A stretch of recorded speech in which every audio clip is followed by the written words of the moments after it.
Welcome to the Ada K Show. I'm your host, Ada K, and I am a criminal justice major. I am also a deaf courtroom commentator, breaking down the gripping courtroom drama while providing full ASL interpretation, making justice accessible to everyone. Grab a cup of Java and let's dive in. Don't forget, comment, like, and subscribe. And if you love this channel, please become a member.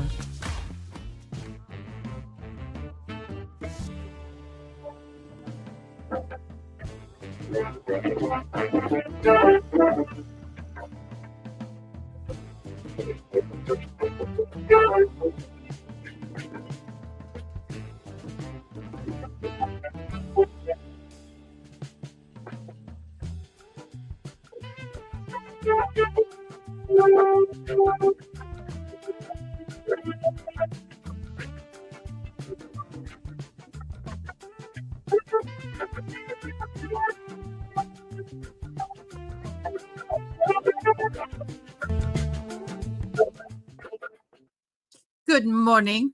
I have my cup of coffee. I had a great night's sleep. And we're here. We're here for the Matthew Lanz sentencing, and that we are waiting for the courts to pop. And then later this afternoon, we're going to have to play some catch up on the hearings for the Holly Bobo Zachary Adams trial, where he was found guilty of rendering her, but he is demanding a new trial. So we're going to watch some of the testimony from yesterday and then catch up today. I have to tell y'all, it got spicy. And if you ever want to know what a DA sounds like on a witness stand, whoo, I was all like, a lot yesterday. I watched, y'all be proud of me. I cleaned out my closet. Took every stitch of clothing out of that closet. Yeah. And then I hung a 55-inch TV by myself in my bedroom. I'm getting old, and I had like a little 30-inch, and it was like, I couldn't read captioning. So I had a beautiful micro flat screen in the studio shop before we moved home, and I hung it in my bedroom. And now I laid last night, and it was late because Miss June, thank you so much for putting on the football game, because I was hanging the TV during the football game. And so after the football game was over and she closed down the live, I was like, okay, let's see if it works. It did. It was nice. Love it when you get a good TV. Hello, first and tried every. Yes, I'm working on your hat today. Honey, Angela, feel better soon, boo. I am so sorry. Sounds like she's got the cruds. Welcome in, Miss June. Good morning. Good morning, Miss June. I was worried about you. Either I thought she's sick or I done pissed her off. I want to play a game. How many times in one day can I piss off my mods? No, I don't want to do that. We do have camera. Let me fix the stage and get everything lined up here. We do. There we go. Spread it out. Okay. Let me get the banner off because we're not in Verdict Watch. Banners, media. No, we're with them today. That's who we's with today. Y'all, what a difference a good night's sleep makes. Let me tell you. I haven't had a really good night's sleep in a while, and I was asleep before midnight. Before midnight. and not having to get up. Well, I woke up at 7, but I was able to leisurely just snuggle in bed for about 30 minutes more before I got up. So that was awesome. Okay, I want to show you all this. How do you like my new thumbnail? Let me do this. That is my new thumbnail I did for the um, Holly Bobo murder case, Tennessee versus Zachary thing that we're going to be watching. I like it. I'm playing with AI. I'm trying to learn AI. I'm not the best at AI. So we'll see how that goes. June, give me a thumbs up if you're doing okay this morning. Ah, she gave me a thumbs up. Awesome. Love you, boo. It looks cool.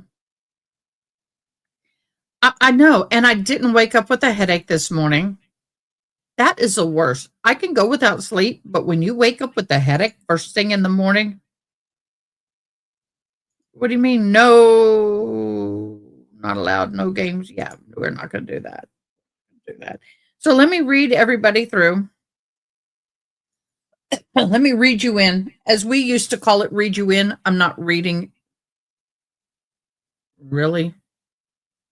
No. Well, give me a split.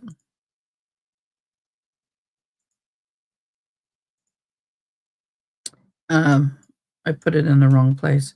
So this trial, part of me wants to know why they even had this trial. I'll be honest with you. In all humbleness, but they did. All right, let me get set up, get the thing so I can see. Okay, so let's talk about Matthew Lanz. Matthew Lanz was found guilty yesterday on all 13 charges in the 2021 Red Room with Justin and Amber Hicks. He now faces sentencing today, where he could receive life in prison without parole for the double malice Red Room convictions.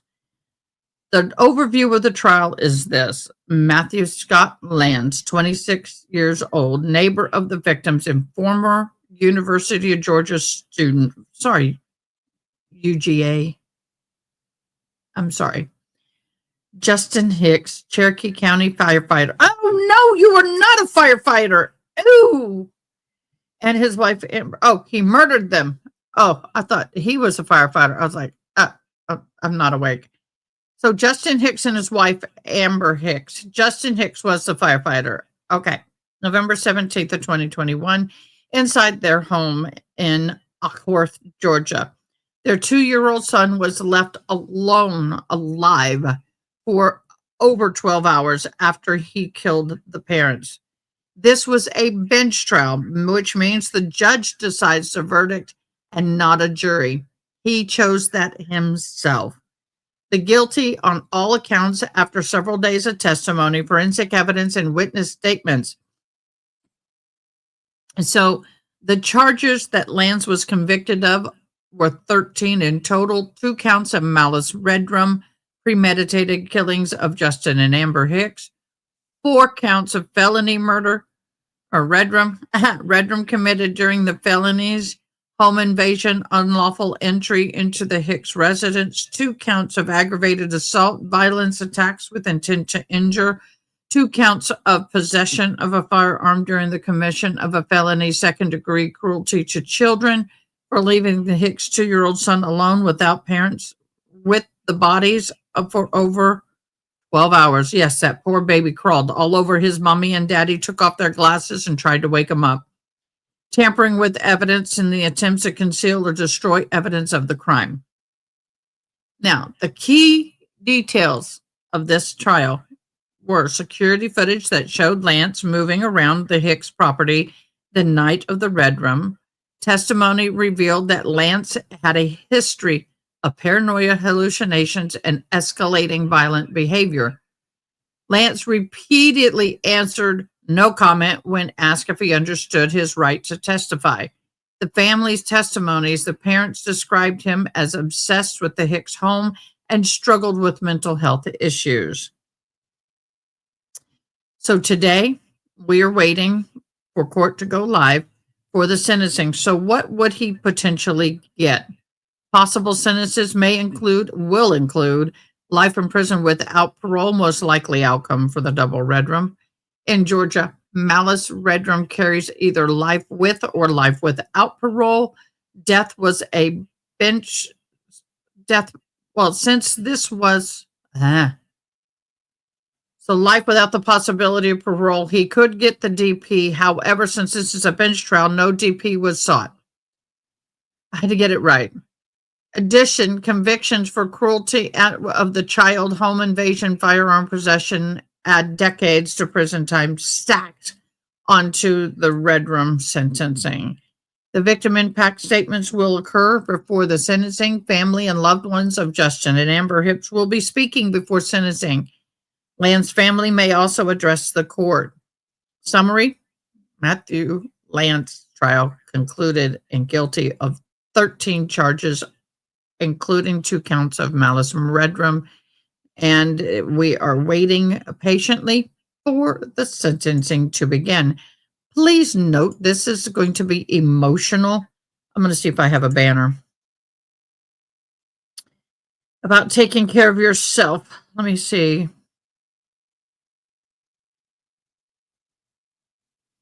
Is this a court TV feed?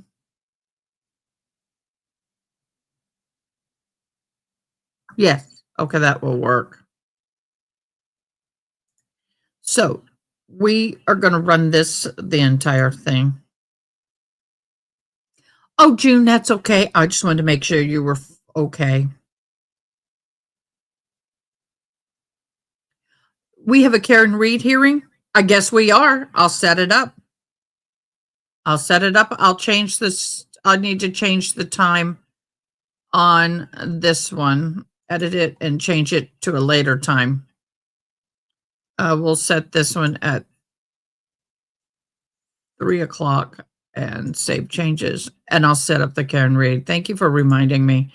I didn't realize there was a Karen Reed. I didn't see it.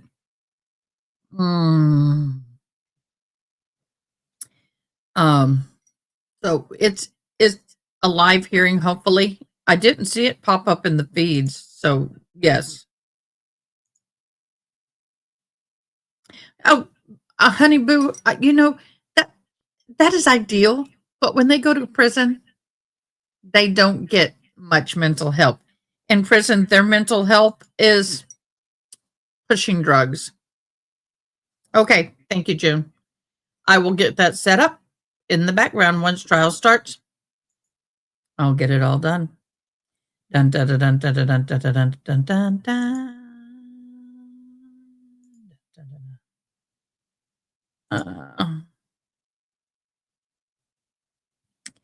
I don't see it listed in my list, June. It doesn't show it. In my list, it does not show anything about her today. Let me go to live. Okay. Let me reset. It may pop up after I reset. Sometimes that happens. Okay, let's see. Oh, now it shows. Thank you for the link. Okay, wonderful. I'll use that link. Yes, if definitely trigger, please back out. Come back later. Definitely. Oh, he's on meds. He's on very strong meds right now, in my humble opinion. Hello. Enjoy the talk with your daughter. The chatty chat with your daughter.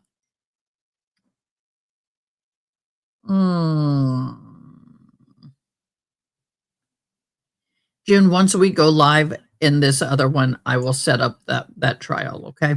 That viewing. I do want to do a deep dive in the Holly Boo Boo trial. I watched a little last night after the game before I fell asleep. Some of the hearing yesterday where the assistant district attorney was up on the stand, and spicy. It was real spicy. Oh, I got to tell y'all something. I might have to try it next time the cat's in the office. The other night, I was playing my flute right there, that beautiful Native American flute, and I was sitting in the bed, and I was just playing and just kinda soothing my spirit, and the cat, not the 15-year-old, but the 2-year-old, for some reason came up, and she doesn't like to be held. She doesn't like to be pet. She's not a real lovey-dovey kitty, but she came up and pushed underneath and rolled and wanted to be petted. And I'm like, okay, so I'm playing with one hand, testing it and petting, and she's purring and she's all happy. And I'm like, every time I get the flute out now, she comes. So if I want to pet my cat, I got to play the native flute. Oh, Lord have mercy. Oh, hot tea and coffee. Mm, yeah. Well, I really feel bad for Angela. I talked to her this morning. She's like, I'm like, what is wrong with you? Are you sick? Oh, my husband got. I was all like, oh, that's the last thing you need, boo. Oh, don't worry about it. I feel bad for you because you're healing after your surgical situation, and then now you got this. Girl, get meds. Do what you got to do. Take care of you. Do what you got to do. Take care of you. Court, come on. This is what ticks me off. They say 9 a.m. and then 45 minutes later they go live. Oh, I want to share this. I want this. What number 4? Number 4. I'm going to go back. I am going to get these dishes for myself for Christmas and that burner. I'm going to get this. What? I just have that playing in the background waiting for trial and it popped over there. But um I not that dish. Not that dish. That. Those are freaking awesome. They are awesome. Now they have them where the handles come off, which I love, even in the home for stacking and storing. And you have like 1 or 2 handles. And what I like is you can put both handles on when you're arthritic and you need to drain something or pour liquid out with one hand. I don't have grip. If you notice my hand, look at my finger. It doesn't on its own curl. And so having a double full handle to work with is awesome. Yeah, look at this. Look at this camping tent, y'all. I want to do that. Can I do that, please? Can I do that? Can I do that? Look at that. Isn't that lovely? I know some people could care less about camping. It's my zen. You know, I like to get out in nature, do some geocaching, beading, play my flute, read the Bible if I choose to, just get away from the world. You can hear now. That's what I'm worried about.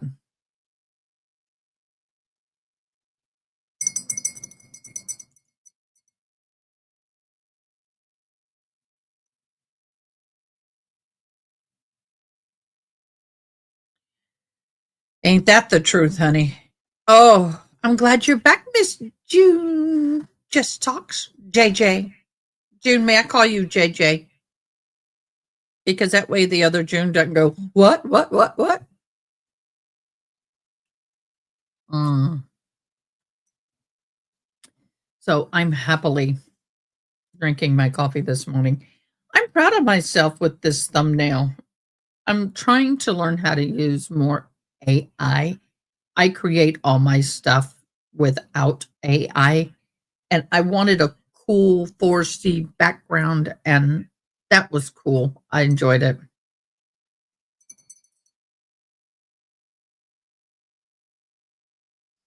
So are you saying that every time I'd say June or regular June,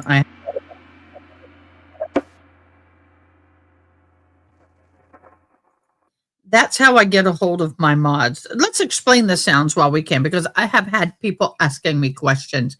What are the sounds? Well, that was a little loud. Was that loud on your end, June? That's more like it.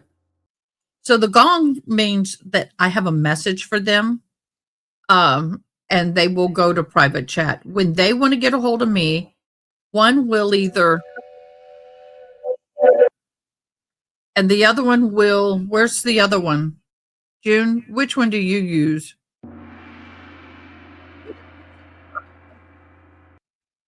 You don't use that for me. I use that for you. You were going to use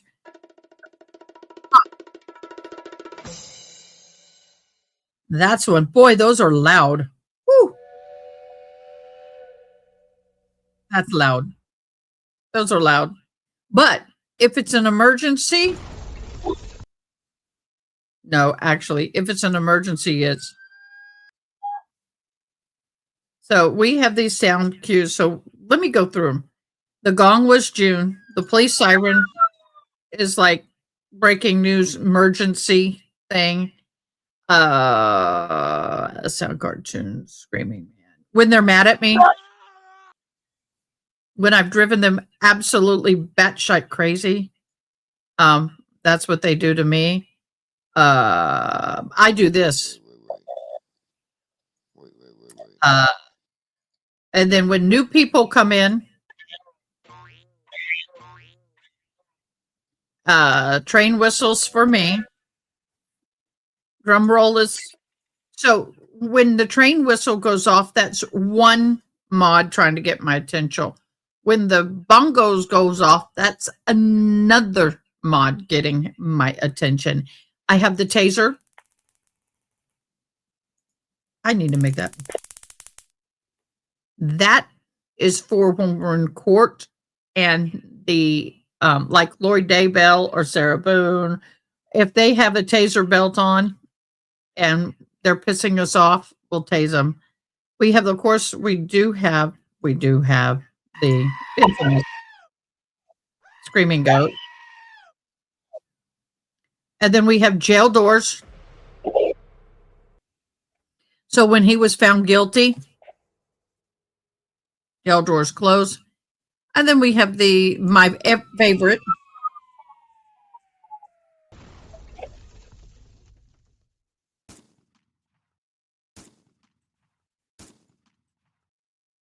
That's a lead shooter. So those are our sounds. We're starting to have fun with you guys. Yes, that's right. Yes, yes, yes, yeah. Yes, I hear the whistle from you. Now, was that a legit whistle or were you just trying it out, boo?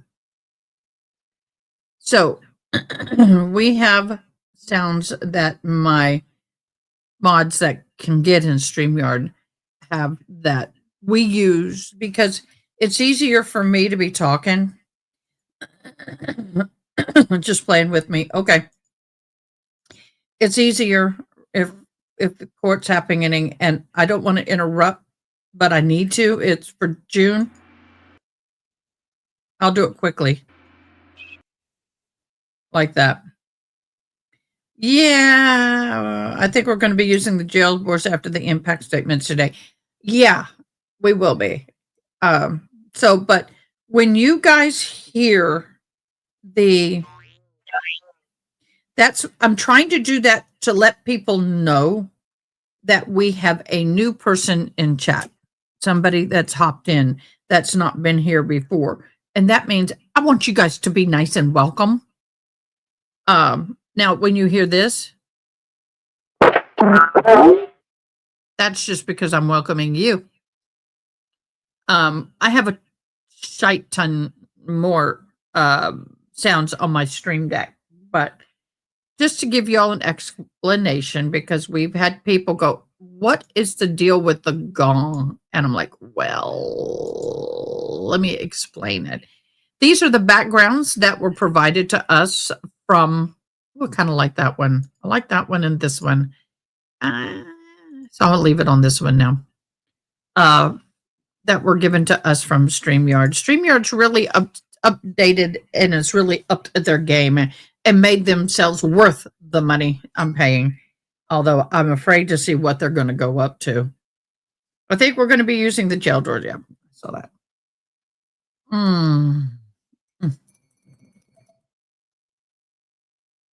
Oh, someone just posted. Sorry. I just. Oh. Y'all know that I absolutely loved those cranberries, right? The TikTok cranberries. Look what I did last night.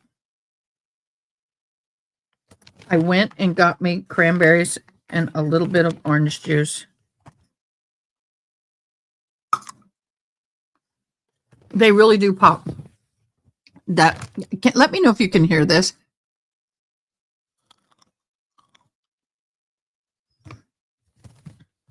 It's almost like healthy rock candy.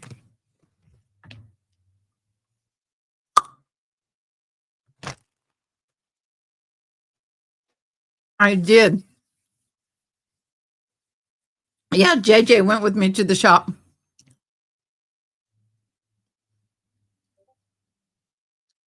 They are bittersweet.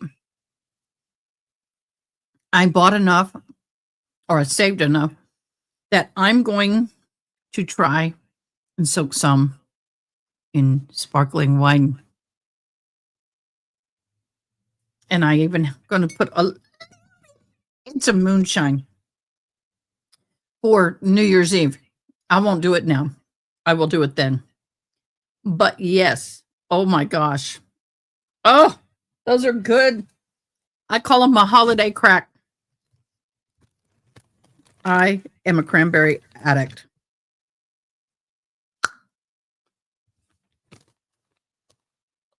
I got most of them covered. Some of them. I love it, y'all.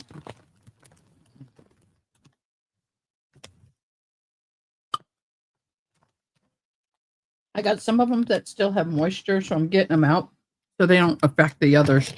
I love the way they look. And they're good with coffee. Double.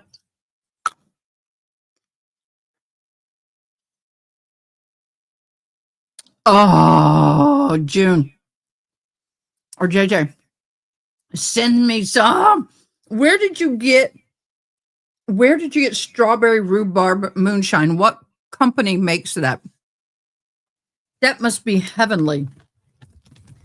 I can't help it, y'all.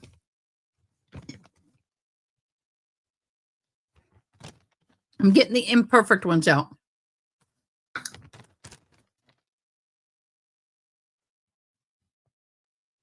They're so good. Oh, I gave some to my monkey. She did that. June would have loved it. I gave her little one and she put it in, took out. It was cute. And I walked past her again and she reached out the cage like, more. I'm like, monkey crack is whipped cream and then peanut butter and now this. So monkey butt loved them. Now she eats grapes. She loves grapes, but she doesn't like skin.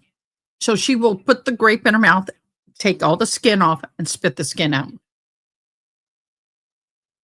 She didn't spit the skin off of this. I was like surprised she ate it.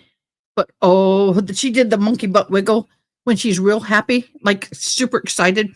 She'll shake her butt and that tail starts whipping around. I was like, ooh. I'm going to see if I can we find that online?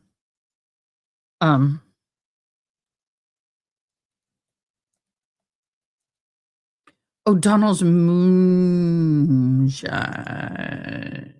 Oh.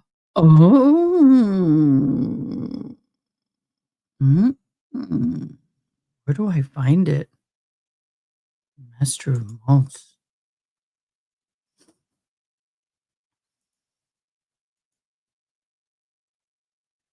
Oh, $30 for a masonry jar? $30 for 700 mil? 25% proof.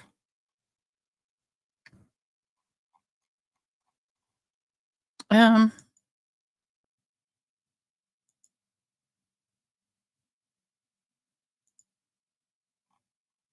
oh, they have whiskey. Okay, it's a whiskey, but they do have moonshine. I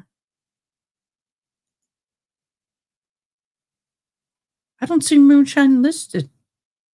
I'll have to shop later. I don't drink a lot of alcohol. Very rarely do I drink. Oh, yeah. No, I'm happy with the 25% proof because with me, I go to sleep so dang easily that, I want, if I'm going to drink, no. But I'll have to see if my liquor store carries them. But we're going to have a fun New Year's Eve. I'm going to get my mods on screen, hopefully, so when we actually have our New Year's. So we're going to go live just in time for Britain and that area. So it's going to be 6 hours. Oh, no, maybe not. I might do it in 2 parts because JJ lives in the UK area. So they're 6 hours ahead of us. But anyway, we're going to figure it out. We're going to have a fun New Year's show. And I got to figure out some fun games we can play online. I'm going to do scavenger hunt. I'm going to throw up some weird things. And then you've got to send me a picture in Discord with you with it. So if I say clothespin, you have to, the first person to send me a picture of them with a clothespin gets in it, and we'll have some games. We'll have some prizes. We will have some fun. I may play the Bamboozled again. Bamboozled. I remember I played that one time last year, and y'all loved it.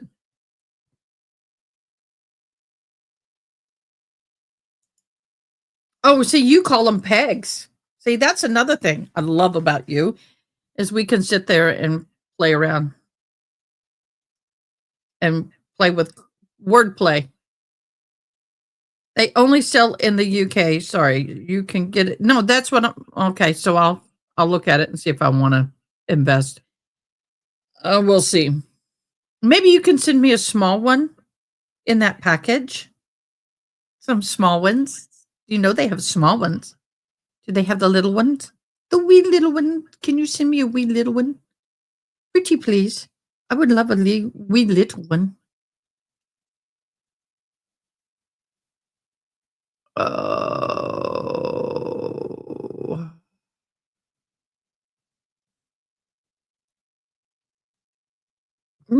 Excuse me. I am looking. Oh, I don't want to see Martha Stewart's 13 favorite breakfast recipes. Oh, I'm so excited. Now, she's not going to send it. Maybe just curiosity. Curiosity. Kill the cat. What if you sent this in time for New Year's and we can do this as a part of the New Year's show? Not much rain. It stayed north of us, unfortunately. Well, fortunately for us, but not for them. However, we do have a lot, supposedly. Let me double check. I haven't looked at the weather today.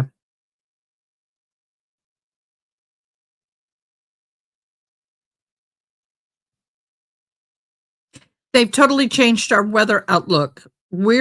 Sunday, Monday is going to be our bad days. But north of us got some catastrophic rain, but not us. Yeah, I saw that.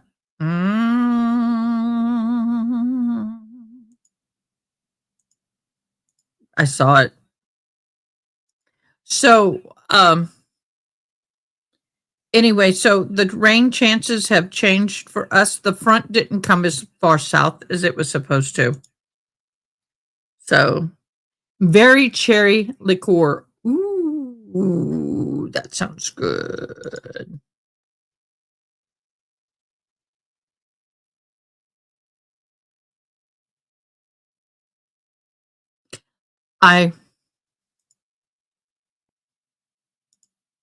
Is that what we're talking about?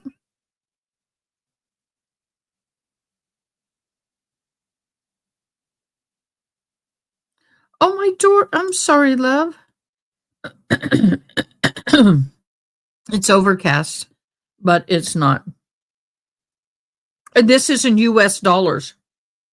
See, we made a discovery yesterday about that.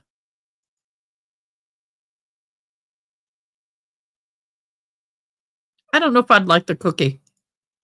Oh, wait.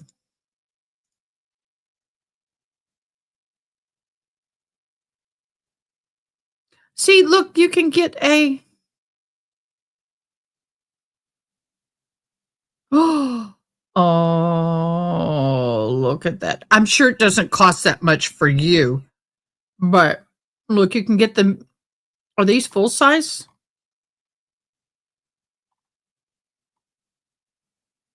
No, those are mini. Those are the little. Those are the little wee ones. The little wee ones. I do have the spouts. I do have this. I do have the pour spout, which I forget. And then yeah, I do have the pour spout. Roasted. I'm not an apple fan. I'll be honest. Don't send me apple. I do not like synthetic apple at all. Pomegranate, wild berry. I love all those. Vodka.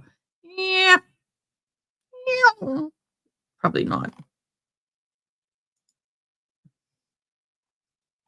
Oh, tough nut. Yes, I'm over 18. Candied almond might be okay. Mango's fine. Wild berry fine. Sticky toffee. Ooh. Berry cherry's good. Roasted apple. I'm always disappointed with the apple. It just tastes so synthetic. Cookie peach. Eh.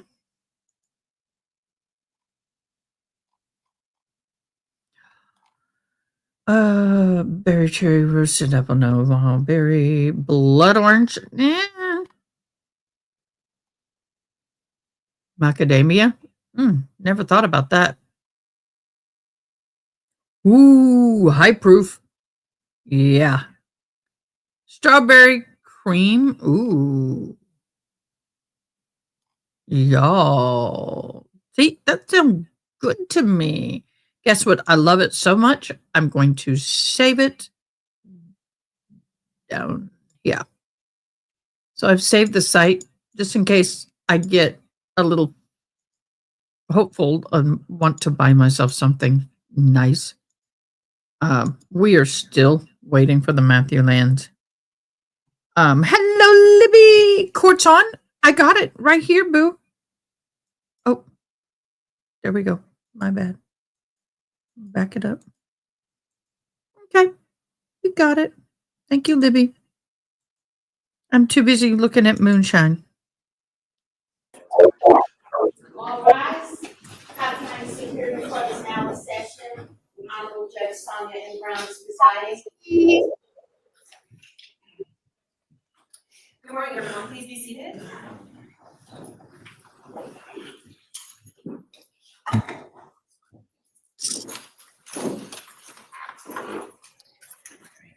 Good morning, everyone. Again, I am Judge Sonia Brown, the presiding judge for the criminal trial of the state of Georgia versus Matthew Scott Lanz, 22-9-00922. Why is there no captioning? We are present here in the open courtroom, present at the court, the clerk, the court reporter, Attorney Jimmy Berry, who represents Mr. Lanz, and representing the state or assistant district attorneys, Green and Horowitz. Good morning, everyone. Good morning. Okay, so Attorney Berry, I see that Mr. Lanz is not present here in the open court. Good morning, everyone. Please be seated. out here this morning.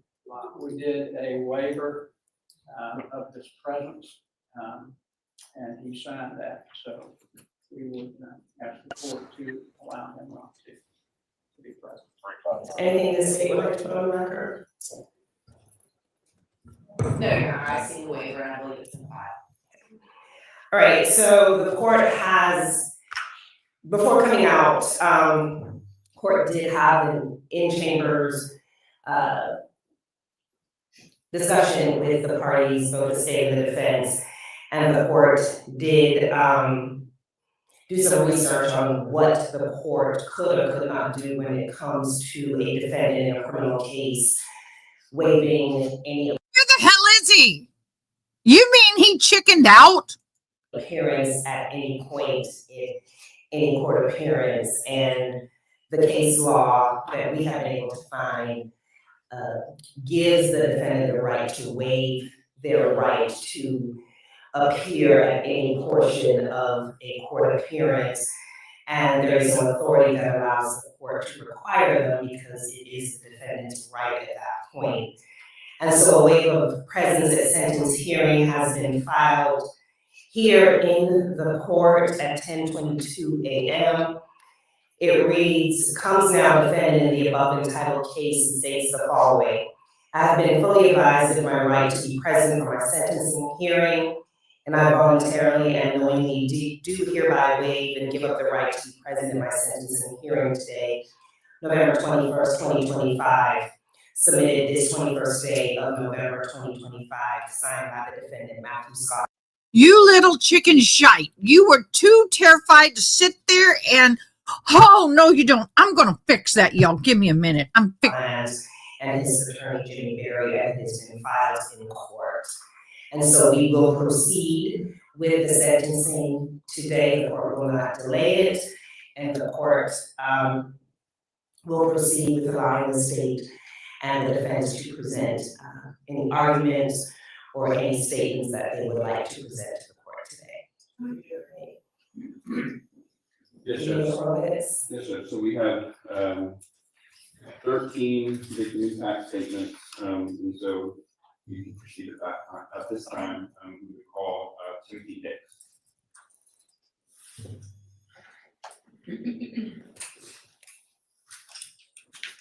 And Judge, would you like them? Yes. Podium or? Yes.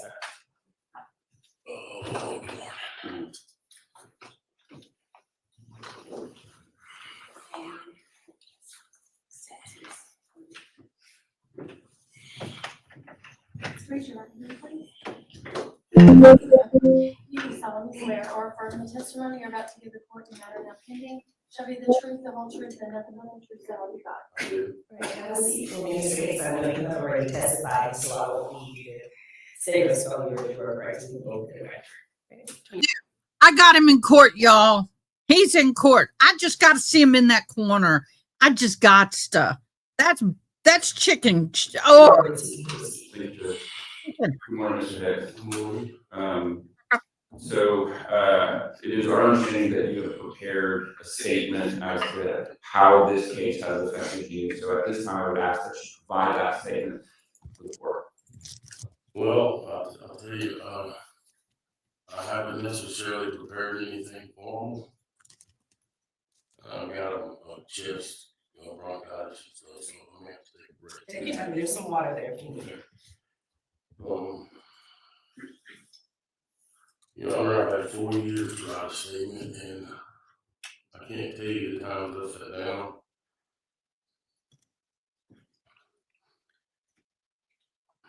And attempted to write one. Only to find it was inadequate. So I crumble up the paper and throw it away and try again. I've spent time alone in the woods on the lake. In the 10th grade.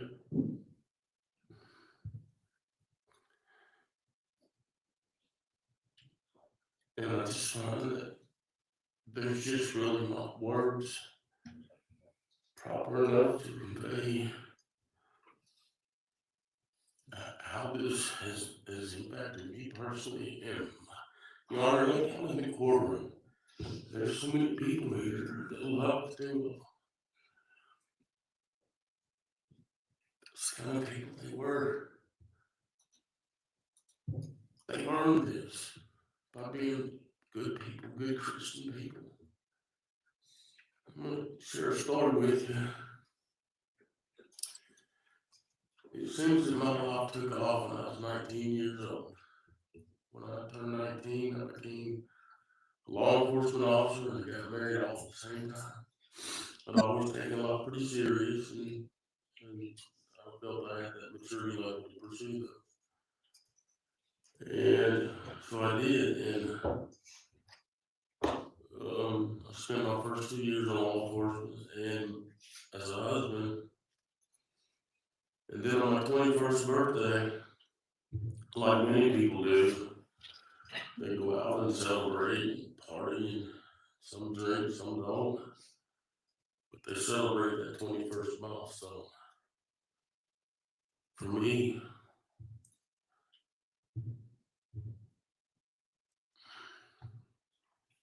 that milestone was the birth of my first son, Justin.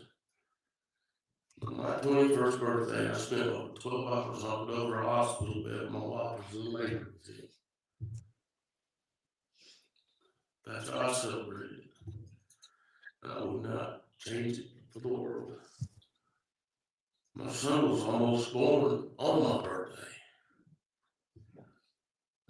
As God would have it, it was just barely the next day, on the 26th of May, I'm 25th.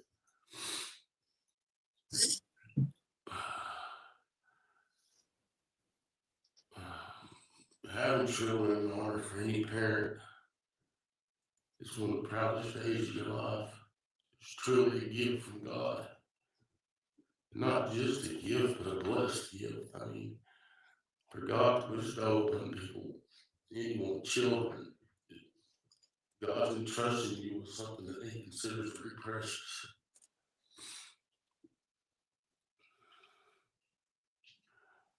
And that's how I feel about my son and my daughter-in-law. They were precious.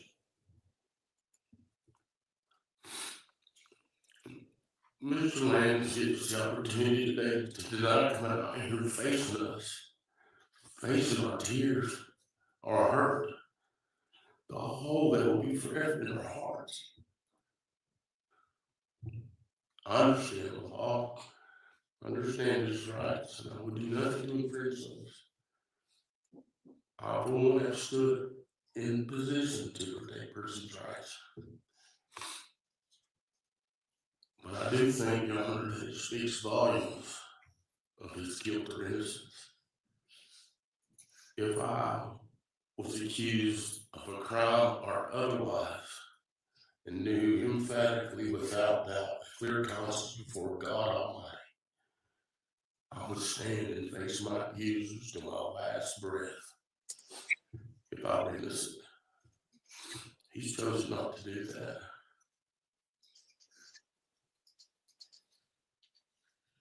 I could sit here all day and tell you how wonderful Justin and Amber are as people.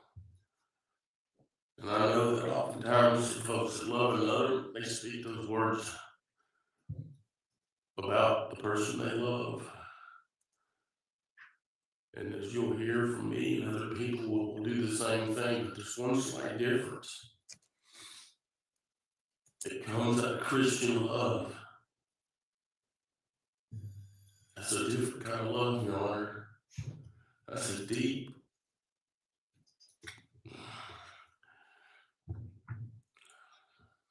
agape love. It gets no purer than that.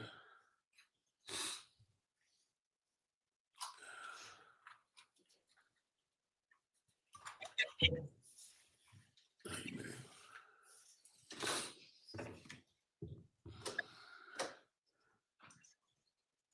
To say that I have a hole in my heart forever is pointless.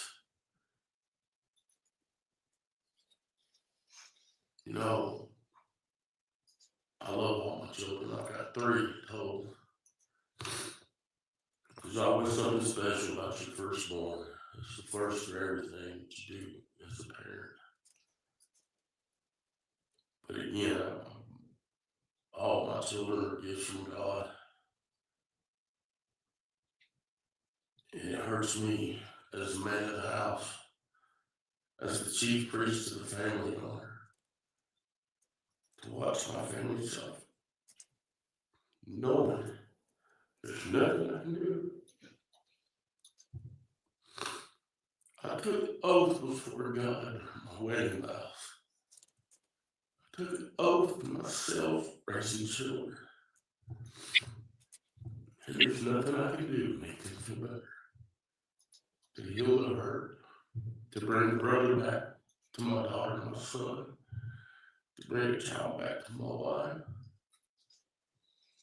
And as a man, that feels a bit helpless.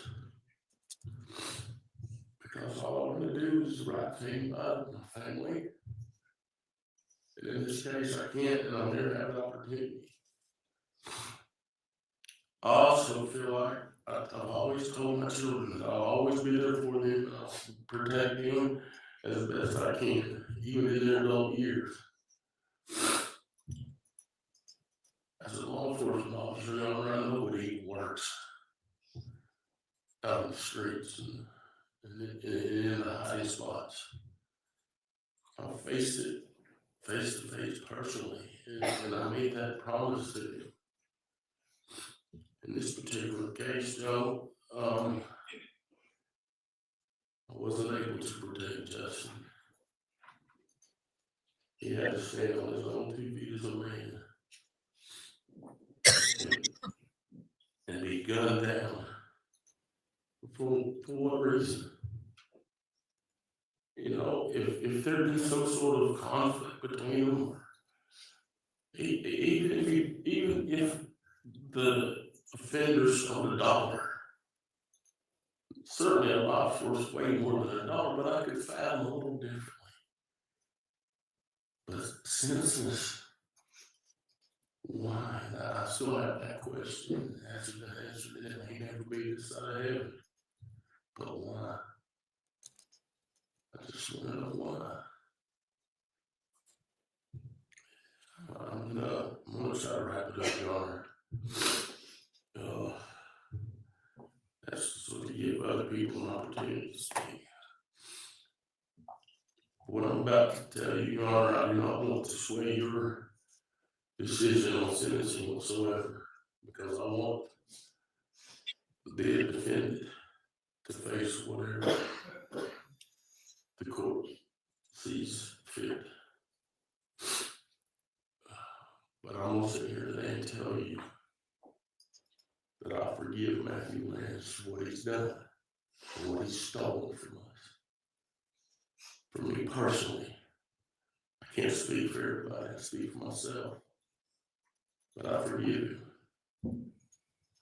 Because we all need the grace and mercy of God.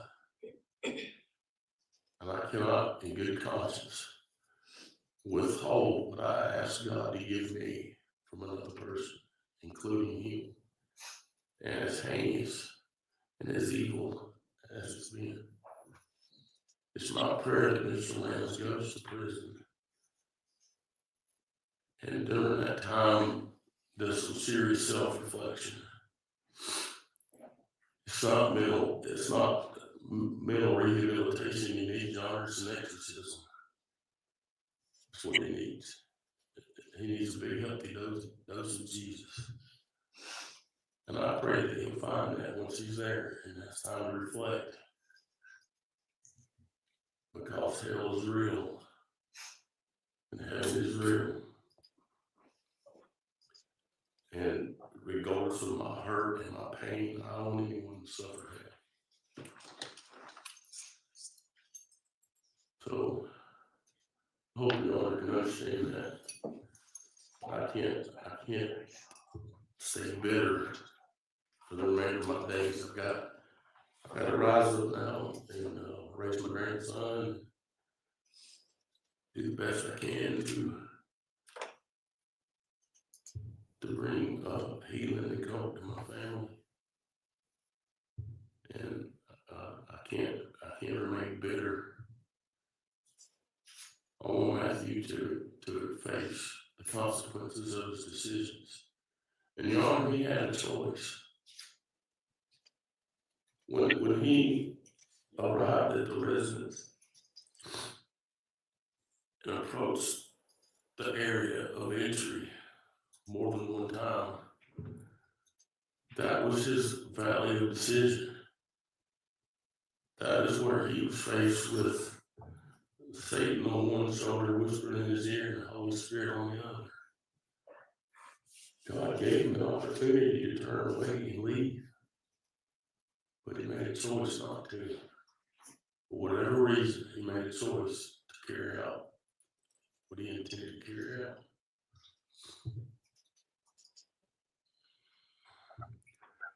My son and daughter-in-law didn't have a choice.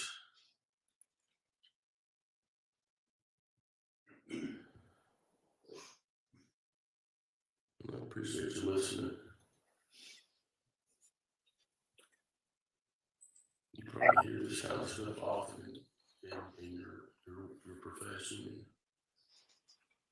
I don't know how much more sincere I can be. I hurt.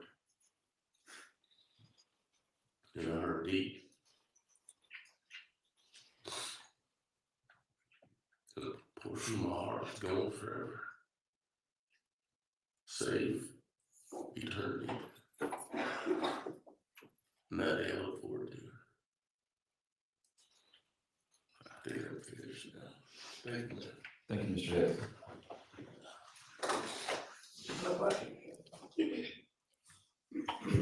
Mr. Horowitz, you can call the next witness. So the next three actually want to come up together in support of one another. So at this time, the state's going to call Heather Falkowski, Audrey Logan, and Michelle McGinnis. And we give them the option if they don't want to do whatever they want. Yeah.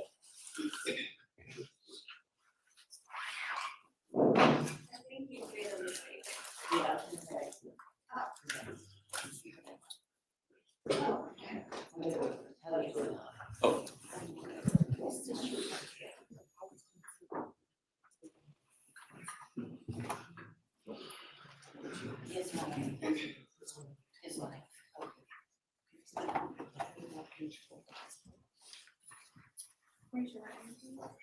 You can solemnly swear or affirm the testimony you're about to give before the matter now pending shall be the truth, the whole truth, and nothing but the truth, so help you God. Have a seat for me, and once seated, if you would please state and spell your name and correct legal name for the record. My name is Heather Falkowski, and that's HEATHER FALKOWSKI. Ms. Falkowski, just before you start with your statement, if you'll indicate to the court kind of your relationship with Amber and Justin. Amber was one of my best friends since we were 13. So at this time, I'll ask that you give your statement. Your Honor, thank you for allowing me the chance to speak. Amber was, like I said, one of my best friends since we were 13. For 2 decades, she was stitched into every season of my life. Homecomings, prom, spring breaks at the beach, weddings, baby showers, and so much more. She was the kind of friend you expected to have forever, Justin too. Amber and Justin were not just good people, they were extraordinary ones. Amber was loyal, selfless, funny, and had a heart of gold. She cared deeply about people. She had a way of making everyone around her feel valued and warm. Justin shared that same goodness. He wasn't just a wonderful husband and father, he was a firefighter. He spent his life walking towards danger so others could walk away from it. He gave his days, his energy, and his courage to protect people he would never meet. He lived his life in service to others. When my first son was born, Amber took the time to knit him this teddy bear.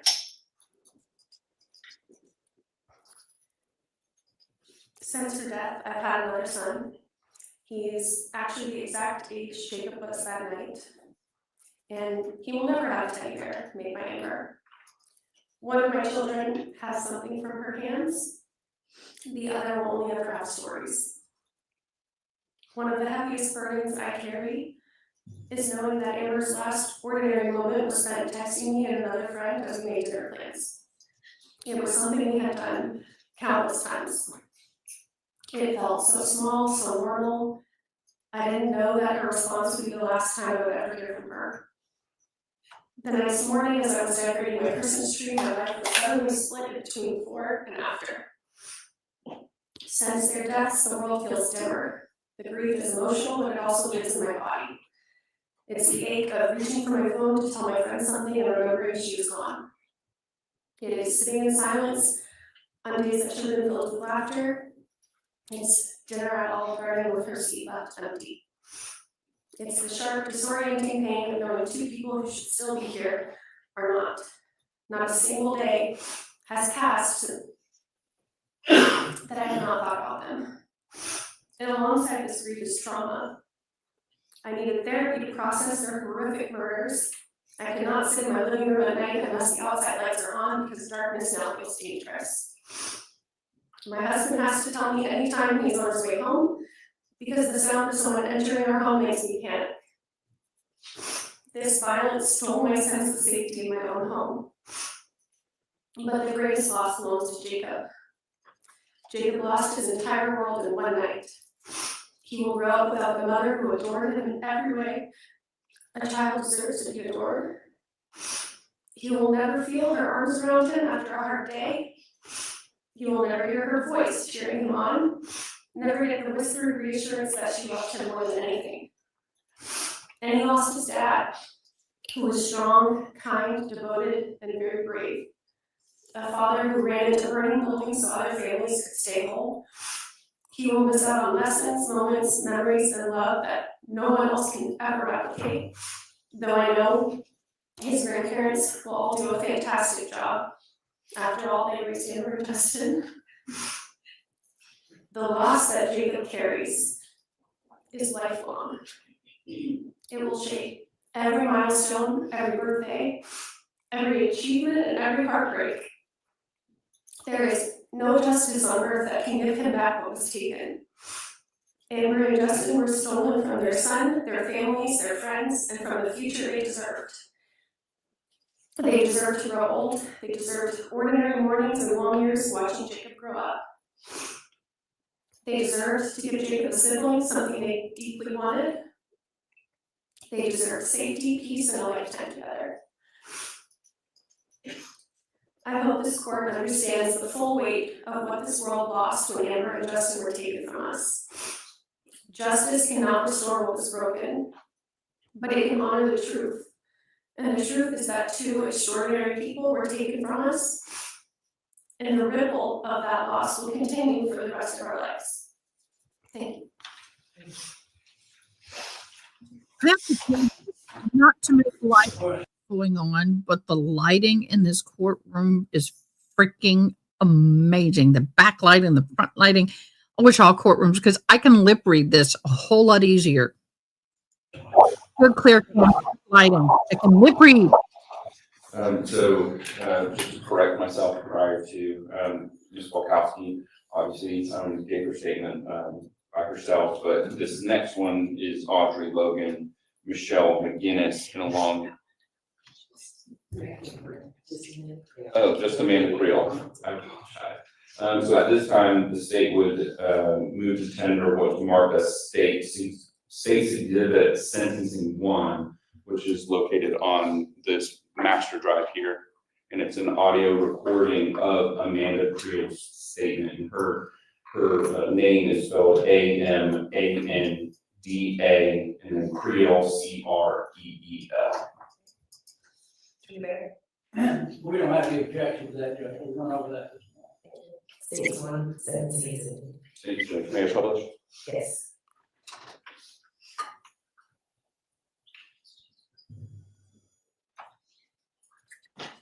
And just for the court, it's just an audio statement, not a video. Good morning, Your Honor. My name is Amanda Creel. I originally wasn't going to speak today, but Wednesday during my break, I had an overwhelming feeling that I needed to talk to you today. I never imagined that I would be standing in a courtroom talking about my best friend and her husband. About how they were senselessly murdered and taken away from us. The people that have been sitting with me this week and the others over Zoom are some of the most important people in Amber Justin's life. This week has reignited our pain, the pain that was caused by heinous actions of the defendant. Amber and Justin were my friends, but I've known Amber since the 5th grade. She was my best friend. Okay, everybody. I know the sound is horrible. It's echoey. As wonderful as the video is, the audio will suck. So I'm going to give you a tip. If you're on a computer, go to your search and type in live captioning, and it'll pop up on your screen. If you were on your cell phone, especially an Apple, I don't know about Androids, go to your settings, go to accessibility, and scroll all the way down till you see audio. And then you click on live captioning, then it will caption for you. That is the best I can do. I apologize. I grew up with her. I was supposed to grow old with her. That was taken away from me. I can tell you countless silly stories about Amber and I. There are stories about homecomings, chorus, boyfriends, sleepovers, breakups. And that was just 5th grade through high school. As we grew older, it was about college classes, jobs, boys, karaoke. But boy, did that girl sing. I would love to hear her sing in person again. Instead of through old videos, that's all I have left. Videos and pictures and memories. It was through Amber that I met Justin, the day Amber introduced Justin to me. She was nervous, but one simple drink ended up being 10 years of friendship with my Justina. That's what I call them sometimes. We actually went on a cabin trip, and I encouraged them to stop being stubborn and just finally say I love you. And when they got engaged, she called me at work, telling me that they were engaged. Justin had forgotten to text me, so I missed it. I still bring it up to him when I go to visit him at his grave. I told him I would never have unloaded that down. My mom hosted their engagement party and helped me plan their wedding shower. We helped get decorations and favors ready for the wedding, and I got to see her try on her wedding dress. When I finally got married, I was in the honor and stood by her side, crying with joy. That day was perfect. And then finally, one Christmas, I had a picture of her saying, best friends gave her a dance. She was pregnant with Jacob. We talked on the phone every day, our commutes to and from work during her pregnancy. And boy, was she fussy. I just knew it was going to be a boy. But I hope one day she would be able to have a Disney princess too. I have to be there the day Jacob was born. I have so many memories of them. But only ones, because they're not here anymore. They're gone now. I can't be there today, but I'll do a shot there for me, for her dad, for our friends, for our little village. The three of us have been friends with Amber for over 20 years, and Justin for 10 years. We had to call each other about our friend's murders on November 17th, 2021. This devastated us. Our friends were gone. We spent days on the phone, constantly trying to try to understand how the horrible thing could happen like that to such amazing people. Amber and Justin had the best hearts, and were so kind and loving. Why did this happen? How did this happen? We laughed and cried talking about them. We had to fill in for Amber, for one another. Our trauma and loss bonded us. We decided one day that we were twin sisters and that Amber chose good people to be her friends. She chose us so we could have someone to lean on when she was gone. Because somehow she knew we needed it. On November 17th, 2021, our lives were fractured into a before and an after. Before, we had Amber and Justin. We had long conversations, hugs, singing, dancing. We had plans together for dinner, birthdays, weddings, and Christmas. We had our lives together as friends and family. After we found out about the murder, all that ended. We were stuck with the actor. They're never going to be able to talk to us again. No more hugs, no more singing, no more dancing, no more birthdays, no more plans, no more celebrations, no more anger and joy. Our friends are gone, shot and killed in our home. We have to move on without them. I got married without Amber and Justin by my side. I went to Michelle's wedding in their place. Audie adopted 2 beautiful baby girls that we got to meet, that Amber and Justin will never meet. She will never meet my children. Our lives will never be the same because their souls were too good to be replaced.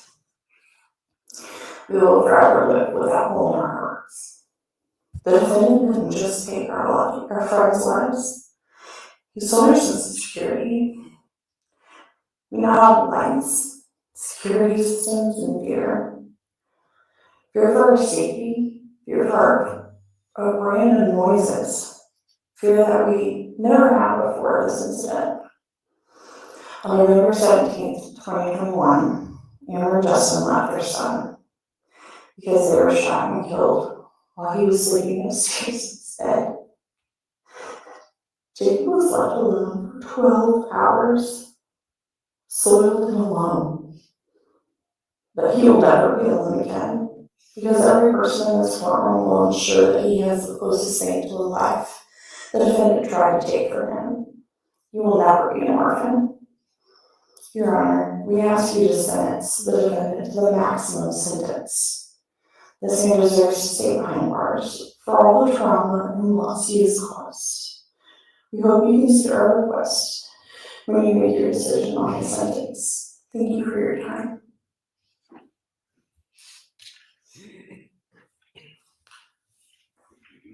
For the record, the blade states 1 sentencing 1 in its entirety. Now, finally, Heather Volkowski. No. Sorry. Audrey Logan and Michelle.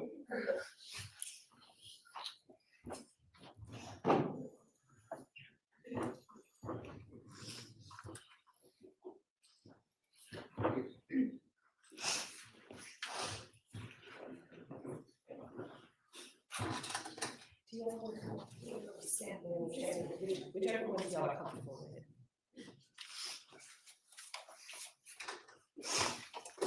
Did you all raise your right hand, please? You solemnly swear or affirm the testimony you're about to give the court, the matter not pending, shall be the truth, the whole truth, and nothing but the truth, so help you God. So if I'll start here on the right. If you'll just introduce yourself, spell your name for the court reporter, and then we'll go down the line. It's Michelle McGinnis, MICHELLE, MCGUINNESS. Sorry, I'm Audrey Logan, AUDREYLOGAN. Matt Logan, MATTLOGN. I'll start with Michelle. At this time, if you, or whoever wants to give one first. Okay. Your Honor, my name is Audrey Logan, and Amber and Justin were my husband and my best friends. My husband, Matt, and I have known Amber for as long as we can remember. I'm talking elementary days when she refused to let Matt eat lunch alone and even share food with him. Not only did we attend elementary, middle, and high school together, but we played softball together for many years. We joke because I had a bad habit of being angry after striking out or getting out on base and come back to the dugout to sulk where she knew I didn't want to be talked to. But she'd always be like, "It's okay, girl, you got this." She was not going to stand for me being in a bad mood or being too hard on myself. We became even closer after our high school days, though, and that's when she introduced Matt and I to Justin. I vividly remember that day because Matt's not a people person. He just isn't. He was so concerned that he was just going to be like everybody else and we would be biting our tongues all night. But the day they met at Patty's describing me in my brain, that's the day that him and Justin became inseparable.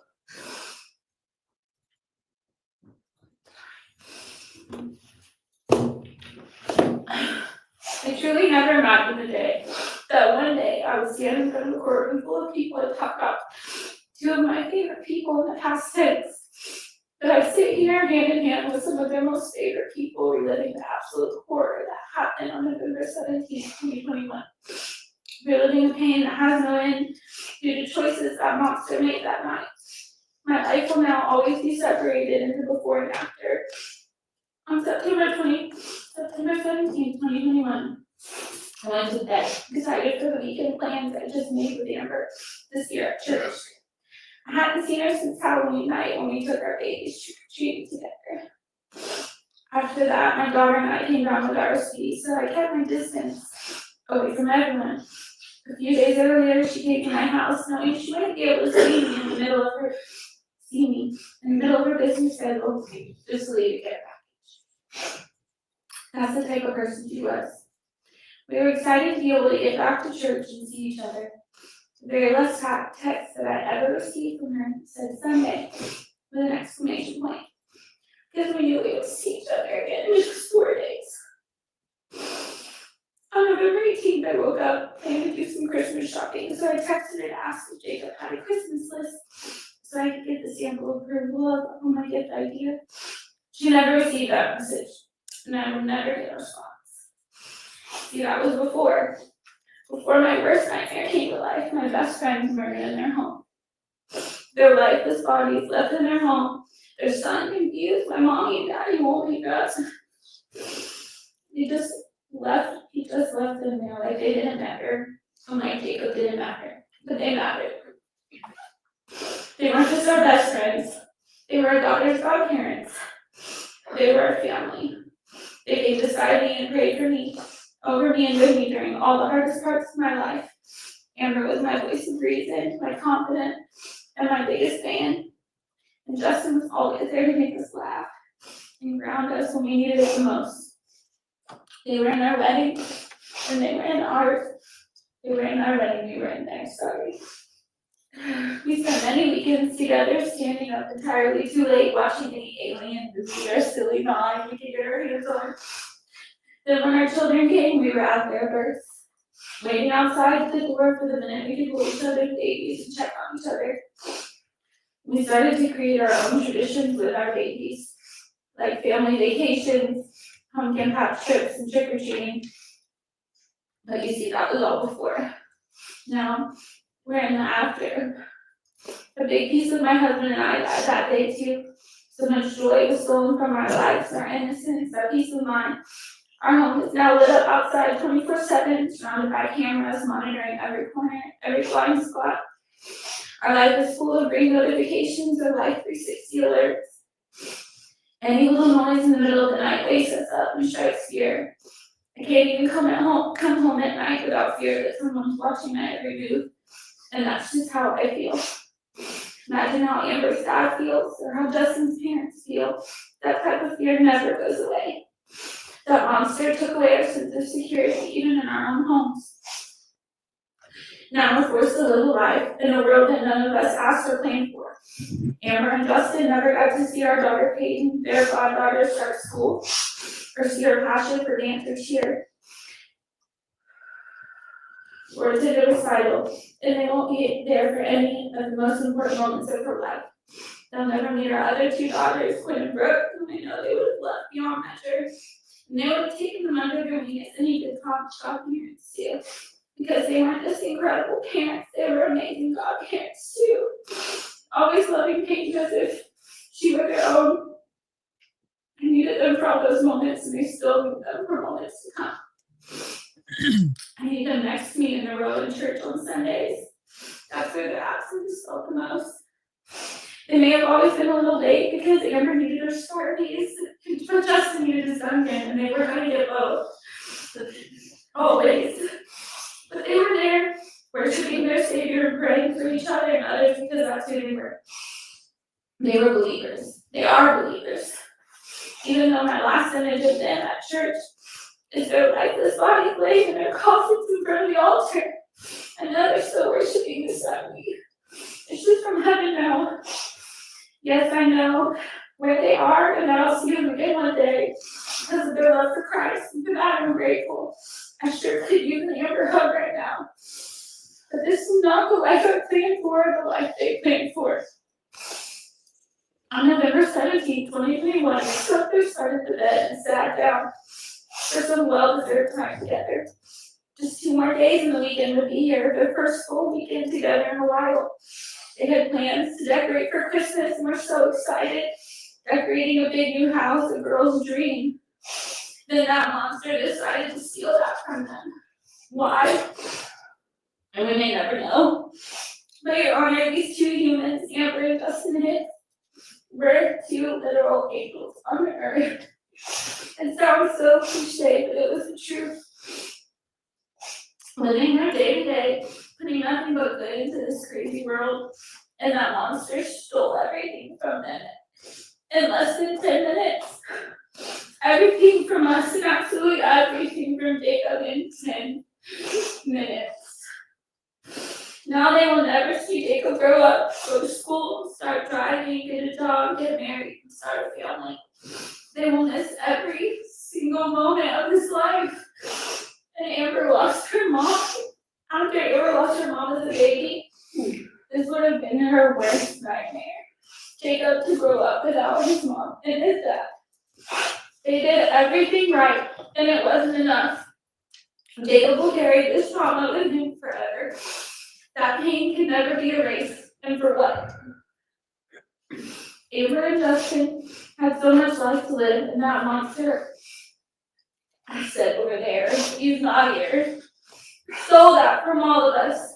They deserve to grow old and experience so much more that the world had to offer. But that monster did not steal everything. He will not steal our ability to speak their names every single day. We will continue to speak their names and their memories, especially for Jacob. We'll make sure the world remembers just who this monster stole from us. I know that my God called me to forgive, but I'm not there yet. And my husband will certainly never forget this monster. One day he'll meet his ultimate judgment, and what a day that will be.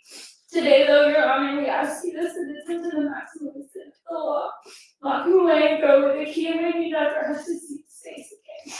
Thank you. I'm sorry.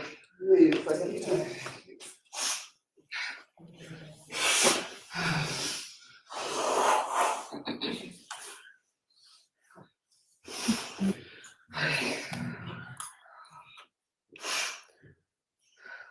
That water is improved. Yeah, thanks, I need that.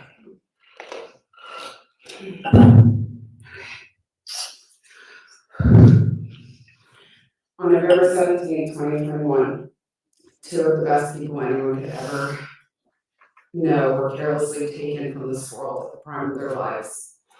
Justin was working his way to become a paramedic, and Amber was ready to settle into the role that she was made for, a mother dedicated full time to her children. I say children because every person in here who knew her knows that she would have at least had 3 by now.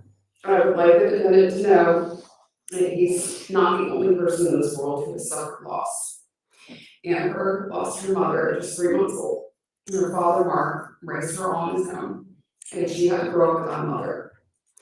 I remember vividly as kids her staying the night in my house and was talking endlessly about her mom and where she would be right now, how much they looked alike and how she used to be a model, how she had her eyes, how the number one thing she wanted to be when she grew up was a mother.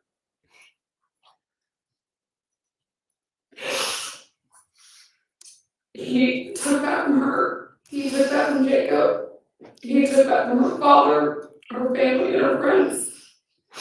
But the one thing he will never take from her or Justin is the love that they had for that little boy.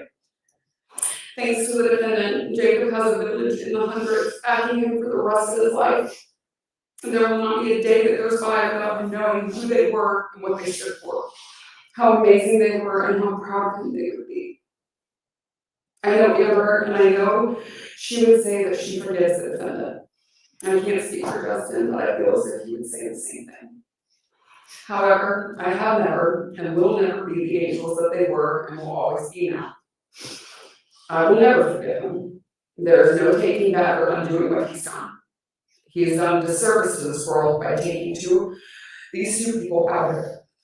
He ambushed and gunned them down in their own home like they were animals trespassing on his property, when in reality, he came into their home with their baby asleep upstairs and murdered them in cold blood without a single thought behind it. Callus doesn't even begin to describe the creature he is. He is inhumane, he's heartless, he's a monster. And I know that if given the opportunity, he would do it again. Because people like him don't care about the cause and effect. He will always be the victim, he will always be callous. He is dangerous, and I will be dead before I watch him put another family through this, put another child through this. It is because of this, Judge, I beg you to sentence the defendant to life with no possibility of parole. For Jacob and the future he had ripped from him on the night of their release of 18th. Thank you.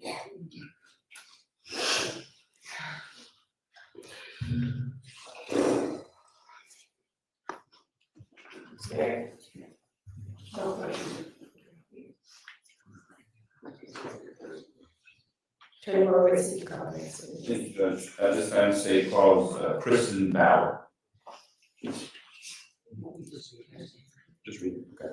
When she complained on speaking, Judge, but she actually wrote out her statement, so I'm going to read it on behalf. Will you mark that as sentencing to? I can do that, yes, Judge. And it reads, Your Honor, my name is Kirsten Bauer, and that's KIRSTYNBAUER,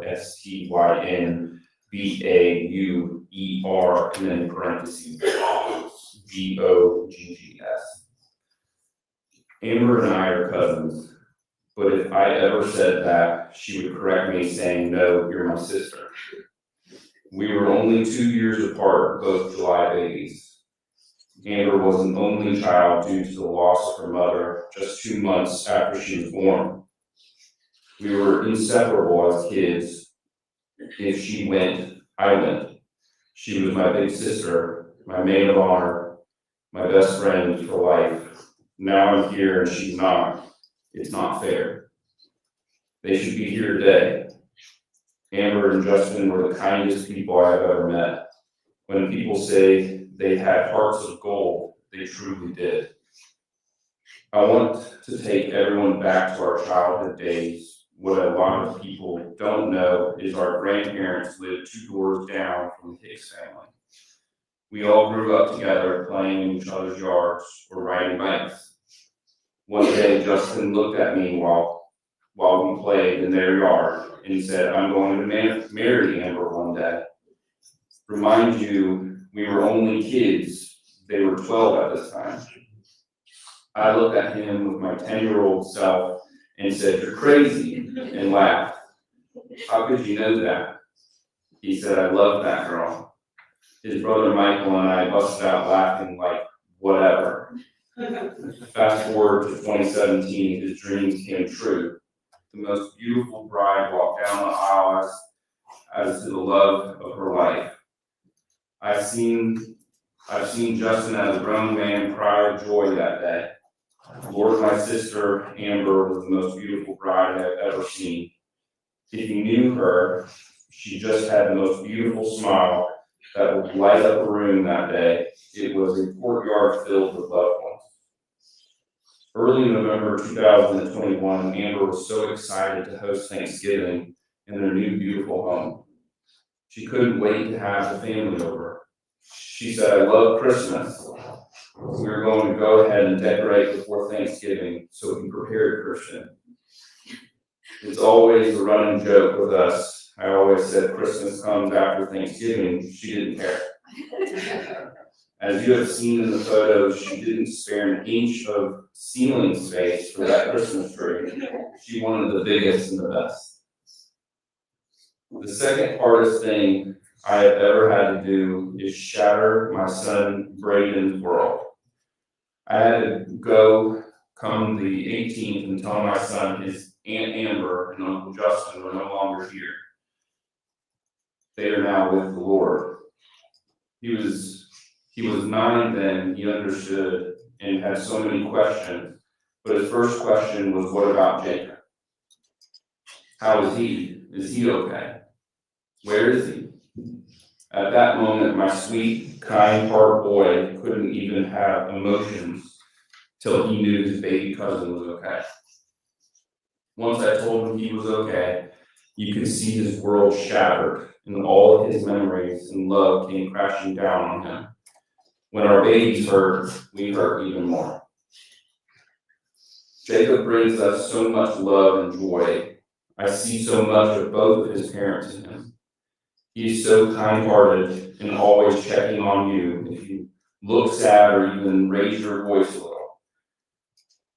We were at the beach in July, and my son is now a teenager, and he must have done something I didn't agree with, so I kind of yelled his name across the pool.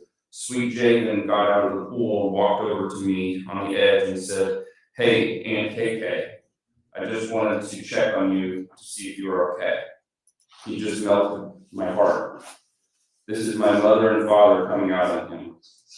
They were always checking on everyone and spreading the love. I just can't stop thinking about our sweet Jacob and how this is going to act him the rest of his life. He left the cutest little boy, Jacob, orphaned. He will never have a normal birthday, Christmas, and get to see his mommy and daddy watch him graduate, get married, or celebrate any life accomplishments he has. We as a family will try and fill that void, but no one can ever truly take his parents' place. Amber had just had a miscarriage the month prior.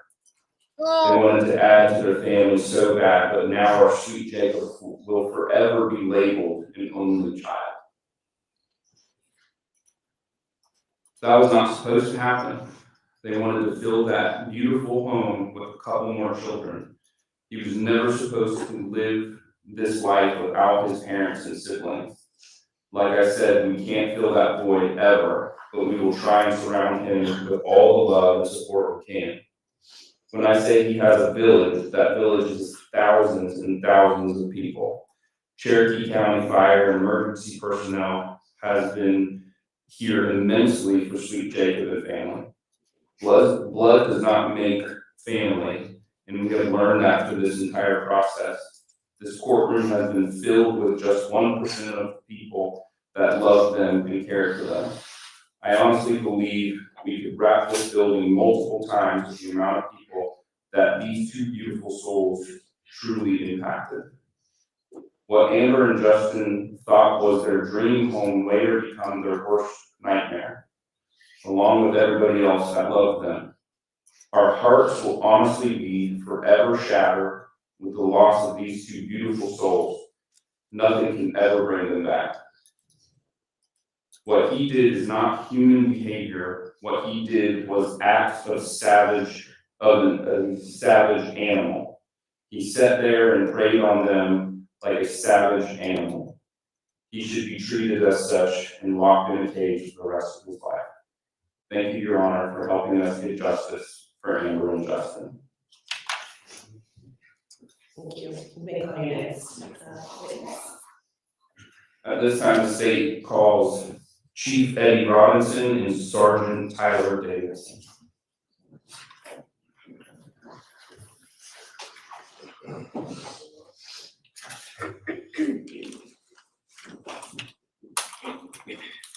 Y'all wanna go up?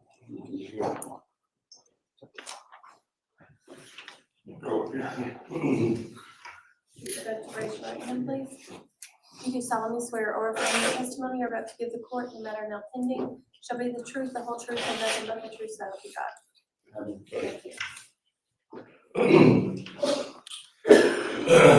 So, Sorry, if you'll state your name for the record and then. my legal name is also Tyler Davis. AUSCINDAGIDSON. Sorry. Yeah. Justin was my rookie at the fire station. He came in, our battalion chief at the time, Johnny Wilkins, he said he's a big boy, he's got a bigger heart. So we're like, all right, well, let's see what he's got. And we put our new guys through some training. We make sure that they can make the cut.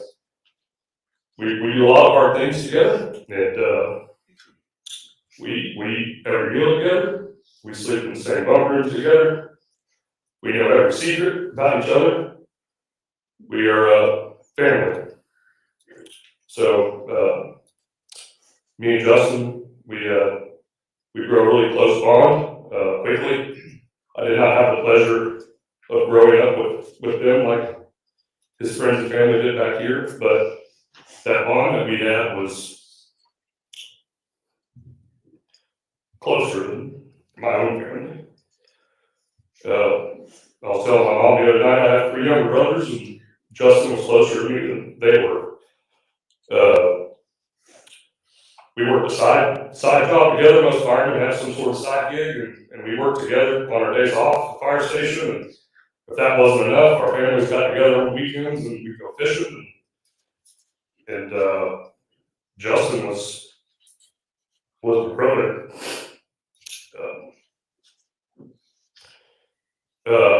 We all know what Mr. Lanz has done. He's caused a lot of grief. But out of that grief, there's been a lot of good. A lot of good. We set up a foundation to take care of Jacob financially.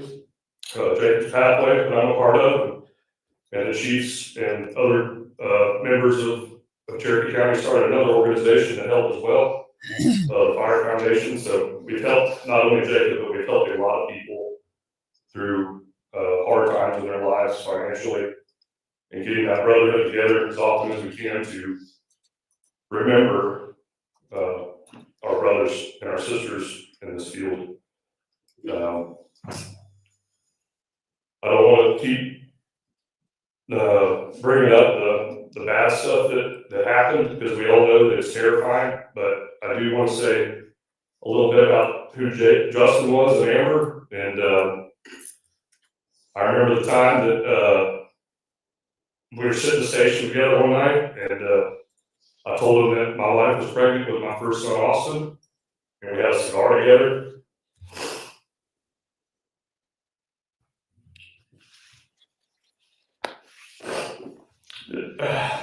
6 months later, he brought me outside to smoke a cigar to say that he was having a baby, Jake. And I wish I lived a little closer so my boys were closer, but my mom's here this morning, and she showed me pictures of Jacob and my son Austin and my daughter Olivia playing and taking pictures together. It's beautiful. I hope that I get to grow up with Justin, my boy, and Jacob will. They're the same age. And I love these people. I love Justin's family, and they brought me in like their family. And I'm gonna miss them. So that's all I got. Y'all, my name is Eddie Robinson. That's spelled E-D-D-I-E. Last name Robinson.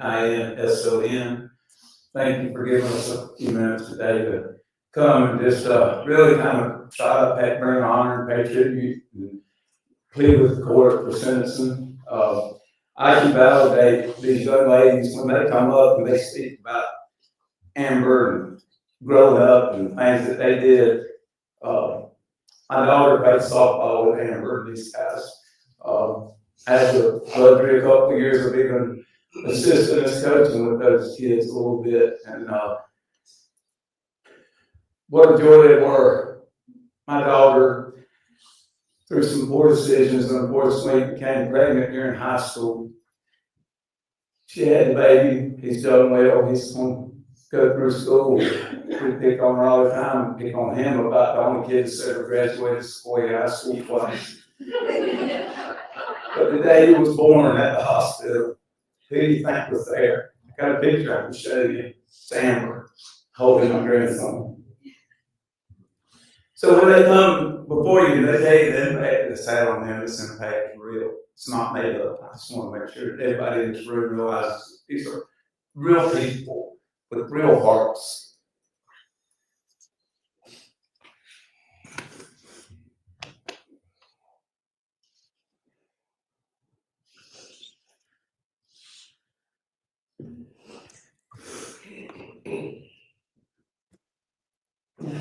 A horrible impact that Mr. Payne's decisions had on people is unimaginable. Throughout the fire service, learning that death, Amber's death, the horrible. We went to the house that morning. We stood at the street. I leaned against the mailbox with Justice Dad, who I'd known from working the streets back in Cherokee County way back. We were in disbelief. We stayed through the investigation.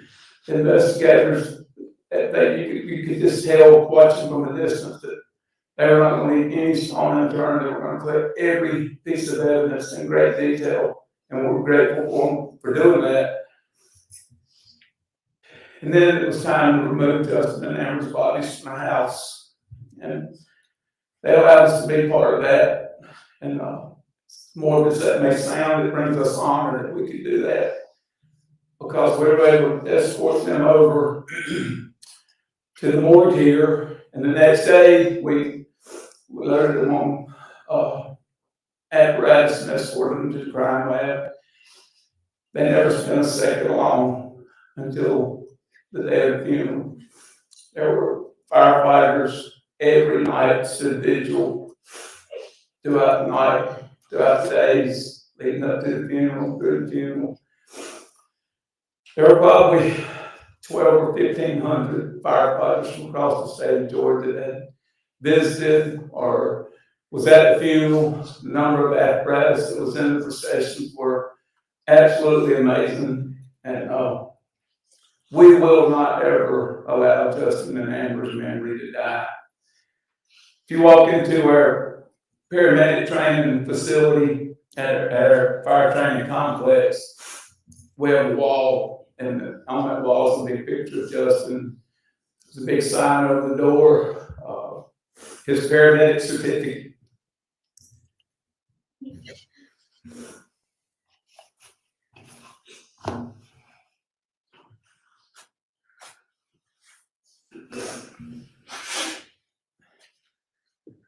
This is a real man that dedicated a large part of his life, 16 months, to become a paramedic.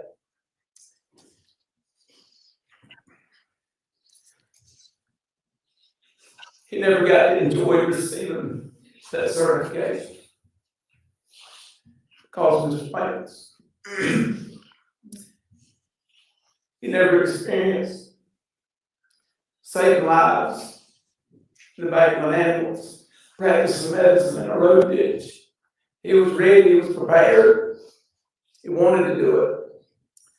It was taken away from him. I go on and on, Your Honor, just tell you how much these people meant to this community, parents, wonderful parents, grandparents, friends, colleagues, that he was a big old boy. And he was jolly. He really was. He could have been a great Santa Claus. I mean, you just kind of wanted to poke him every time you saw him. We have forgiven Mr. Lanz, but I will tell you, I'm gonna have to work on forgiving him again. Because the fact that he's too big of a coward to come out here today and stand before the people that he's affected really does makes me angry. And I'll pray about that. I'll get there. It takes some time, and I know others in the room probably feel the same way I do. And all of you, you'll get there, honey. You'll forgive him. You have to. We can't be forgiven ourselves until we forgive those that have trespassed against us. In closing, I want to tell you this, at our fire training complex, we have a big burn building on a tower, and there are roads around outside of our complex. And for the last 4 years, there's been a change of how we do training there. Prior to those 4 years, if we were going to do a simulated emergency, our dispatch would sound something like beep, beep, beep, engine 1, truck 1, this and that. Respond to 1, 2, 3, anywhere street for the report of a structure fire victims. That's not how it happens anymore, because all of our roads are now named after Justin and Amber and Jacob. The perimeter circle is Sixth Circle. It's Jacob Avenue that passes in front of our barn building. And on the buildings have Amber's birthday, Justin's birthday, and Jacob's birthday. So now a dispatch to a simulated emergency in our structure will sound something like this. Engine 1, truck 1, battalion 1, squad 22, Medcon, whatever other apparatus, responds to the report of a structure fire at 904 Hicks Circle. Cross street is Jacob Way, or Jacob Avenue, I'm sorry. That way, every recruit firefighter that joins Cherokee County Fire and Emergency Services, they will know that Jacob, Amber, Justin, they live strong, and that example they sent is amazing. So Lord, this day, I keep saying, Lord, that's why I need to pray right now. Your Honor, I just ask too that we know what's right, and I know that you're gonna, I trust that you're gonna make the proper decision when it comes time to sentence. And we just ask that sentence be the maximum sentence possible. We all have to pay when we commit these kind of crimes, Lord. We just ask that you send us into the full extent of the law. Thank you very much. Thank you, Sergeant. Thank you for your service. Right, turn over to call your next witness. At this time, the state calls Diana Hilton.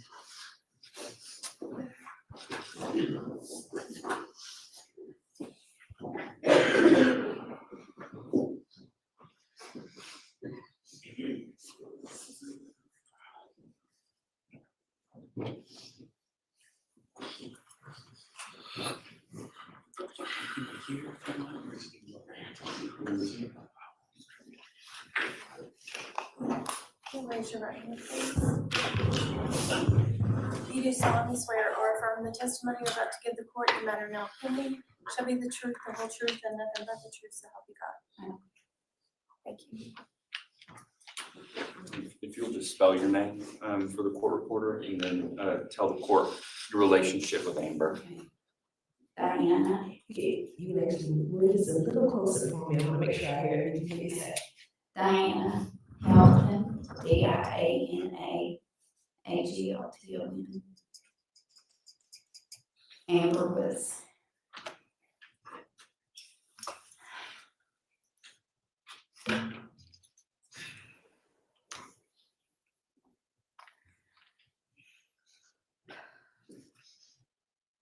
Amber is her brother-in-law's only child.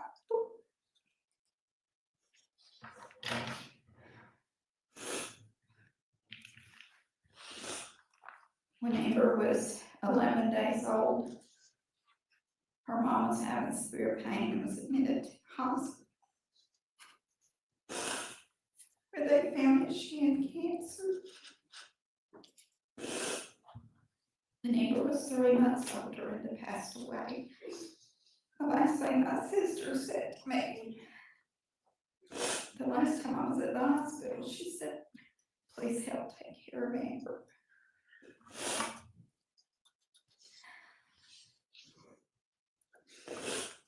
I quit work so that I could stay home and take care of Amber so she wouldn't be in daycare. I'll never forget how it felt to hold her and rock. When she started talking, she couldn't say Diana. And on her own, she started calling me Nina. And that's who I was to her. And Justin and Jacob, I was always Nina.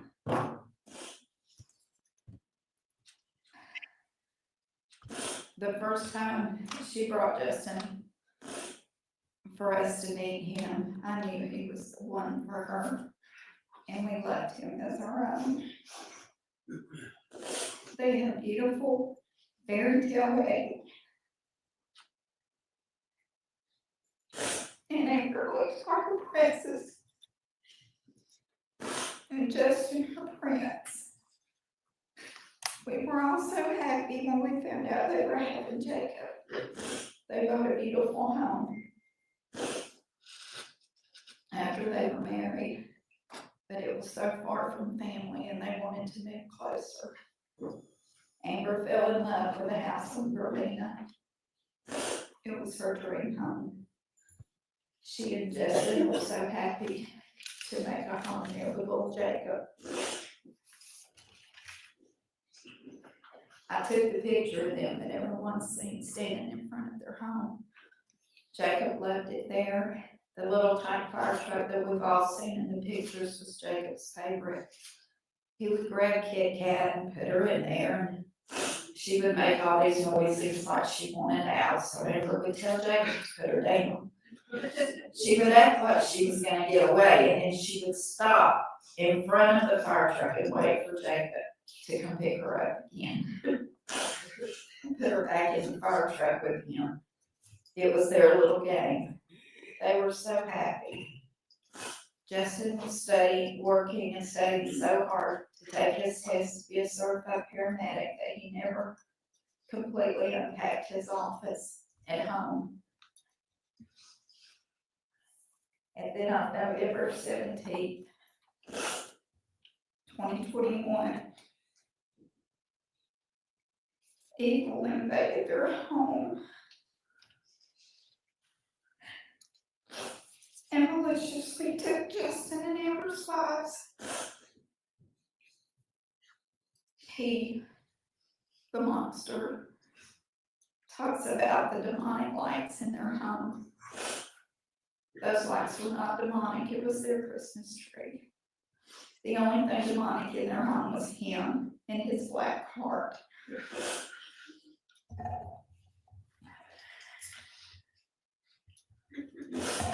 Amber's mom was sick. She had no choice in leaving Amber to grow up without her. But this evil monster made the choice to break into their home and take Amber and Justin's life, leaving little Jacob to grow up without his mom or his daddy. That night changed all of our lives forever. For the first time ever, I sleep with a gun under my pillow. Sometimes when I wake up at night and I can't pinpoint what woke me up, I just reach under that pillow and touch my gun, and then pray that I never have to use it to hurt anyone. Justin and Amber will never be forgotten. Just as Amber only knew her mom through our memories and pictures, Jacob will only know his mommy and daddy in the same way.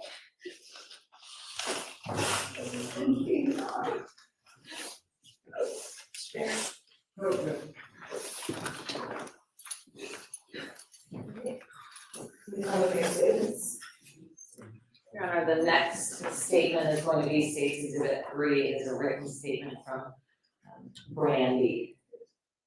And I'll read that now. My name is Brandy and Amber was my cousin. I say cousin because she was always more like a sister to all of us cousins. She lost her mom when she was only a few months old, so we all kind of took over as older siblings to her. Our family has always been close, and Amber was special to all of us. She was the baby of the cousins. Her smile could light up a room, and if you felt bad, she had a way of making you feel better. It was just her. Amber had the warmest hugs. She was always amazingly independent, and she had to do things on her own. I think she was the result of not having her mom around while she was growing up. We were all there for her, but that wasn't the same. We loved hearing her sing. Man, could she sing. She had such a sweet voice.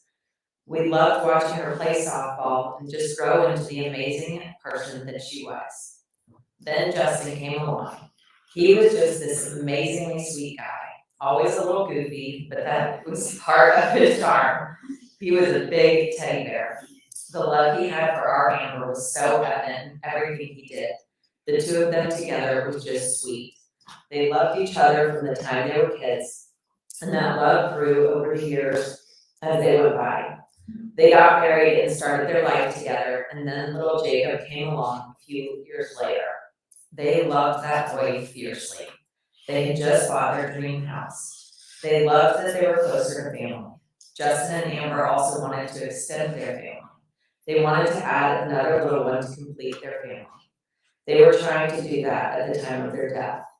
The family, friends, and everyone that loved them will make sure that sweet little Jacob is told daily how much they loved him. That sweet boy will never truly experience that love they had for him and will never truly know their warm hugs and kisses. We will make sure he knows how amazing his parents were. They were amazing humans who just wanted to help others. Our lives are so much better just for knowing them. Just seeing all of the people at their funeral shows that so many people loved them. Our lives are better for just having them love us. We will always have our memories, but our lives are forever changed because of their deaths. We also have a huge hole in our hearts. We will never experience their warm hugs, their sweet laughs, or Amber singing again. We will continue to shine the light that they had for them since they are no longer here to do that. We have to live the rest of our lives without them, but we will always make sure they are never forgotten. Thank you. Thank you.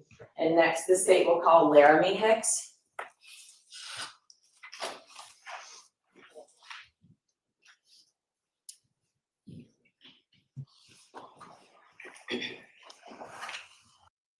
I know I've been off camera.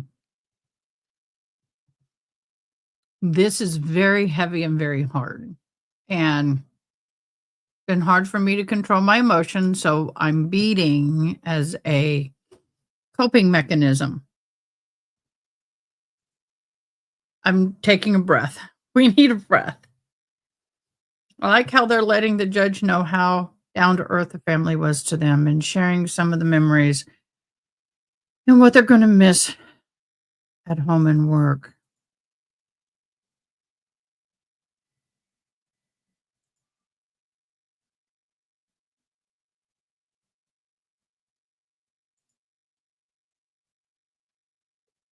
He is. He has a village.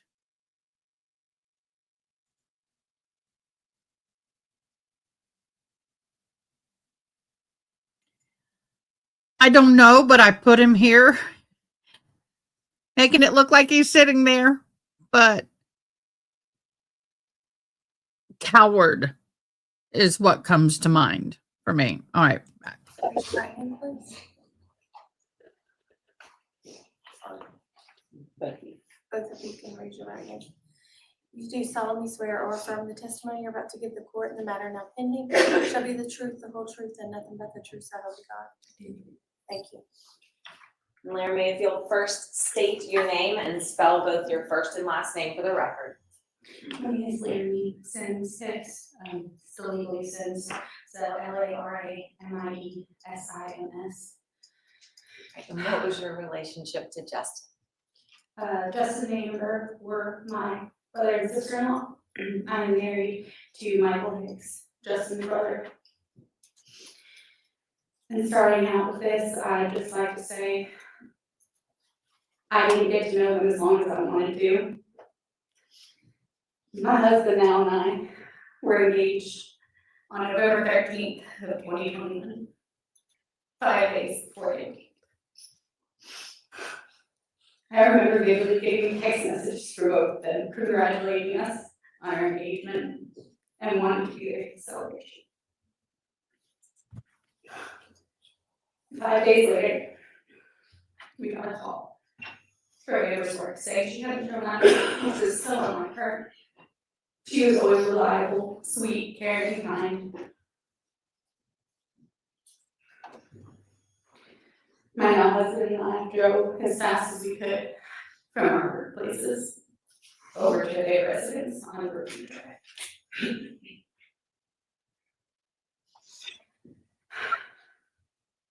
Not only do we feel the loss of Justin and Amber, but everyone who has experienced this tragedy has lost a piece of themselves. We will never get to celebrate the rest of our lives with him how we were supposed to. He lost a brother. I lost a sister. When we got to the house,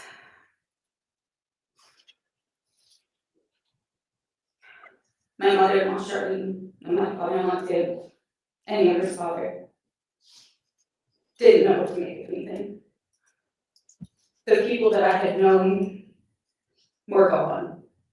Not just Justin and Amber, but my in-laws, my husband, pieces of them, forever lost.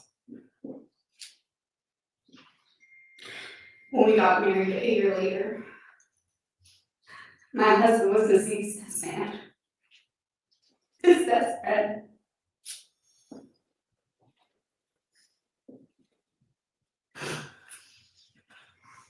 Mr. Lanz talked about the pain that he felt losing his brother, and still decided to inflict it on others. I hope that lives with him for the rest of his life. Know what he took from others.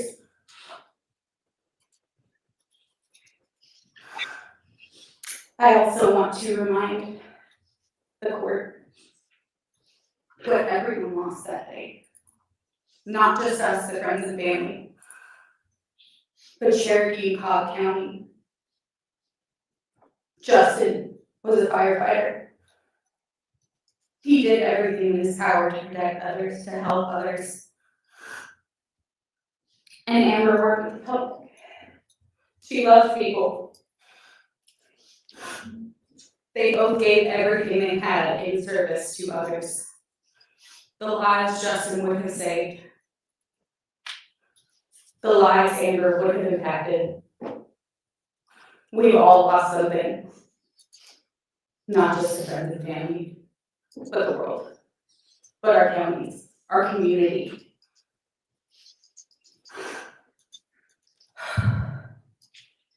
And then he is the sweetest little boy. He carries his parents' spirit. Kind, caring, loving, and just wants to help everybody.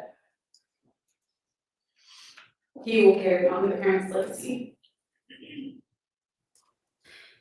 We just ask for the maximum sentence for the monster that took everything from us. And not just us, the friends and family, but the community. Thank you. Thank you, Laramie. Michael, if you will raise your right hand. Oh, we swore both in. Okay, Michael, if you'll introduce yourself and then go into your statement, please. My name is Michael Hicks. That's MICHAEL HICKS.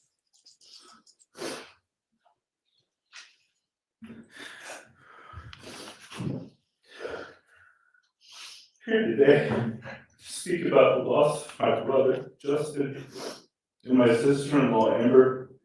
Though in-law was only on paper, Amber was every bit of family as Justin was.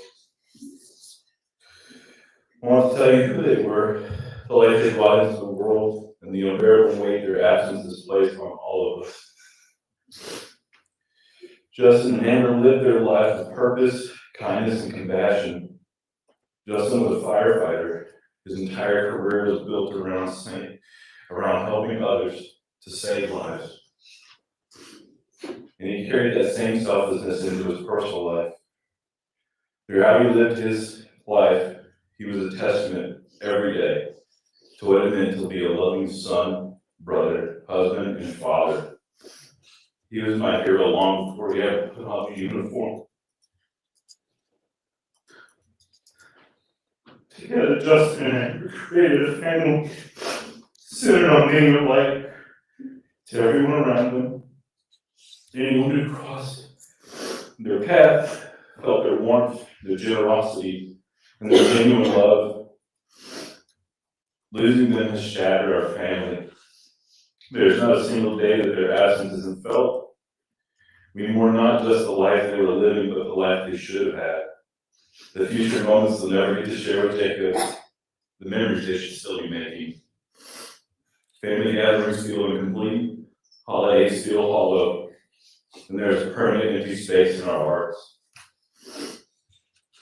For me personally, the hardest part of losing Justin, he was the person I leaned on, I learned from, and my entire life.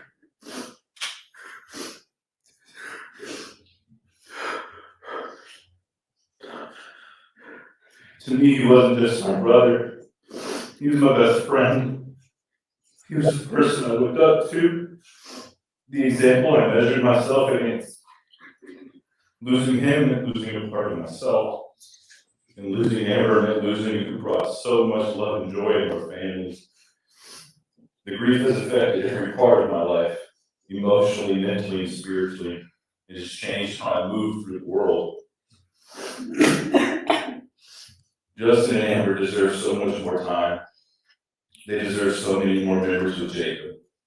They deserve to keep being the light that they were to so many.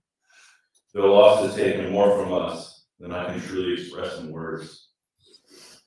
I ask the court to understand the magnitude of this loss, not just for me, but for everyone whose lives they've touched. Nothing can give back what was taken, but I hope justice honors the beautiful lives Justin and Amber lived and the devastating void their deaths have left behind. Thank you for listening. Thank you, Michael. Ashley Hicks.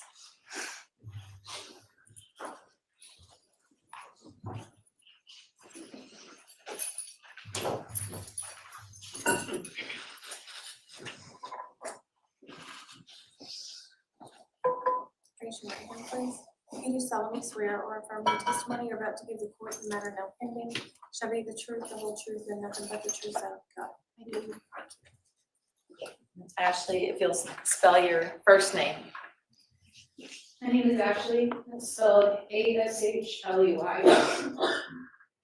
Can you share the impact statement you've prepared for the court? Justin was my big brother. Even though legally Amber is my sister-in-law, she became my big sister. I sit here today mulling over what was officially conveyed regarding the loss of Justin and Amber Hicks. It's hard. It's hard to put into words the true impact of this loss, aside from simply saying that it hurts in ways that are unimaginable.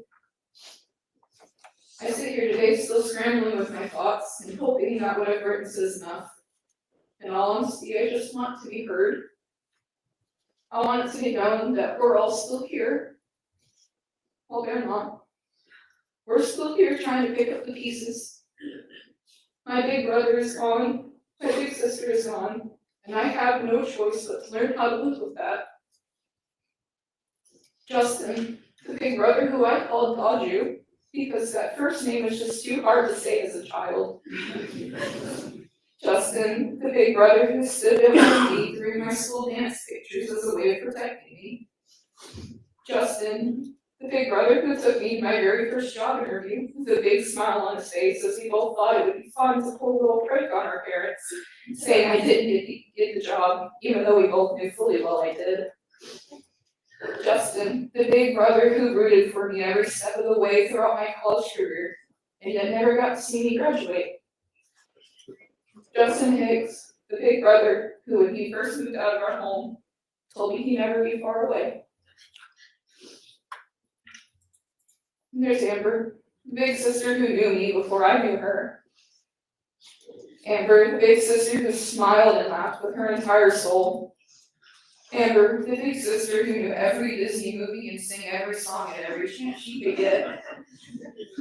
Amber, the big sister who loved fun fatty cake in the color purple. Amber, the big sister who wanted to make plans to hang out more once the move to be closer to everyone was settled. Amber, the big sister whose last words to me a week before life forever changed was that Christmas is for all of us to be together, and that she loved me too. I've said their names over and over again for one reason: memory. That's what they've been reduced to now, is a memory. I don't want that forgotten. I don't want them forgotten, not in this room, not amongst the people sitting within this room today, or with anyone listening. I don't expect an apology. I don't expect any remorse, and I know that I'll never get an answer as to why this had to happen. A part of me has made some form of peace with this, understanding that the hole in my heart is one I have to learn to carry for the rest of my life. The other part of me still goes back to that day 4 years ago, sitting in the neighbor's driveway across the street, scared, and knowing that life was never going to do the same from that point on. And it's not. I miss them, and I miss how life used to be. I hate that every time I look at a fire truck, my heart feels heavy. I hate that every sound makes me nervous at night. And I hate that if I don't get a text back from my family, I think the worst thing possible could have happened.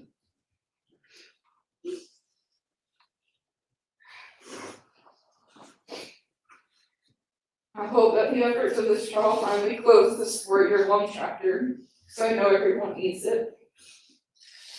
It won't bring closure like we want it to.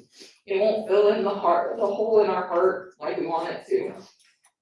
But it can finally put an end to what we've been waiting for now 4 very long years.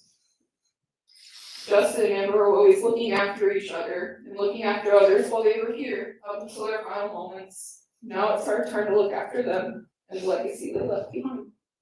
Thank you. Mark, Boggs, you ready?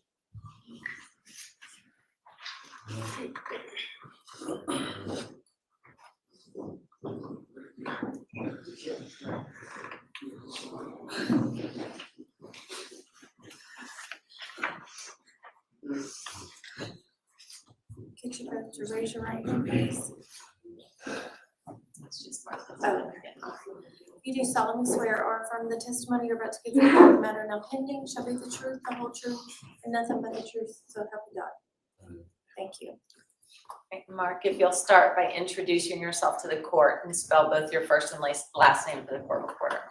Okay, my name is Mark Boggs, MarkBoggs.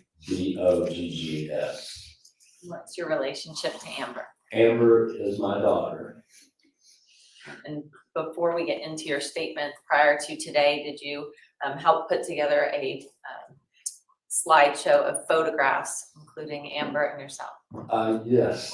All right, Yes, and we did. okay, and we'll play that for the court in just a little bit, but if you will now share the impact statement you've written for the court. Well, it's really hard to follow the great love and what everybody said about Amber and Justin. It's incredible, but I have with me Judge Brown. Thank you for allowing me to speak today. I have with me here for my support Kirsten Bauer. Kirsten was a huge part of Amber's life. They were like sisters, and whenever I took Amber places as a kid, I always take Kirsten with me. And there's so many stories. I mean, we go to the Atlanta Zoo, and we got membership to the Atlanta Zoo. That's one story. As we went down to see Willie B, you know, and the kids had so much fun, you know, knocking on the glass and aggravating Willie. So anyway, Amber and I, we walked out and we going, where's Kirsten at? And we had to turn around and go get Kirsten. She's still down there staring at Willie B, you know. But everywhere we went, you know, Kirsten was always a part of our lives and all of our other friends. But I just want to thank all the family and friends that have been here during the trial for their support. I love you all, and you know, it's our village, and there's so many more that have been part of the village. But today we gather to mourn the loss of my daughter, Amber, and my son-in-law, Justin. The little boy, Jacob, has been left without the guidance and love of both his parents. For 4 years now, our family have been engulfed in grief, and although we know closure may never come, we hold on to the hope that justice will be served and this monster never sees the outside again. Justice is what this defendant deserves, and I firmly believe that Mr. Lanz is a representative of pure evil. We'll just kind of like to back up here and give a little background of Amber and myself. As a kidney transplant, my beautiful wife, Amber, my beautiful wife, Dorinda, longed to be a mother, despite the risk involved. In July of 1990, she gave birth to our miracle child, Amber. She was a month early. Okay, guys, there were 13, they said. 13. And only weighing 4 pounds, 11 ounces. God knows.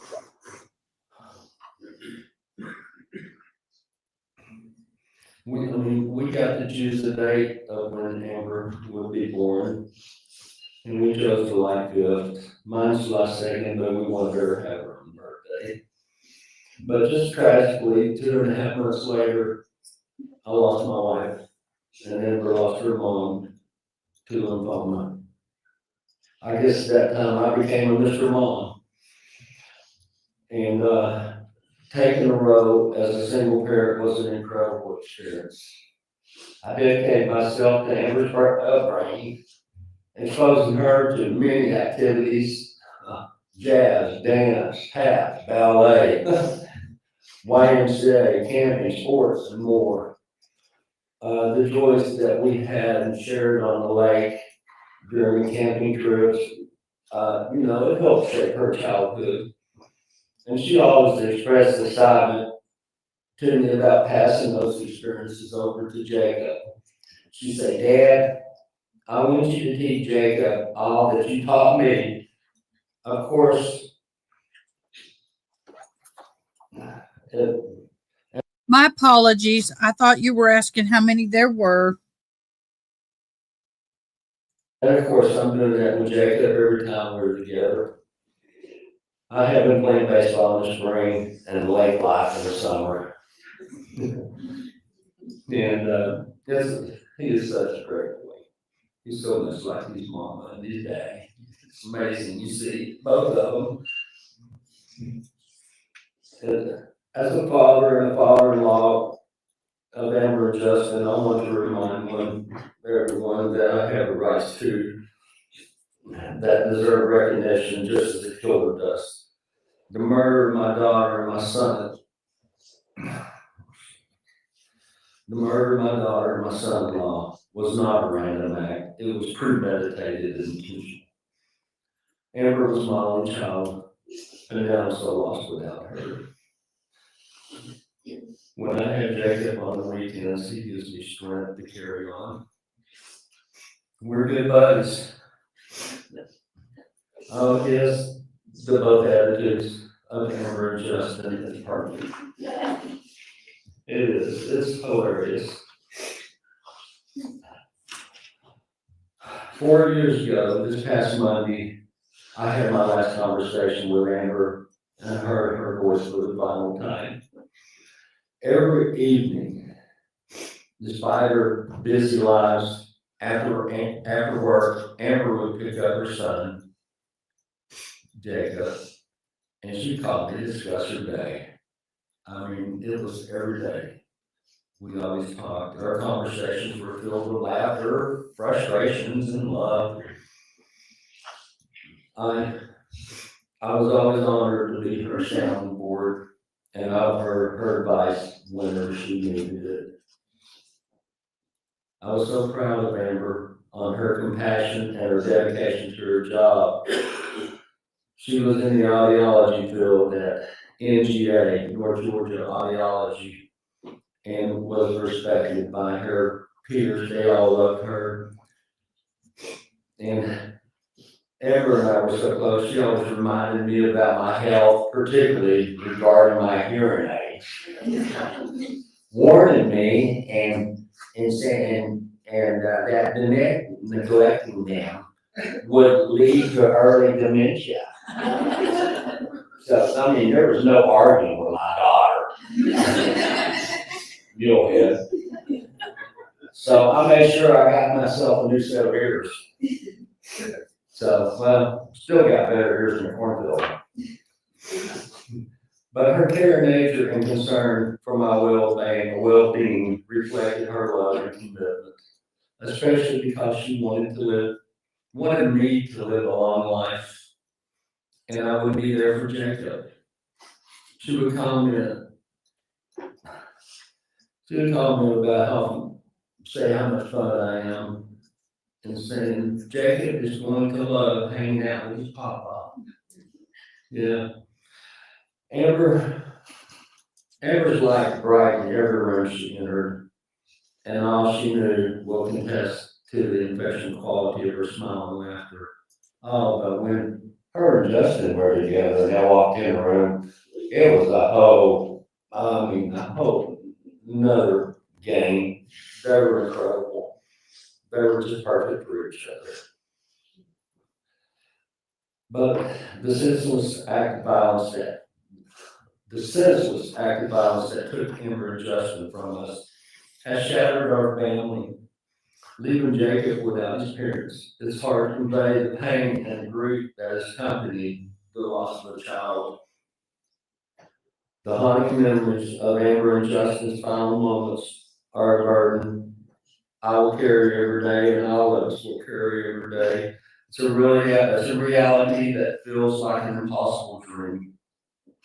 Amber and Justin were remarkable individuals and loving parents, bringing positivity and humanity into this world. It's incomprehensible why Matthew Lanz would choose to take their lives in cold blood. That was never God's plan.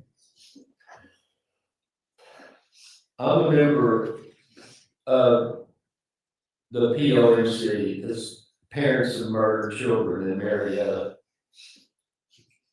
I started that about a year and a half ago. It's a place where I find solace in sharing our feelings of grief and anger with one another. Understanding our shared experiences helps us to navigate the overwhelming loss that we face together. And, this is my POMC family, Nancy, and their support has really helped. I love them. They are a true family. We're grateful, Judge, that the convicted killer of Lanz is competent to be held accountable, was shown and proven. The actions he chose to take the lives of Amber and Justin's hold accountable of his earthly justice. I just know that after Matthew Lanz spent 9 months in Georgia Regional, it appears that he had learned how to manipulate the system. It's clear that he is intelligent and educated. Therefore, I urge the court to impose the maximum penalty. Matthew Lanz should serve his life in prison without the possibility of parole. It is shocking that you, Matthew Lanz, gets to breathe and speak and engage with the world while Amber and Justin have been silenced forever. You are a coward that you will not show up today.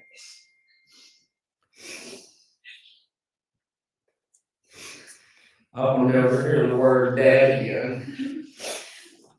And I miss you. I love you, Amber and Justin.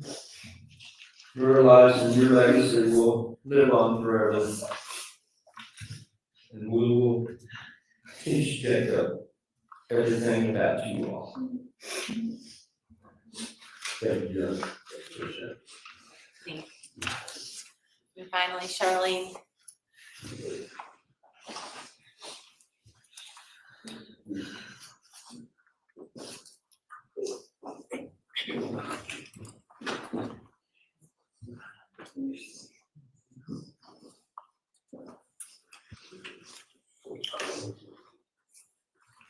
Raise your right hand, please.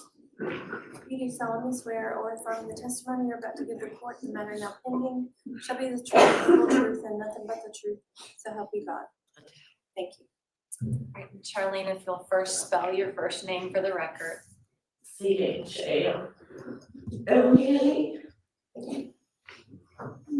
Take your time. I don't know how to do this. I shouldn't have to do this. I don't know how to take 31 years and compile and small memories to convey who Justin was. When I looked into his life, born, I did not have 31 years. To know them was to love them. I know it's a cliche thing, to say just the truth. They made no enemies. But you could have met Jacob. To look into his eyes, you see the same beautiful soul. Staring back, you see Justin and Amber. Beckett is a carbon copy of his dad in appearance. And he's got the same attitude as his mom. Can't argue with him. I'll just simply say, I want to ask that he gets the monster kiss. Life, because we've all been sentenced to life without just Amber. I don't know how to do that. Watching my children hearing pain. I just, Jacob, he asked me the other day, he said, I know your mom and dad haven't come to see them. Well, not yet, baby, but we'll go one day. Picture day, he asked me, whose smile do I have? Which one should I use? I said, either one is good, baby, they both look great. I said, just don't give me that typical cheese smile, give me an actual. But I stand before you and ask that he is sentenced to the maximum whatever it is. And I stand before you, Jacob, that's the same. And as I don't know what to say.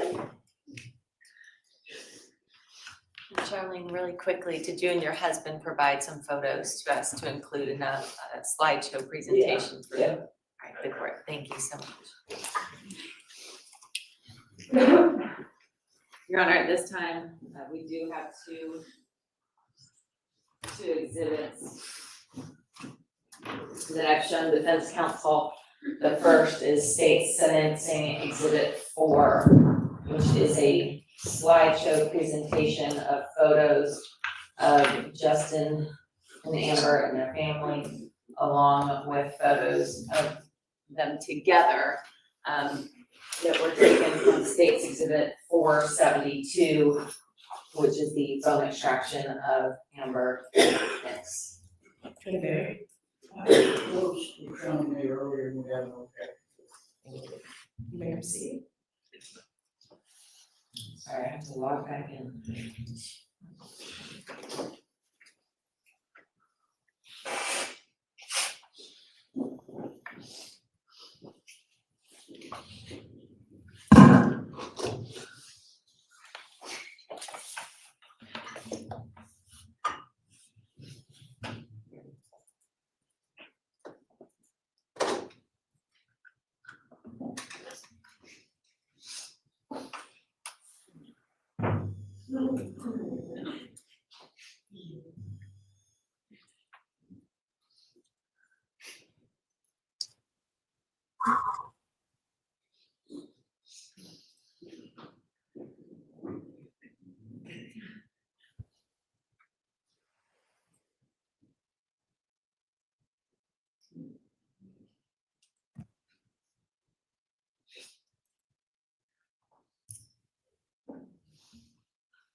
And then finally, Your Honor, we have state's sentencing exhibit 5.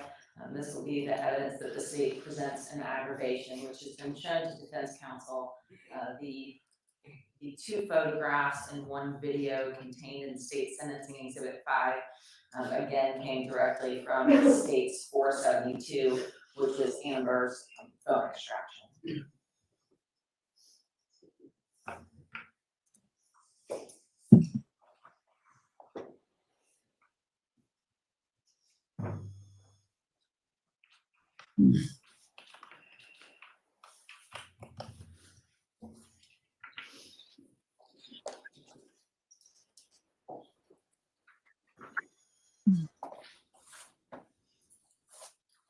Your Honor, this photo here was taken on November 6th of 2021. This was the very last family photo, just 11 days prior to the murder. This was following a weekend they spent camping together. This here, Your Honor, is the last video. This little guy loves you too. He does not want to go to sleep tonight, so we're just hanging out. Can you say hi, Nana? Yeah, Nana.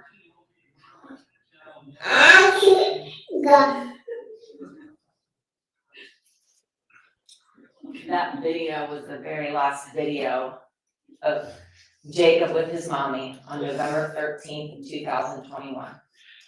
And it was on the very couch where his mom would be executed just 4 days later. And thank God Matthew Lanz didn't break through that window 4 days prior, because it was almost at the exact same minute that she was executed. And finally, this photo here. This photo was taken on November 17th of 2021. This is the very last photo of Jacob with his daddy, taken 9.5 hours before his dad was executed. Jacob would never be held in his dad's arms again. Your Honor, no one saw this coming. I'm not going to belabor the point here. You've seen and heard the evidence in this case. It's clear that this man deserves the maximum possible sentence. And it's not just for the murders. It's not just for the home invasion, the gun charges, the cruelty, but for robbery. He's not charged with robbery, but it is by far the most heinous crime that he committed. He robbed Justin and Amber's friends of their friends with the biggest hearts, their angels on earth. He robbed the Cherokee County Fire Department from one of their brothers. He robbed Tim and Charlene of their firstborn child. He robbed Mark from his one and only child, his baby girl. Mark had already lost his wife when Amber was just 2.5 months old. Never in a million years did he think that he would repeat history like that. And Matthew Lanz robbed Jacob of his parents forever. Jacob only had 2 birthdays on this earth with his mom and dad. He didn't get to spend a single Christmas with his mom and dad that he would actually remember. He didn't get to be dropped off for his first day of kindergarten by his mom and dad. He didn't get to go to his first baseball practice with his mom and dad. He didn't get to have his mom and dad at any school function, like muffins with mom or donuts with dad. He doesn't get to sit at the dinner table and do homework with his mom and dad. He doesn't get his mom and dad to teach him how to drive. He doesn't get to have his mom and dad at any graduation.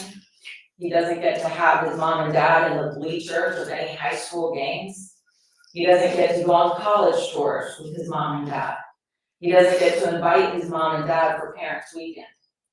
He won't have his dad standing beside him one day when he gets married.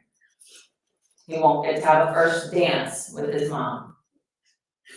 He doesn't get to become a father and share that beautiful moment with his mom and dad. That moment where all of a sudden you really deeply understand just how remarkable your mom and dad really are and how much they love you. And most importantly, Jacob will never have a sibling. The greatest gift you can give a child on this earth is a sibling. And that was certainly the intent of Justin and Amber, is to give Jacob, at a minimum, one sibling, but I'm sure many more. And he was robbed of that opportunity. Jacob obviously has a lot of love and support, and for that I'm grateful. But you cannot replace a child's mom and dad. It's actually amazing when you look at child development. Children have an incomparable bond and attachment to their parents. And this bond is so deep and so innate that it remains true even if their parents aren't the best parents. Look at kids in foster care. Parents who may have been in and out of jail, who may have struggled with addiction, who hadn't prioritized them, and yet their children still love them and put them on a pedestal. If children like that are so deeply connected to subpar parents, think about how profound Jacob's bond was to his mom and dad. They were perfect. Their lives revolved around Jacob, and happily so. And they loved their son. The Eighth Amendment is supposed to protect against cruel and unusual punishment. Unfortunately, that protection only goes one way. This defendant cannot receive a punishment that's considered cruel and unusual under the Constitution, but he sure gave Jacob one. At the young age of 2 years, Jacob was sentenced to life without his parents. He will never have his mommy and daddy back. This defendant literally tore a piece of Jacob's heart and soul out of his body, robbing him of the only thing that mattered to him on this earth. This defendant has already received mercy and will continue to receive mercy because he gets to breathe air and he gets to receive love and support from his mom and dad. He even gets to choose whether he wants to face the devastating impact that his actions created, which is what we've seen today by choosing not to be present for his sentencing hearing and choosing not to hear the victim impact statements. All of that's mercy. Mercy that Jacob doesn't get. Jacob doesn't get to hear his mom and dad. He doesn't get to see them. He doesn't get to feel their love and support. He doesn't get to breathe the same air that they breathe. This defendant does not deserve an ounce more of mercy than he's already getting. We are asking that you sentence the defendant to the maximum sentence, which is as follows. For count 1, malice murder, the state is asking for a sentence of life without the possibility of parole. For count 2, malice murder, the state is asking for life without the possibility of parole consecutive to count 1.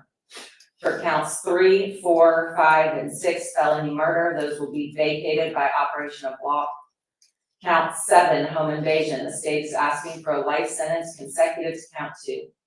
Count 8 and 9 are aggravated assault counts. Both will merge. Count 8 merges with count 1. Count 9 merges with count 2. Count 10, possession of firearm during commission of a felony, 5 years to serve consecutive to count 7. Count 11, possession of firearm during commission of a felony, 5 years to serve consecutive to count 10. Count 12, cruelty to children in the second degree, 10 years to serve consecutive to count 11. And count 13, tampering with evidence, 12 months to serve consecutive to count 12. For a total sentence of 2 consecutive life without parole sentences, plus an additional life sentence consecutive, plus an additional 20 years to serve in custody consecutive, plus an additional 12 months to serve in custody consecutive. This is the only sentence that even comes close to justice for the irreparable and permanent damage that he has caused to all those before you, to all those in the community, and most importantly to Jacob. Thank you. Attorney Barry? Sorry, Attorney Barry from the defense. Okay. I really have to say, I feel bad for this defense attorney. I feel so bad for him. Not because, hold on, sorry. It is his job to defend these people. But as a human being, as an individual, like all of us, that is one hell of a hard act to follow. And I bet in the pit of his gut, he wished he didn't have to do what he's getting ready to have to do. So nobody be mean to this man. He's just doing his job. That's it. Nothing. Honor, I've been doing this for 55 years. I've seen a lot of heartbreak, pain, and sorrow brought on by tragedies, such as this. As a parent, the loss of a child is almost too much to bear. Our hearts go out to the family of Justin and Amber. I've done a lot of these trials. I don't think I have seen as many people attend not only the competency hearing that we had, but also this trial.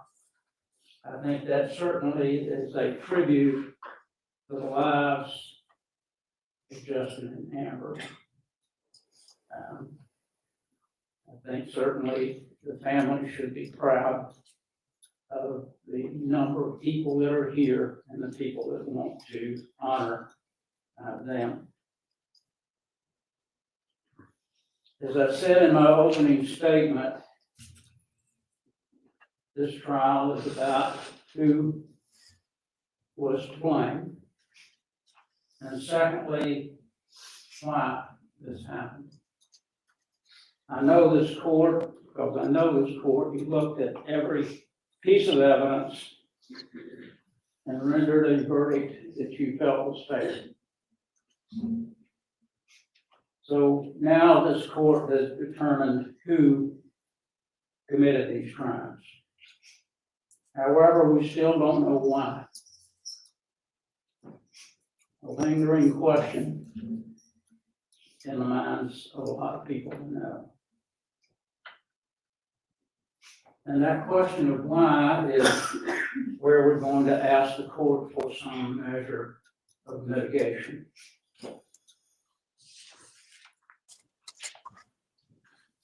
I've dealt with this case for the last 4 years. I've dealt with Matthew for the last 4 years.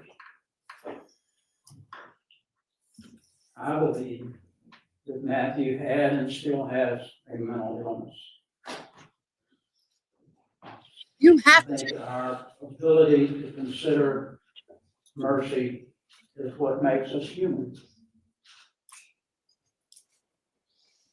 And it's hard to want to give any measure of mercy in this particular case. However, we are asking the court to give whatever measure of mercy that you can for Matthew, because we still don't know why. We still don't know what the motive would be. The lead detective, when I asked him about the motive, the lights, maybe his brother, the brother who was killed after the death of his brother, he went downhill pretty quickly. mental break, it's called. All we can ask of the court is simply to consider those things that the court heard in our previous 4-day hearing concerning his mental health and what this court heard in the trial of his case. And that's all we can ask. I know the court will consider those. Thank you, guys. Thank you. Any agreement? You know, the judge felt bad for this guy because she knows how hard that is. Y'all, we can be really tough on defense attorneys. They get the crap end of the job. They really do. Even if they know their client is guilty, they have a right to representation and a fair trial. I get it. But don't you know that guy struggled last night? He may not got any sleep last night. This guy is pulling everything out of his soul to do what he just did. Utmost respect for you, sir. Wouldn't want to be you now. Anyone else have anything as well? No, thank you. Okay. All right, so at this time, I am going to step off the bench to take into consideration what the court has heard today, the facts, the law, and we'll make a decision rendering the sentence, and we'll come back out at that time to pronounce the sentence. But I have the attorney's approach, just one moment. So I think she's going to take a quick break and come back, which is understandable. She's going to be speaking to the attorneys at this time. Thank you guys so much for joining. This is a very emotional and difficult time for all involved. And really, nothing is going to fix this. Nothing's going to make it better. But having peace of mind to know that this person, I got sun coming through. We're going to lean into it. Hi, sun. It's peaking. Knowing that he will never grace the streets again will give them some peace for that little boy and for their own. Look at the picture of the defendant with the attorney here over there in the corner. And he's sitting here. That is probably exactly how he feels right now. Yeah. And I do believe it's chicken shite and that the defendant was such a coward, would not come into court. Dude, you owe it to the families to show up in court today. But he didn't. So, once again, it just shows the character of this person. Thank you guys for joining me, mods. Thank you very much, June. Thank you, Angela, JJ, Honey, all of you. Okay, we'll stand in recess. We are going into moment. We're going to do this. We have multiple things ready and ready to go. Is this day one? Yes, it is. When we get done with this, we have the Karen Reed trial hearing. That starts at 1 o'clock. Let me see what time that is. 1 my time. I don't want to do that. Is that mine? Oh, that'd be mine. Okay. I'm going to delete mine so I don't confuse myself. So, I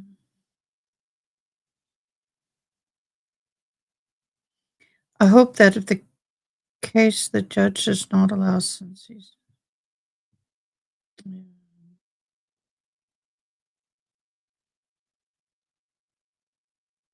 yes, true. They are remembering them through laughter, pain and laughter.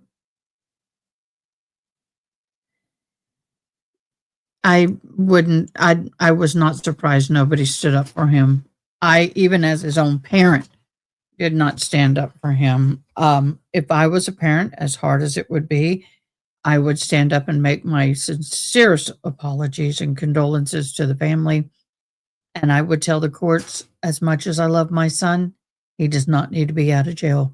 With that kind of mental state, that kind of behavior, I gave birth to him. He was not that kind of person.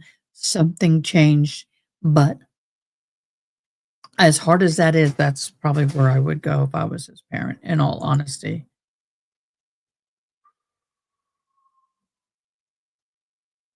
The statement about the assistant DA was flawless in this. Yep. Oh, Nala, I know. Nala wants cranberries.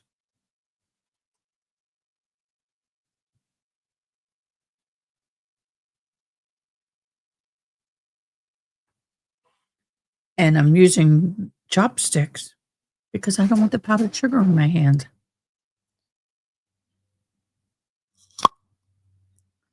It just makes me laugh. It only does it once. I don't know why. It is so. I got to lighten it up a little, Bo. I got to lighten it up. Got to lighten it up. I can make myself sick on these, y'all. I really could.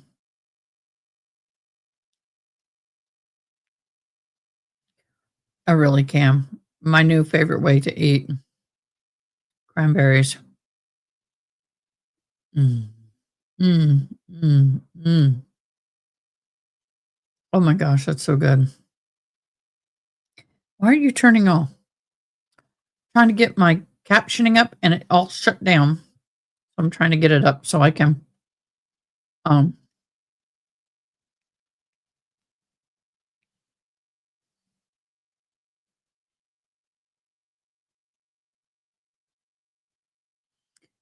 um I'm looking for the Karen Reed just to make sure I don't miss it.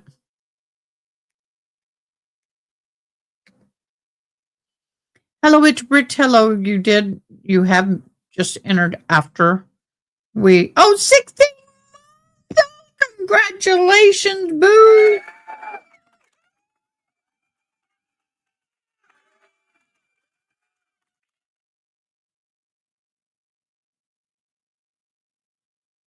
Oh, June, that sounds so lipid divine. Oh my God, that sounds heavenly. Hello, Britt. Thank you so much for your 16 months of unending support for me and my channel. You are amazing, and I love and appreciate you. Thank you, thank you, thank you so very much. I am going to do that. I'm looking for something specific. I have something I want to show y'all. I'm going to cut to the chase in the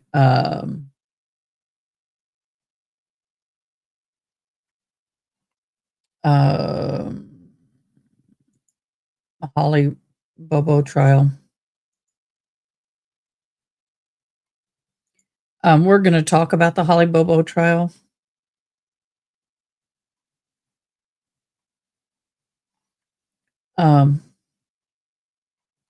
Why can't I find the same video? I hate it when you find videos and then when you go to find them in another section, you can't. So let me Google it.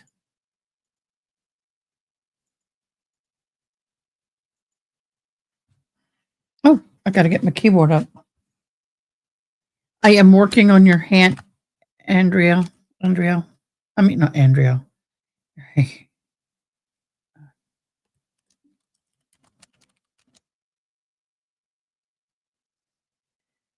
Holly Bobo. This is what I want.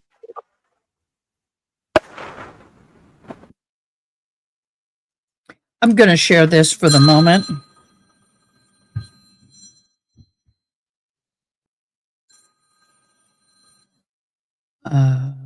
For the moment. This is the moment. This is the now my captioning's working. I want y'all. This is we're gonna go back and watch yesterday's, and catch up. But this woman, I want us to watch her first because she is so spicy. It is like I'm like if you know it. Right. or if you should know it. Well, and it's important for you. You gave the but there's a woman out that I do abide by the court's admonitions. The only person I spoke to was my daughter, but there's a woman out Never made risotto. here that was very upset to find me. Do we need to take the subject? No, sir, I'm just. Oh, Your Honor. It is important for you to present to the jury evidence that you think is true. Of course. And you would agree it's misconduct to state evidence that's not true, if you know it, Right. or if you should know it. Well, that's two different things. But if you should know it. Well, if you know it, yes. If you should know it, I would say it would be subjective. Fair. And would you agree at this point that any inconsistencies, quote unquote, the closing argument is the chance to show what is the state's theory, resolving any inconsistent evidence? No. So if it says one thing, if you say one thing, you're okay if it's the other? That's not what I said. Okay. I disagreed with your premise. I believe closing argument is the opportunity to go over with the jury what the proof was. Okay. And you may discuss jury instructions if they were charged ahead of time, or if you have permission or seem to have an understanding of what the judge will charge. Let me ask you, you don't have to follow this. I'll read it, page 2732, line 9. You remember the night, the 13th, the 911 call? Do you remember the heavy breathing of Dick Adams, who had to wrestle 2 guns away from his grandson? Do you remember Zachary Adams asking his grandfather as well as his brother for their vehicle? Why didn't he have a vehicle? Why didn't he have a vehicle? Where was the white truck? Hidden in Victor Densmore's garage for a minute and then returned back to the Bells. Do you remember saying that? I was going to ask you, are you reading, is that what I said? Yes, ma'am. So I don't remember saying it. I've never reviewed my closing argument. If that's what the court reporter took down, I have no reason to suspect that I didn't say that. And you would agree that is saying your belief that Victor Densmore had the truck in his garage. No, in fact, we're not allowed to give the what I think and I guess this and I that. You're supposed to not, that what we're supposed to argue is what the proof was. Right. As opposed to our own opinions. Well, the proof was Victor Densmore said in the answer that we went over before lunch, Victor Densmore said, no, I don't remember it. Then you clarified it. Well, sometime or other, you said that you put the garage in and after the mattress trace after the abduction. We just went over that before lunch. Okay. Right? I mean, I'm waiting for the question. Where did you pull this out of to present to the jury that what Victor Densmore testified or said to Brent Booth in May was somehow wrong? Where did you get that? Everything I said was based on what I remembered the proof as being. Okay. Talk about the gun. Well, that's exactly what you said, page 2734. Let's talk about the gun. Do you want me to go to try and find that page? You don't have to. I'll read it for you Thank and we you. can discuss. What are the chances, Jason Autry? Y'all. Oh, I'm sorry. I love this woman. Love her. Finally started talking. He didn't explain.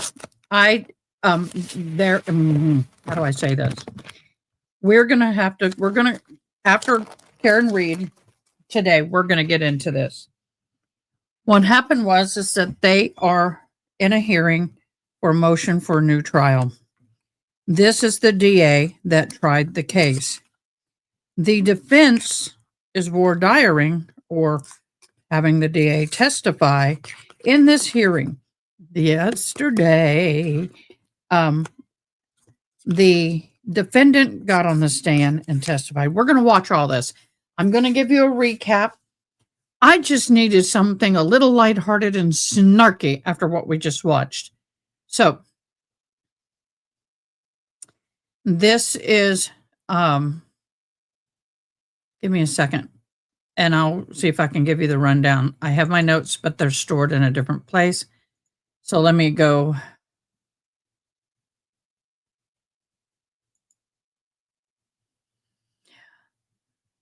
Okay.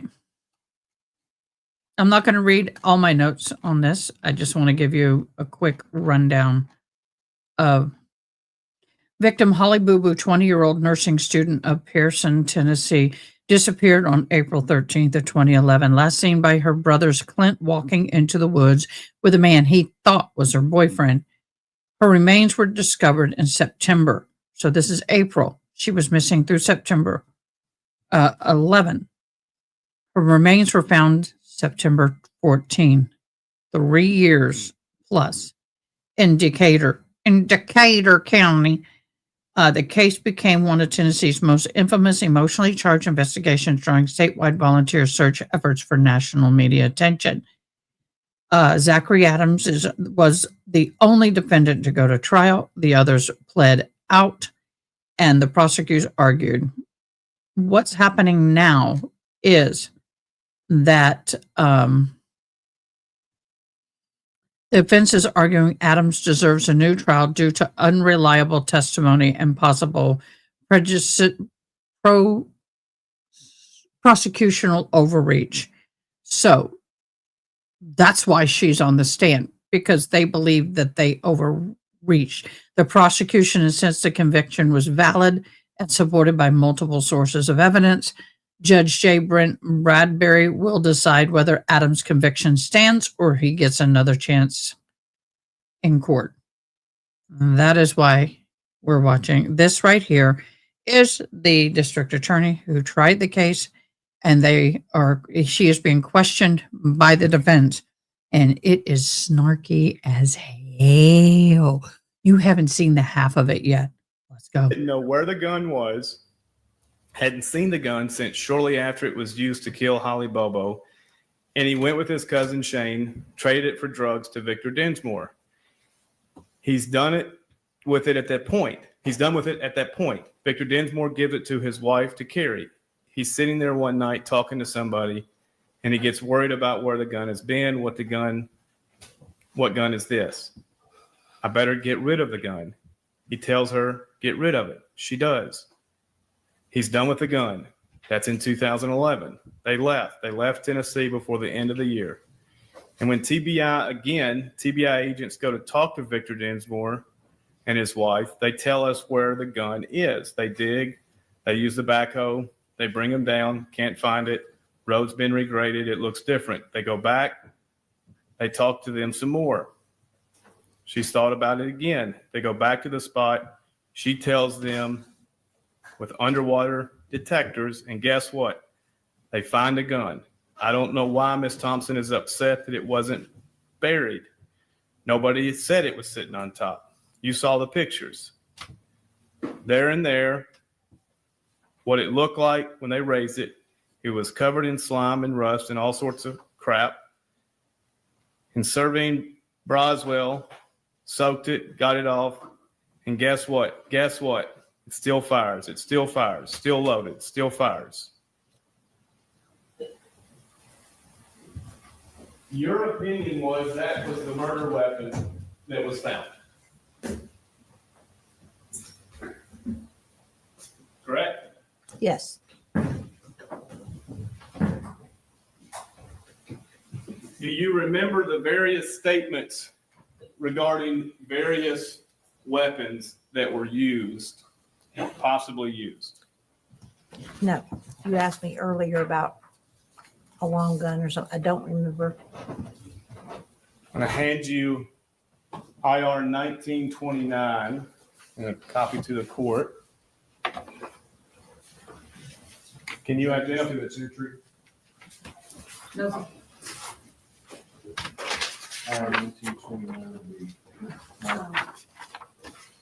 Exhibit.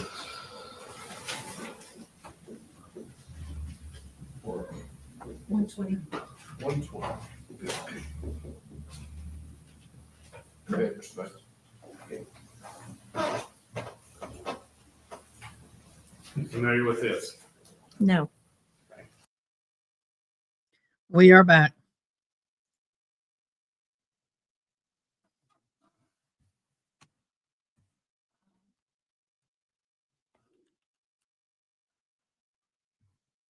Would help if I took my coffee out of my way.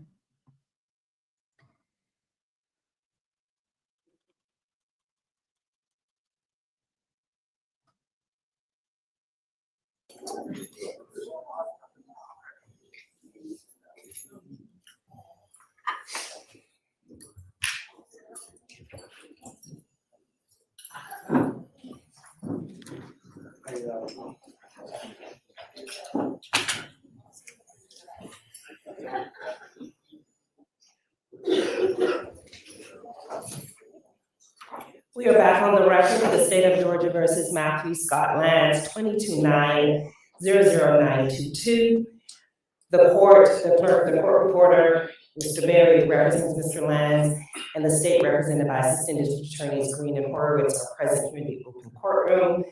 Mr. Lanz has waived his right to appear for the sentencing.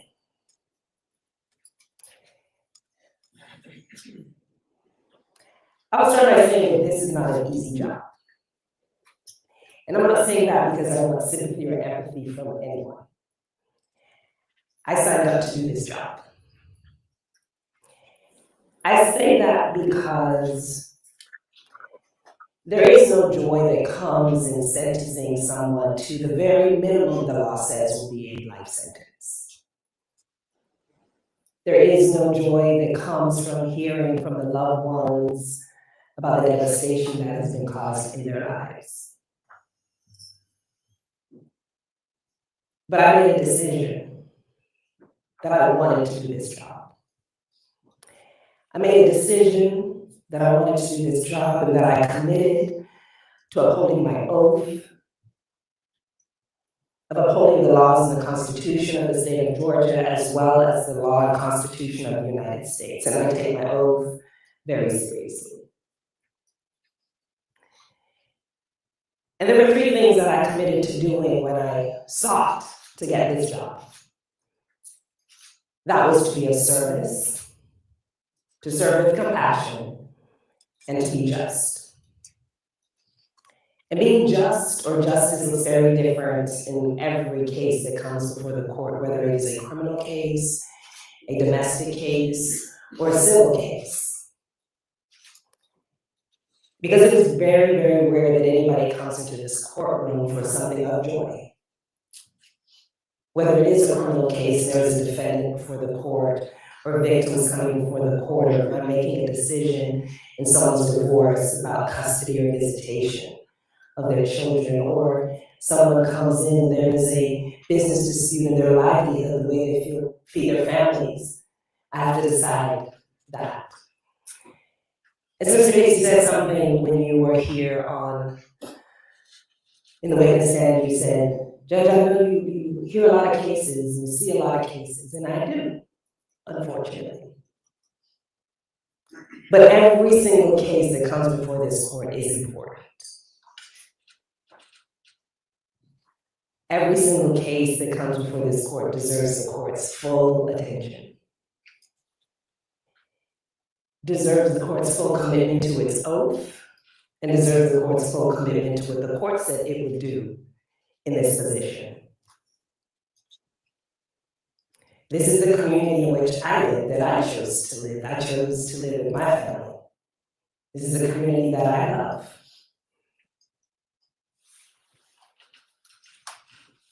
And that's what makes this job difficult. Because what does justice look like? Every case is different. The attorneys, law enforcement, prosecution, defense. We choose to be here every day. We made this decision to do this work. It doesn't mean that it makes it easy, whether you're state or defense in the work that you do. But we all seek to be just, to seek the truth,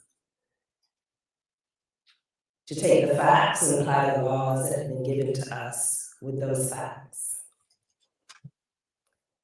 and do the best that we can do.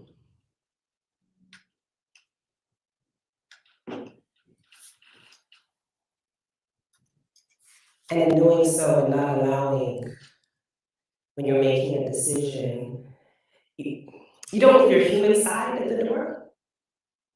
You don't leave your human side at the door. But you have to remember that you have to look at the facts, you have to look at the law, and you have to apply it. Even when it may not be the popular thing, or the things that people want you to do, it's without fear or favor that we serve. And to be servants of the people. That's what makes this job difficult, because you have to separate the human emotion from the facts and the law that you have before you. But I swore an oath. And I swore an oath, again, to uphold the laws and the Constitution of both Georgia and the United States, and I committed to being of service, to serving with compassion, and to being just.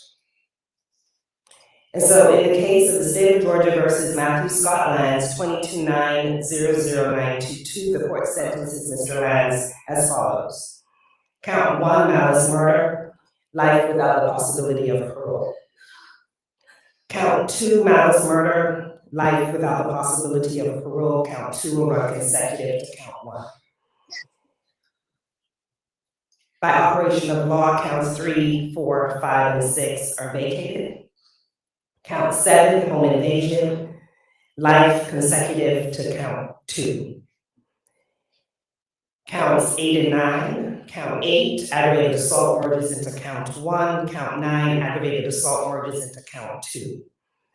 Count 10, possession of firearm during commission of a felony, 5 years to serve in confinement. Count 10 runs consecutive to count 7. Count 11, possession of firearm during commission of a felony, 5 years to serve in confinement. Count 11 runs consecutive to count 10. Count 12, cruelty to children in the second degree. Count the 10 years to serve in confinement. Count 12 will run consecutive to count 11. Count 13, tampering with evidence. 12 months confinement. Count 13 will run consecutive to count 12.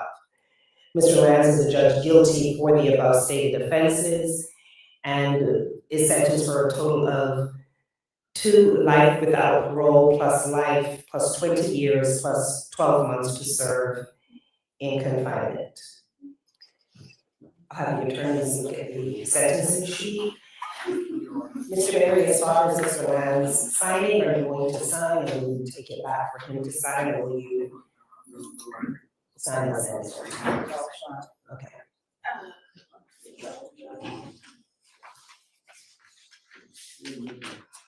She gave him the max on everything.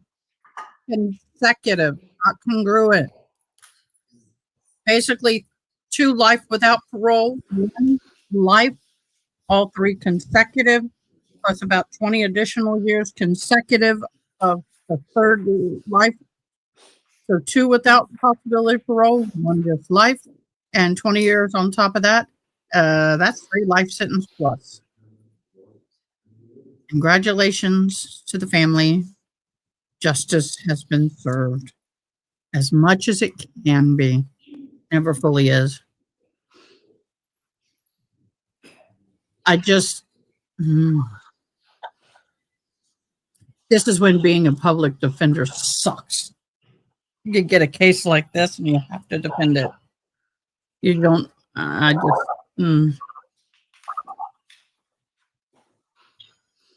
I wonder in his gut if he feels that this is, that justice, I'm sure he does feel that justice has been served. I feel for him as a lawyer. I feel so much time worse for the family.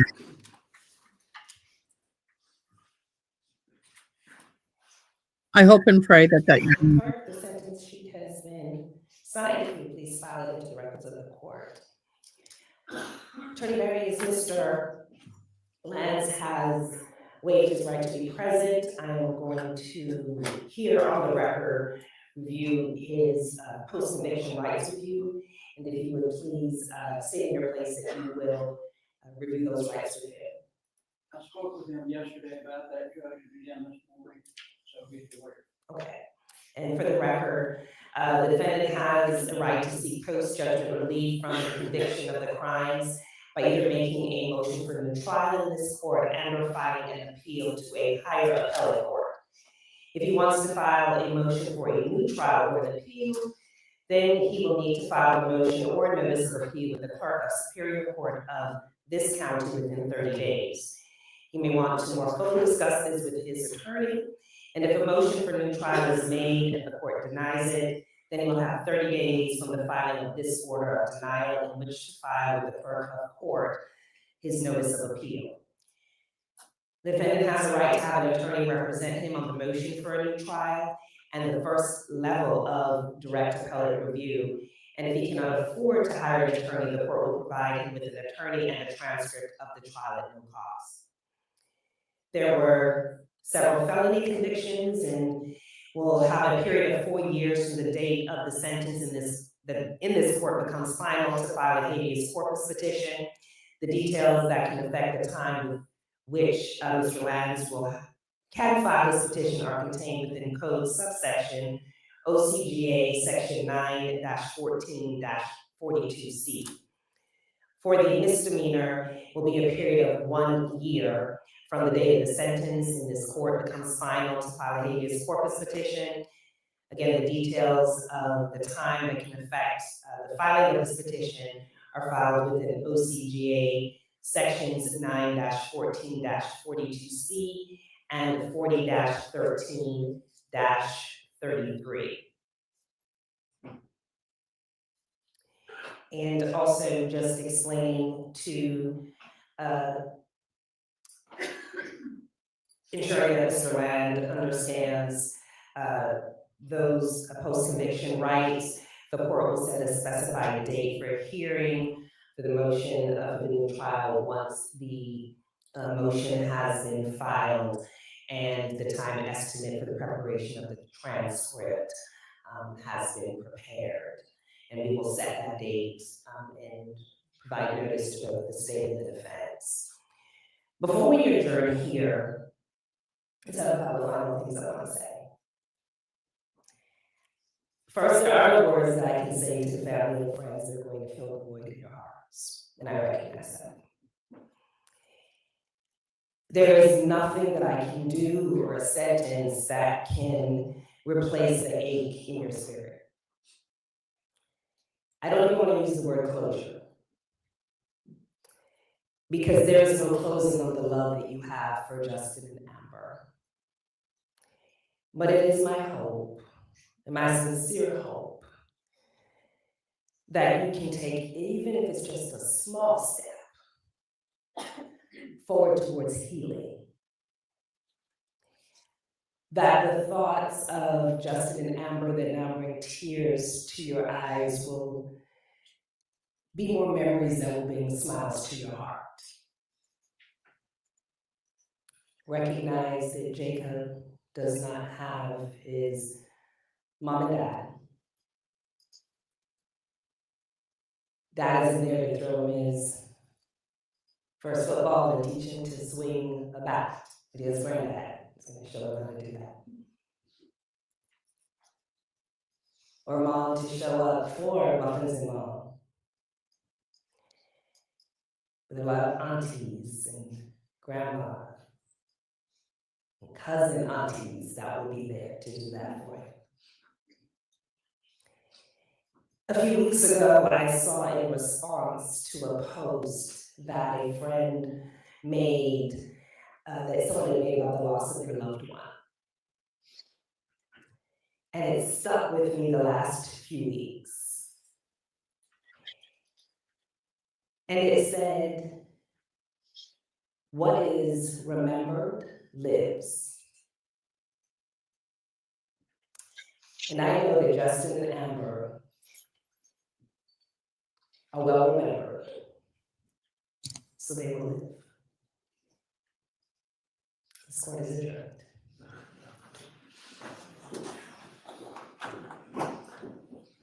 Trying to not-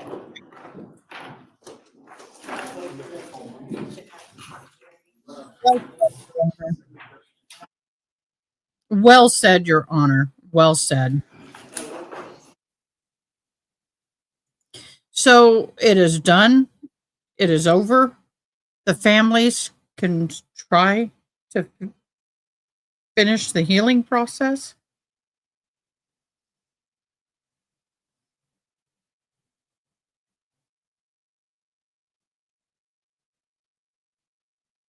I want to cry.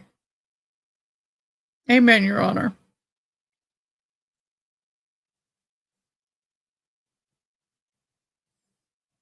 Anybody who does what he did is a sick MF. All I can say.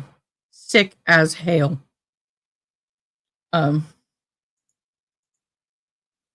We have 30 minutes before we have the Karen Reed hearing. I'm going to switch. Actually, we're going to start closing this live and we'll switch over to that one when we get close. Because I need to start breaking these up if I can, instead of running them all together. But wow. That was a heavy morning, y'all. Let's,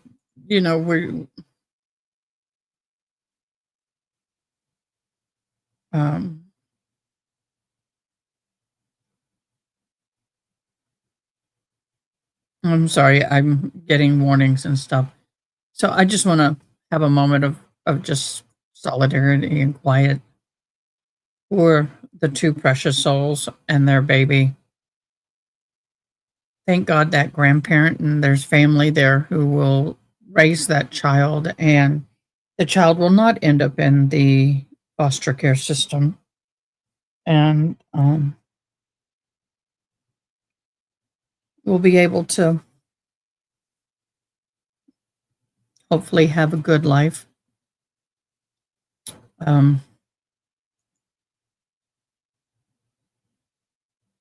Breaks my heart. Absolutely breaks my heart. Yeah. I'm going to see how many hours. This is 8 hours worth of. Okay, she's in that testimony. So we're going to close this. We're going to start watching the Holly Bobo from beginning, where he testifies in this hearing. I think what I'm going to do, I don't know, I need to talk to my mods. How's my sound? I feel like I'm really soft. We may, if we have downtime, watch, if there is any video available, the original trial. I think that would be cool. Why was my camera moved? There we go. I feel like I keep shifting where I know center is here for me. And I kept feeling like I had to shift and I saw my camera had been moved. So we're going to watch more of this in a second live. But for now, let's just, June and Angela in chat, do you want to start watching the Holly Bobo waiting for the Karen Reed here? Or do you want to take a break and come back in on a new live with Karen Reed? Because I'm going to flip over to the Karen Reed live when we go live for Karen Reed hearing. I don't know how long that hearing is going to be. Please comment in chat. Chat, you can also comment.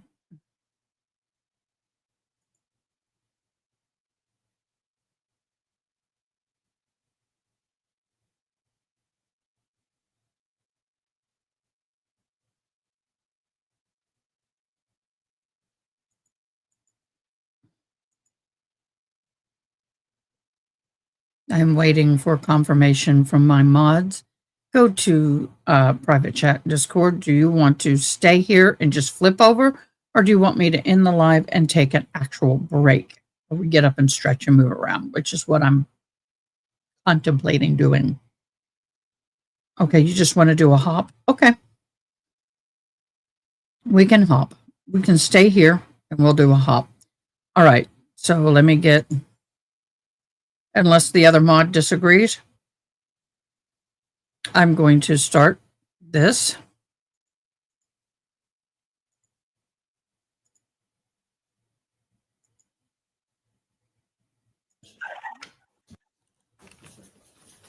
He has been found guilty for the red.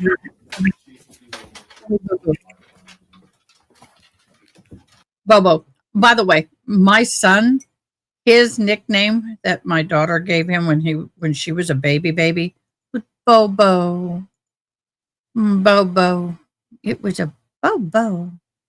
A little itty bitty Bobo. I'm gonna do this. And let's get going.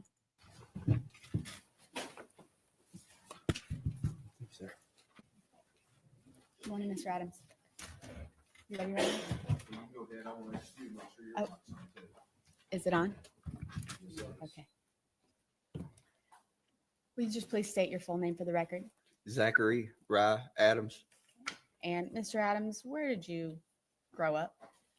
Around the Holiday area. And where did you go to school and work around at the time of April the 13th, 2011? Where did I do what now? Where were you working and living at the time of April 13th of 2011? In 2011, I didn't have a normal job. I lived in the Holiday, like I said, at 235 Adams Lane. I helped my granddaddy. He worked with the water department. I helped him with odd jobs, stuff like that. That's what I did. Okay. I tended to, we have a lot of land and stuff. So like during the summer, I would mow and bush hog and stuff. Okay. I want to first, before we just handle an administrative matter really quick, do you recall reading and signing? I'd like to hand the witness doc. This is just the proposed addition of the Second Amendment supplemental to his petition. It's a verified copy. It's the one that he signed before a notary. I'd just like to make it part of the record, Your Honor, to authenticate it. It's already in It's the verified copy is not in the record, and I would just like to.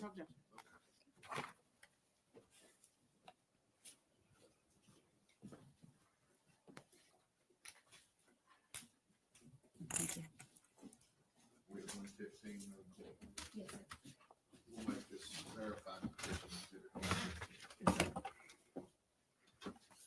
Mr. Adams, if you'll, do you recognize that document as a document that you signed? I dropped.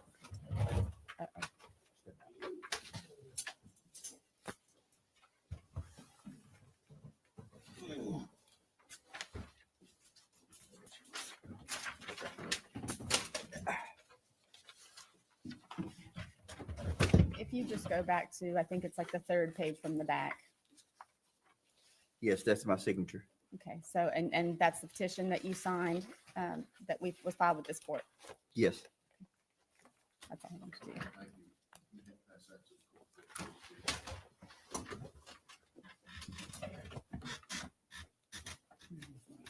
That chair is squeaky. Thank you. Okay, Mr. Adams, I'm just gonna speak to the elephant in the room, okay? Okay. Did you know Holly Bobo? No, ma'am. Did you have any knowledge of the Bobo family? Miss Karen Bobo was my fourth grade teacher at Parsons Junior High School in middle school. Did you kidnap Holly Bobo? No, ma'am. Did you rape Holly Bobo? No, ma'am. Did you murder Holly Bobo? No, ma'am. Did you have anything to do with the disposal of Holly Bobo's remains? No, ma'am. Okay. So I want to take you back to April the 13th of 2011. Okay. And I just want to ask you some questions about what you specifically remember. Okay. So where you just said you were living on Adams Lane, right? Yes, ma'am. Okay. Right beside my granddaddy. And who were you living with at that time? So at this time, I was living in my dad's old house, and Rebecca Earp was living with me. She was my girlfriend. Okay. How long had you been dating Rebecca? We had been dating at that time about 9 months to a year, I would say. All right. And who were you hanging out with during that time? I hung around Jason Autry, Shane Austin, my brother. He lived right next door. He hung out with us a lot. That's mainly about it. my girlfriend's sister and stuff would come over on the weekends. She had a boyfriend named Michael Petty. They would come on the weekends and hang out. And I just want to verify some facts about your relationship. So just Shane Austin, can you just real quick tell the court about what your relationship is with Shane Austin? Shane, I grew up with Shane. We grew up in church together. We went to church together since we was very little. We went to school together. He was a year younger than me.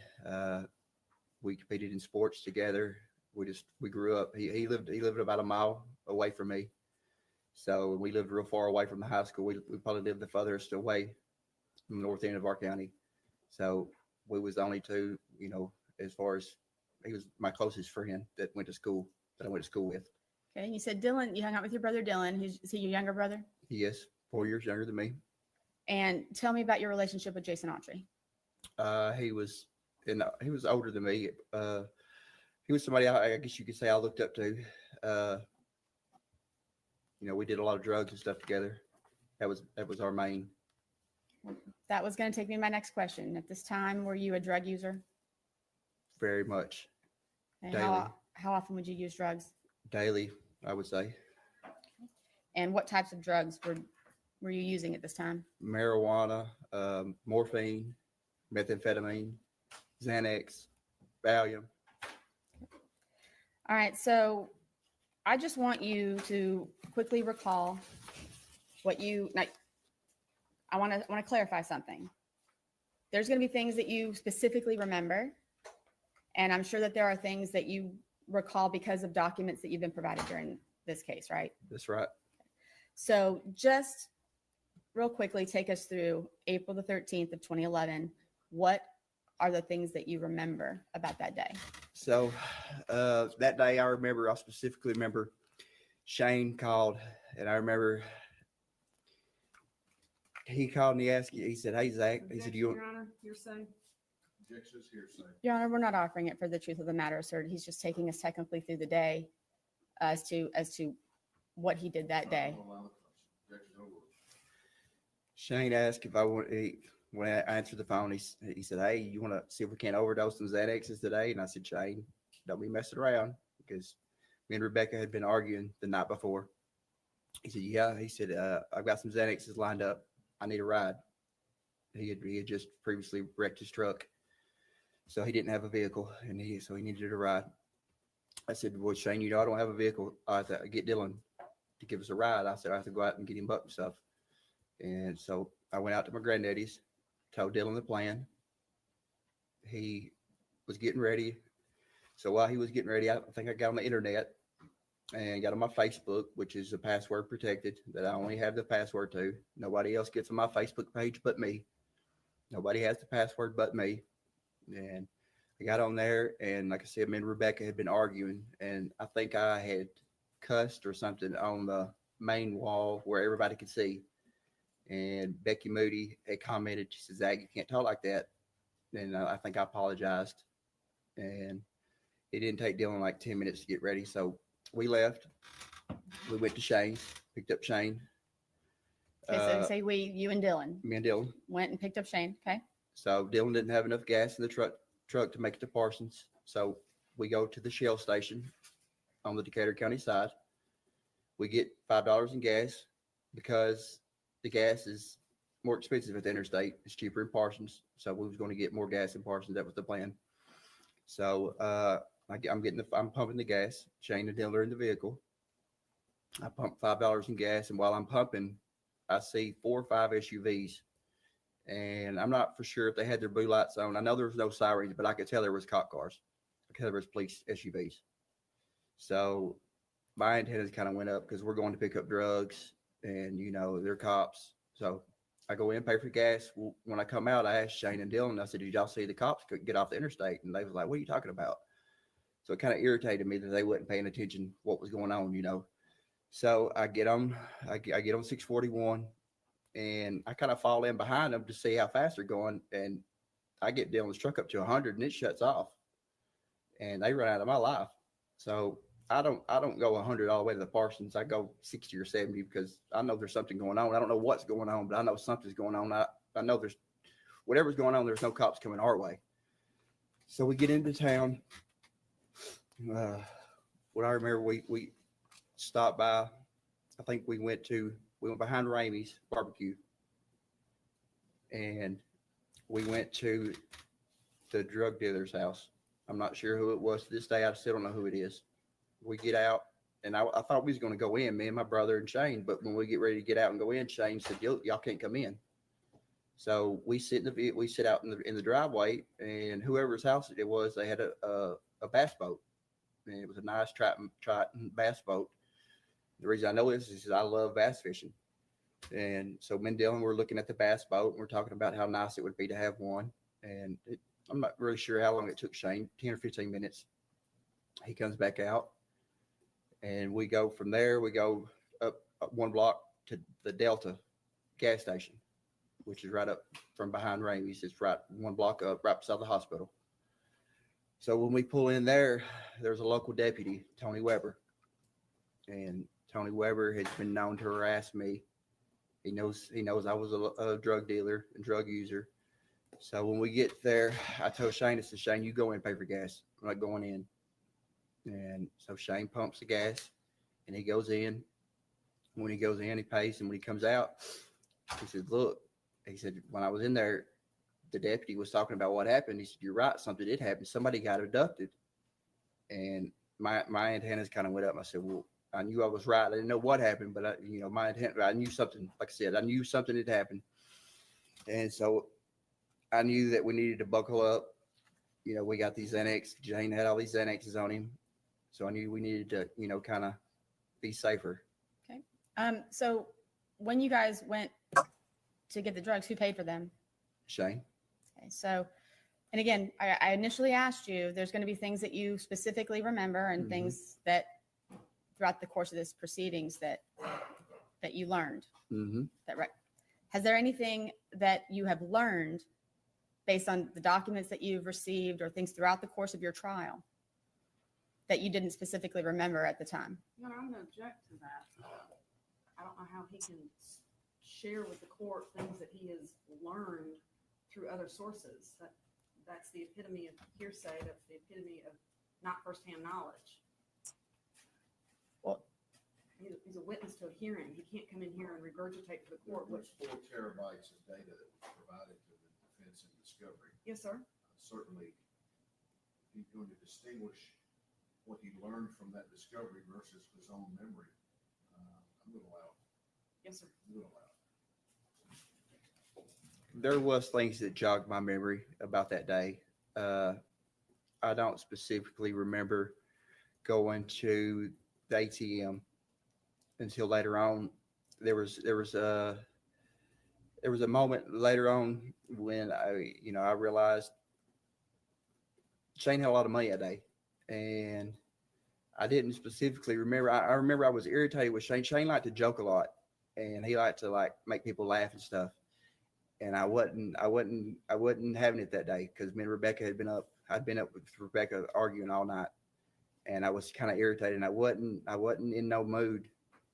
And I can remember, when we pulled up the ATM, I remember I specifically pulled him backwards. And how I know that is because I didn't want Shane to accuse me of stealing his pen, or I didn't want him to lean over, But in my statements to police, I don't believe I gave that. But it wasn't because it's just I didn't remember, Right. So you spoke with police several times throughout the course of this investigation? Every time they came to my house, every time they asked me, anytime and every time I gave a statement. Not once did I ever. I left my job when they come to the jail.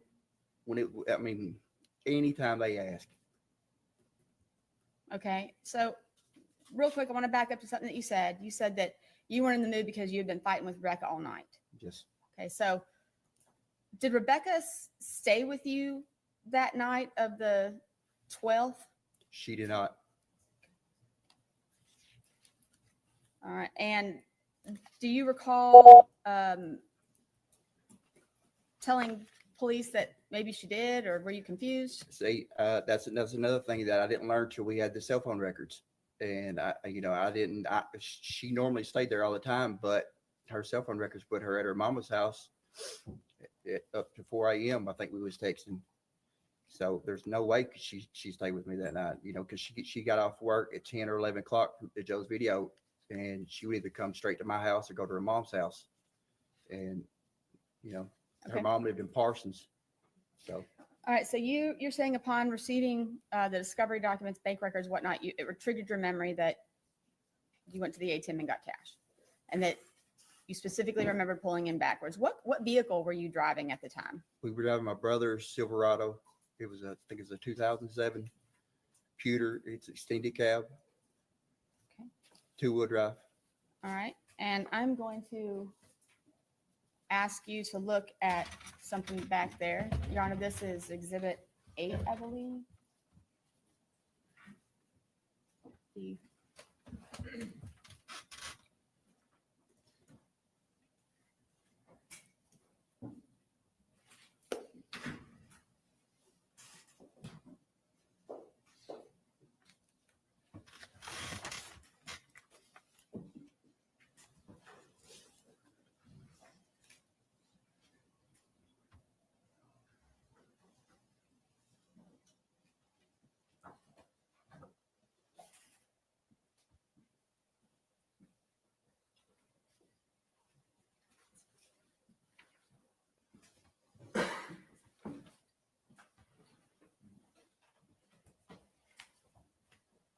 Your Honor, I apologize for having some technical difficulties here.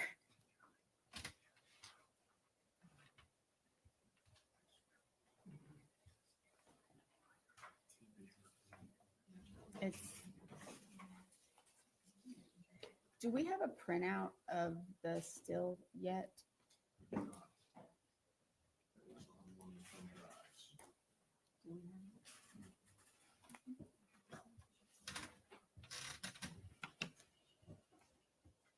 Apparently, we can't connect to the internet, so I'm gonna try to get this to him a different way, maybe show him the still. Okay. You got it up, Mr. Boyan. I can't. You got it down, Mr. I have it on the computer if I can approach. State agree that that's exhibit 8. Yes, sir. Is that the right number? I believe 8. Where's the? Is it running? I have the ATM video as exhibit 8. The still shot. Oh, the still shot. Show the whole video. I don't know what she's showing. The still shot's 101. Yeah, that's the video, right? Okay. 8 is the video, 101 is the still. Yes. I don't know what That looks like the video. they're showing, but. Oh, that's not my windows.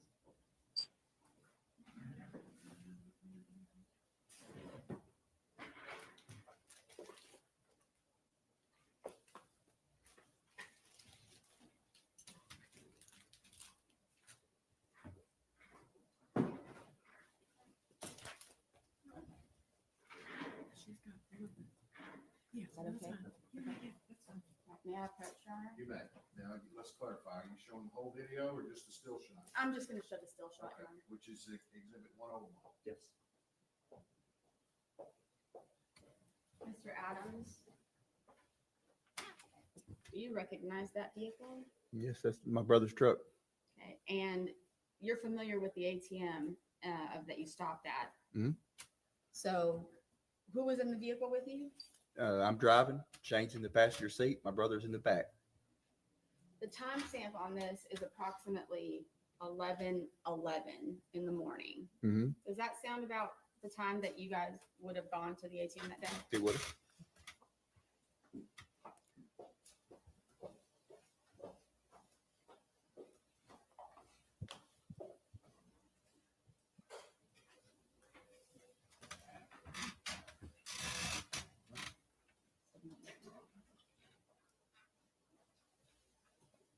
So, one second, Your Honor, if you'll give me one moment. Sure. You can't have just one.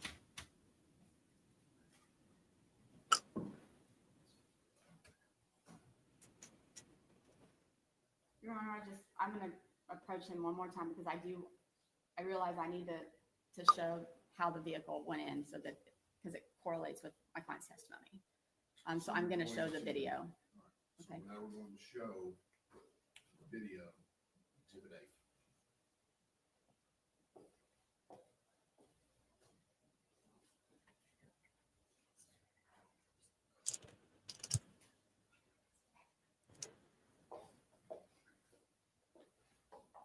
You're still unable to connect.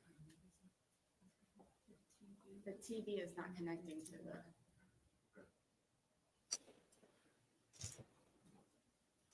You're going to show many videos this morning.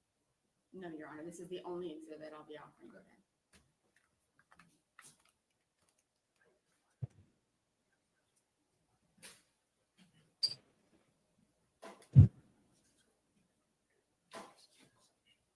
Goes beautifully with coffee. So I'm starting this video, Your Honor, at minute 11, hour 11, 10 minutes, 34 seconds, just to show how the other vehicles are. All right, so Mr. Adams, let me play that for you. So do you see that vehicle coming Yes. the opposite direction? And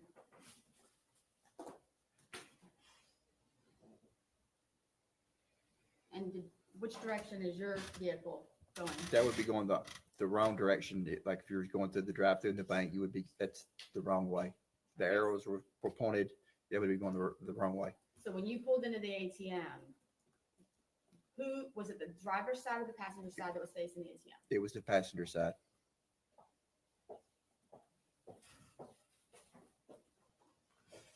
Thank you for your indulgence, Sean. Okay. Now, you were driving Dylan's vehicle. Why is that? Because at this time, I didn't have a vehicle. My Silverado, I had wrecked. The whole front end was tore off of it. And the Nissan, the white Nissan, I didn't have access to at the time. My granddaddy had it hid somewhere that I didn't know where it was at. Okay.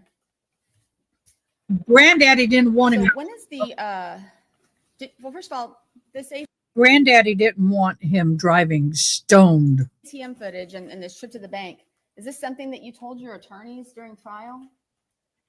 It came up, yes. It came up, but like I said, I didn't, at the time, I didn't realize about the ATM. I didn't remember. There was a lot of places that we stopped that day that I didn't really remember. And when is the first time that you saw this ATM footage? First time I saw it was with Mr. Bates. Okay, so do you recall being in court back in, I think it was January or March, and Mr. Boyano had his laptop on the podium? That was the first time. Yes, that's right. Okay, That's right. Is that the first time that you saw the picture of your vehicle? That's right. That's right. All right. And what jogged my memory is the reason I knew that is because when it went pulled in backwards, I said that's us, because that's what we did that day. Right. Now, you've been given your cell phone records, all these things that you've received in discovery, and you heard the testimony at trial. So you heard Jason Autry's testimony that y'all went to the river that day. Do you recall going to the river that day? I don't recall going that river that day, but I went to the river so much down there underneath the interstate bridge. It was, I would go 5 days out of the week, sometimes 7 days. I bass fished down there. I did drugs down there. I went down there to look for arrowheads. We just went down there just to kill time. Like, it was just a place we hung out. To be clear, when I say the river, where specifically are we talking about? Under the interstate bridge, under I-40 bridge, exit 133. All right. Now, do you recall going to Victor Dinsmore's house that day? I don't recall going to Victor Dinsmore's house. Is it possible that you went to Victor Dinsmore's house that day? Could have been. I don't remember though. Okay. Do you recall getting in a fight with Shane Austin that day? I did. Okay. And where did that take place? That was at Doug and Dottie Cooley's house. Okay. And so did you see Mr. Dinsmore there? I did.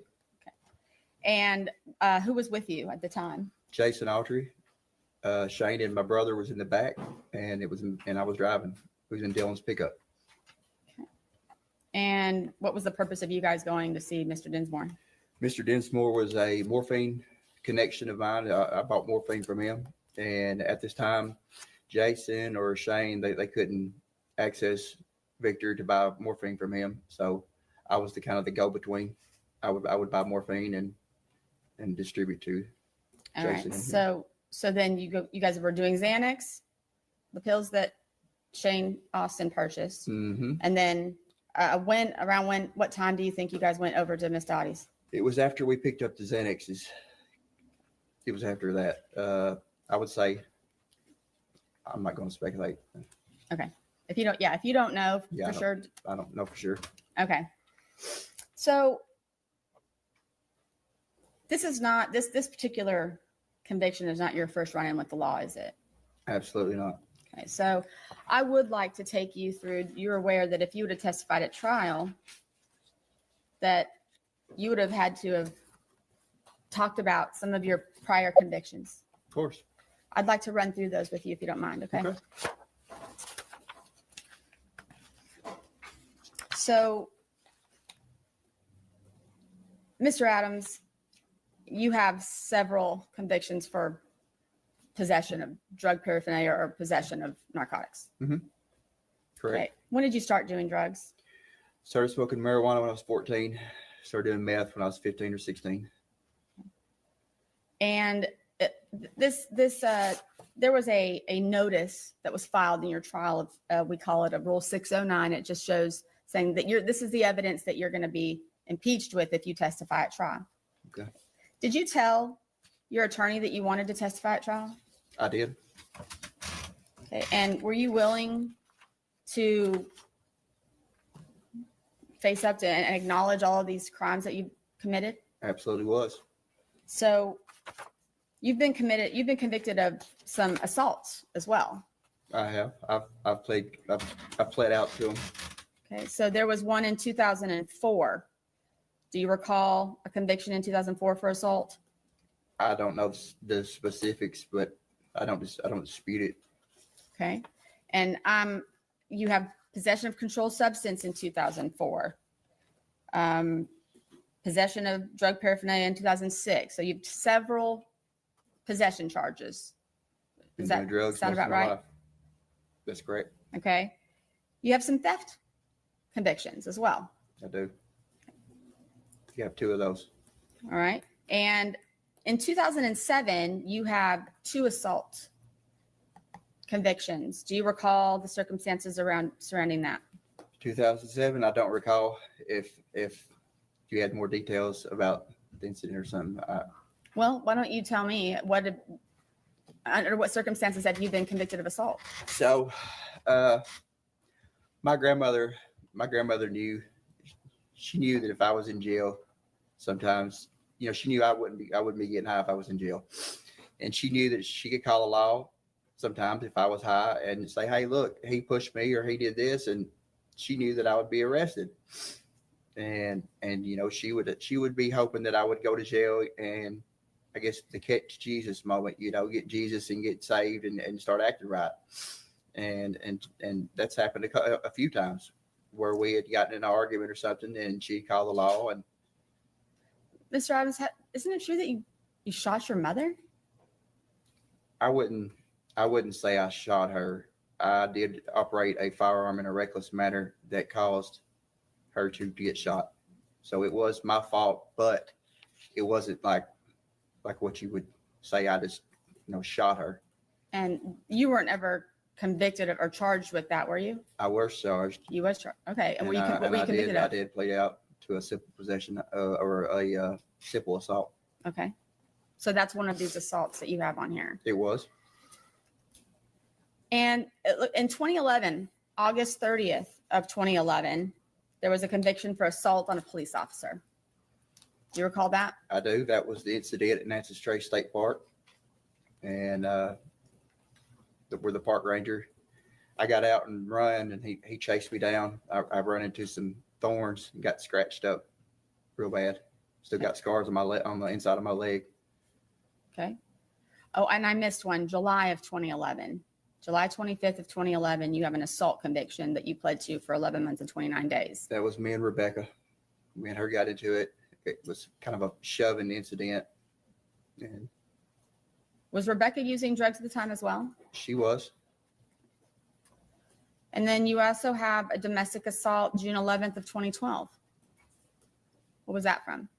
2012. I think that's where me and my granddaddy got into it. Okay, and you pled to 11 months, 29 days. I did. So in your entire criminal history, have you ever been charged or convicted of any crime that was sex related? Never.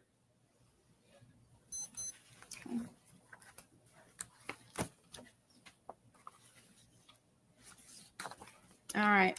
Give me 1 second. So do you recall sitting here in 2017 in this courtroom and watching witnesses give testimony and putting words into your mouth? I do. Hearsay. And I'd like to, first of all, what I'm going to do is I'd like to take you through some of the statements that you were alleged to have made. Okay. Did you say some of the things that were testified to? I did. And did you say all the things, every single thing that was testified to, did you say? I did not. Okay. I want to go through these statements, but before we do, these statements that were given at trial they were accusing you of joking about the murder of Holly Bobo, right? Yeah. Why would you say anything like that? Well, I sold a lot of drugs, and I found it a lot easier when I fronted drugs out. If people were scared of me, I got my money. I got paid. It was just the way it is in the drug business. If people are scared of their drug dealer, they're going to pay. So that's kind of a stupid answer, but it's the truth. I mean, right. Okay. Who's Carl Statler? He was a friend that lived right below me. He went to school with my brother. All right. Did you hang out with Carl Statler during this time? I did. Do you recall going to Johnny's Bar and Grill with Carl? I do. Okay. And I'm sure you heard his testimony. Did you tell? So first of all, who's Misty Tubbs? She was a friend of my son's mother. Never really hung around her that much. I think I've been at her house one time with Amy, my son's mom. Okay. And was she the bartender at Johnny's Bar? She was. Do you recall getting in an argument with her? I don't really recall. It seems like we did get into some kind of argument. She accused me of, I think, of doing something to her car or something. Right. And Did you say, I'm just going to ask, did you say, I'll kill you like I did Holly Bobo? I don't recall saying that. Okay. Did you tell Carl Statler that I did it? No. Is it possible that you made some statements similar? I've made some open-end statements before where people could have had the wrong idea. You know, I remember I told Rebecca once, I said, there's already one person missing. What makes you think it can't be two? And by that, I wasn't meaning that I did anything. I was just, we was arguing and just trying to get her to, she was kind of griping at me. Were you admitting in that statement that you killed Holly Bobo? Absolutely not. You guys, I am aware it is after 1 o'clock. So you see what I'm saying. I'm waiting for it to come into trial. As soon as it comes into trial, we'll be over on the Karen Reed boat. All right. And do you recall Rebecca Earp's testimony? I do. On the day after, so on April 14th of 2011, she testified that you guys were watching the news and that you said they'll never be able to find her. Did you say that? I believe I did say that. And now there's reasons why in Decatur County, there's a history of women that goes missing and hadn't been found. There's still a Vargas girl that's never been found. Nobody knows what happened to her. And this happened when I was in high school, and like nobody knows anything about it. So yeah, I made that comment. Okay. Did you make that comment because you had knowledge of where Holly Bobo's remains were? I did not. I only made that comment because of the time period of the news interview, and it's just statistics. If the police doesn't find the person that goes missing, it's just statistics, and that's all I was stating. I guess I watched too many crime. You heard Rebecca Earp testify that you said that you would tie her up just like you did Holly Bobo, and no one would ever see her again. Did you say that? I don't recall making that statement. How about she better not go to the law, and she better not make any statements, otherwise you would hurt her or her family. Did you say that? I may have said that. Okay. Was that you admitting to having anything to do with Holly Bobo? No. Was that you claiming to have any knowledge of the murder of Holly Bobo? No. How about around July of 2011, when you and Rebecca were at John Mitchell's house? She testified to that. Do you recall that? I do recall that. Okay. She said everything was ready to go in the back of the truck to be put under the Birdsong Bridge, and that you said, or I should say, you or John Mitchell said, they said that it was Holly's remains in these Tupperware tubs that were in the back of the truck. The only thing is that date. The date was, we wasn't dating at this time. This was after me and her broke up, and this was after me and her broke up, and I think she was seeing John, and I do recall that, and it had nothing to do with no remains. It was meth making material. We was just kind of the way we was discussing it. We just didn't want to put our business out there. Okay. But with the way she took it, I guess she took it that way. But you never told her that it was Holly Bobo's remains in those tubs? I never told her it was Holly Bobo's remains. I never told her it was a meth lab. All right. Do you recall Victor Dinsmore testifying? I do. All right. So you testified earlier that you do remember getting into a fight with Shane at Miss Dottie's that day. I do. Okay, so Victor Dinsmore testified that you and Shane were arguing about who was going to hit it first. Yes. And so can I elaborate with that? Please. And when I jumped out, Shane was like, "You ain't gonna hit me," and I said, "Well, I'll hit you first." And that's where that comment came up. And I did. I hit him first, and the argument was something stupid. To this day, I still don't know. It was just like, well, that wall's white. No, it's not. And we just jumped out. He said, "You ain't gonna hit me." I said, "Okay." When you made that statement, were you in any way claiming that, telling Shane that you were going to rape Holly Bobo first? No. Okay.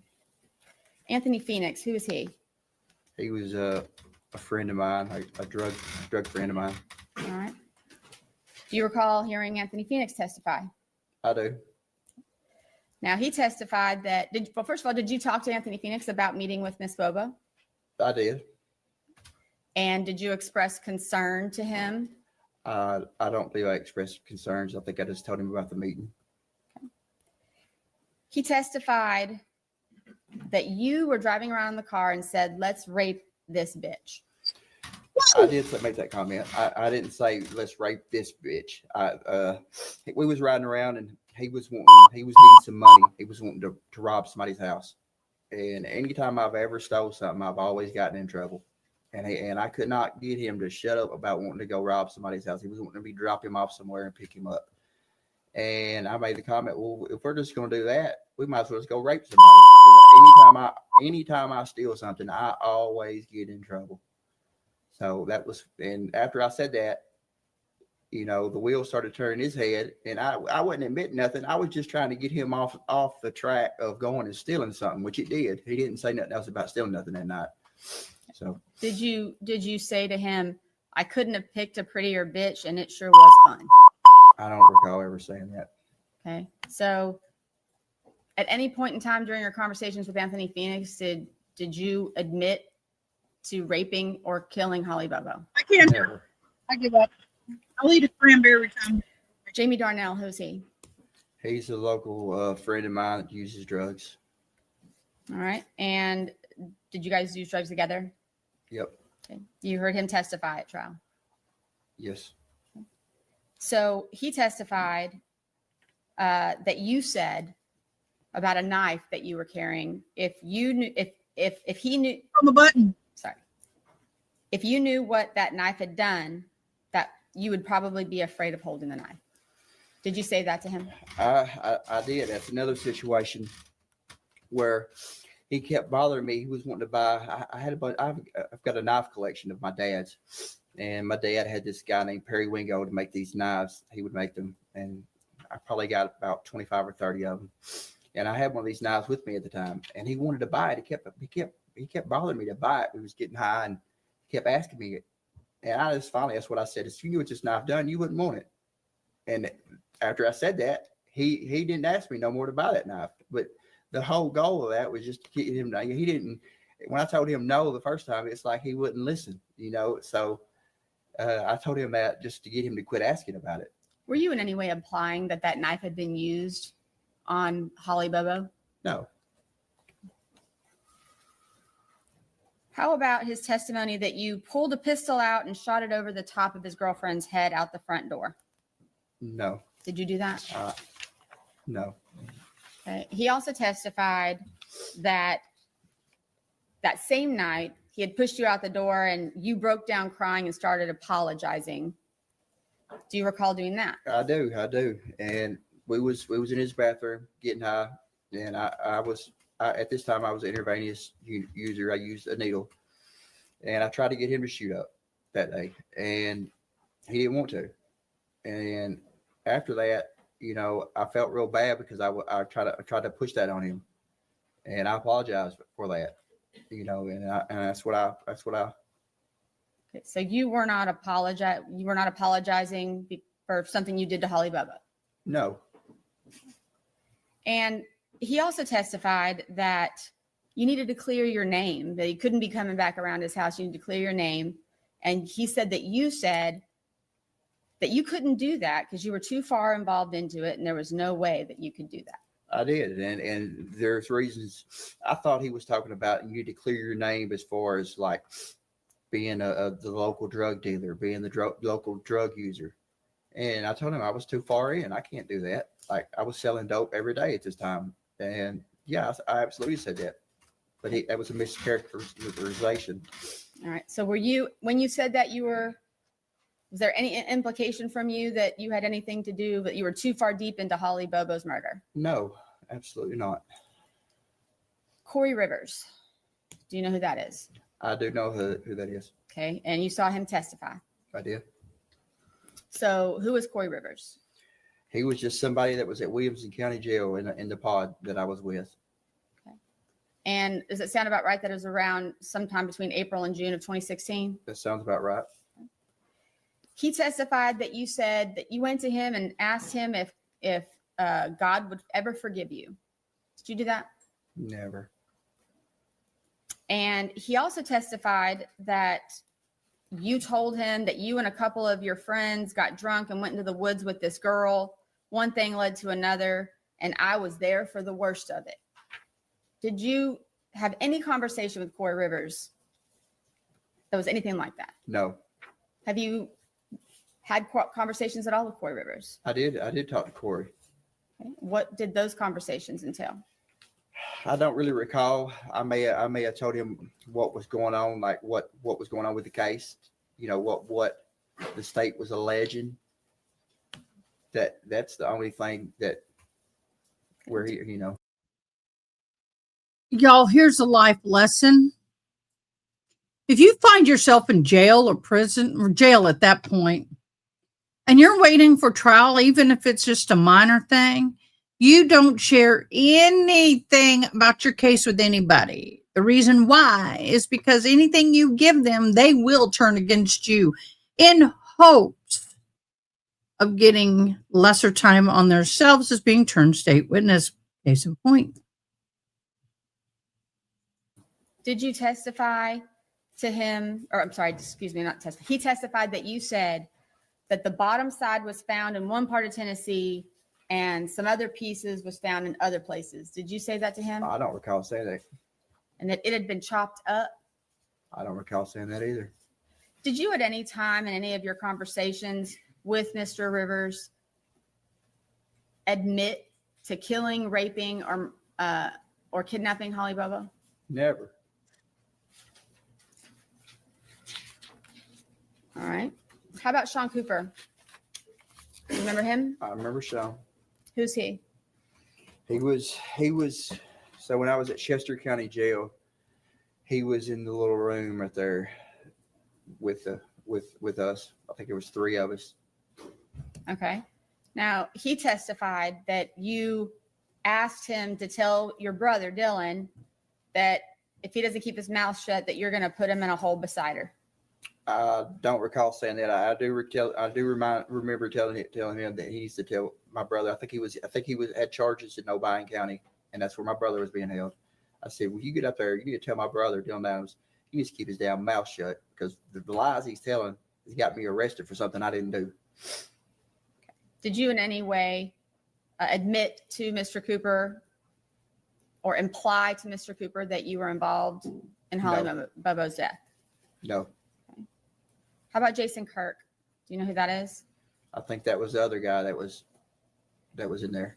All right. And so he testified that he overheard you tell Mr. Cooper that will you give my brother a message for me? Tell him if he doesn't keep his fucking mouth shut, I'm going to plant him next to that bitch. Did you say that? Give up on the No. Did you make any statements? You know, Mr. Kirk also testified that you were bragging about the bond that was put on you. And he testified that you said, I guess you got to kill a bitch to get that kind of bail around here. I don't recall specifically saying that, but I did make a comment about the bail being so high, and the way the judge, when I left the courtroom at Chester County, the judge made an announcement to the court that was the guy for the Holly Bobo deal. Like it was kind of a messed up little deal, but I got angry, but I don't specifically recall just saying that. Okay. Chris Swift. He was another person at Williamson County Jail. Okay. He said that you went up to him and asked him, would God forgive you? Did you ask him if? The only thing I talked to Chris Swift about was making meth and his meth use and stuff like that, but no. All right. So he testified that you told him that you weren't involved in the killing, but you were involved in the worst part of it. Never said that. Okay. And he testified that you told him about some boy who hung himself, and that he and his brother were involved, and your brother were involved in the killing. Did you mention anything to Mr. Swift about Shane Austin? I may have mentioned that Shane and my brother were my brother was being charged, and Shane was a friend of ours, and he had hung himself. But other than that, no. Did you tell Mr. Swift that they were in the back room having sex with Holly? No. Did you tell Mr. Swift that something went wrong, and that you were involved in the worst part of it? No. Okay. Did you tell Mr. Swift that as soon as the trial's over, that you're going home, they didn't have a body and they didn't have a murder weapon nor a motive? No. All right.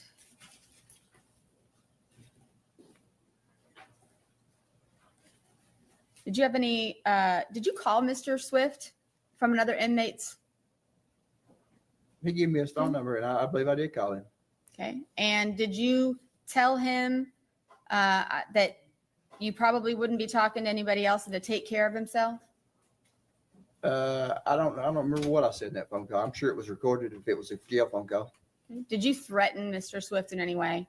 Absolutely not. All right. I want to talk to you a little bit now. You said earlier that you had been visited by police on multiple occasions. Okay. So, Well, first of all, so I'm looking at all of these statements that you admitted to saying to witnesses that testified. And so as I understand it, there were some of the things that were testified to by various people that you knew outside of jail, right? That you admitted to saying, right? Yeah, yeah. But that the people that you knew in jail, you didn't say any of those things. Mm-mm. Do you recall? I didn't know them well enough to talk to them like that. You know. Do you recall meeting with Karen Bobo? I do. Her and Clint. Okay. And you heard her testify at trial, right? I did. And she testified that when you met with her and Clint described what the kidnapper looked like, her testimony was that you said, "That's Shane." Is that what you said? That's not what I said. I said, that's the same height as Shane, but Shane has red hair and he was with me. Okay. Did you tell Miss Bobo that you would do whatever you could to help? I did. All right. So in all of the interactions that you've had with police, let's go back to the first time that they came out to your house. Have you cooperated with law enforcement during the course of the investigation? Yes, I gave my statement to where I was that day. Yes. And did you allow them to search your house? Yes. Did you allow them to search under your house?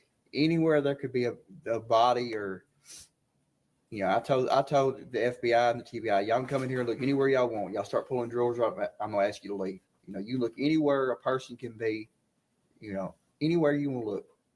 Anytime they came to me, I would answer questions. Anything. Anytime, I mean, at jails, anywhere they wanted to question me. They bring me off the work crew at a jail and I would go in and talk. You know, I knew I didn't really know my rights, but I knew I didn't have to talk to them.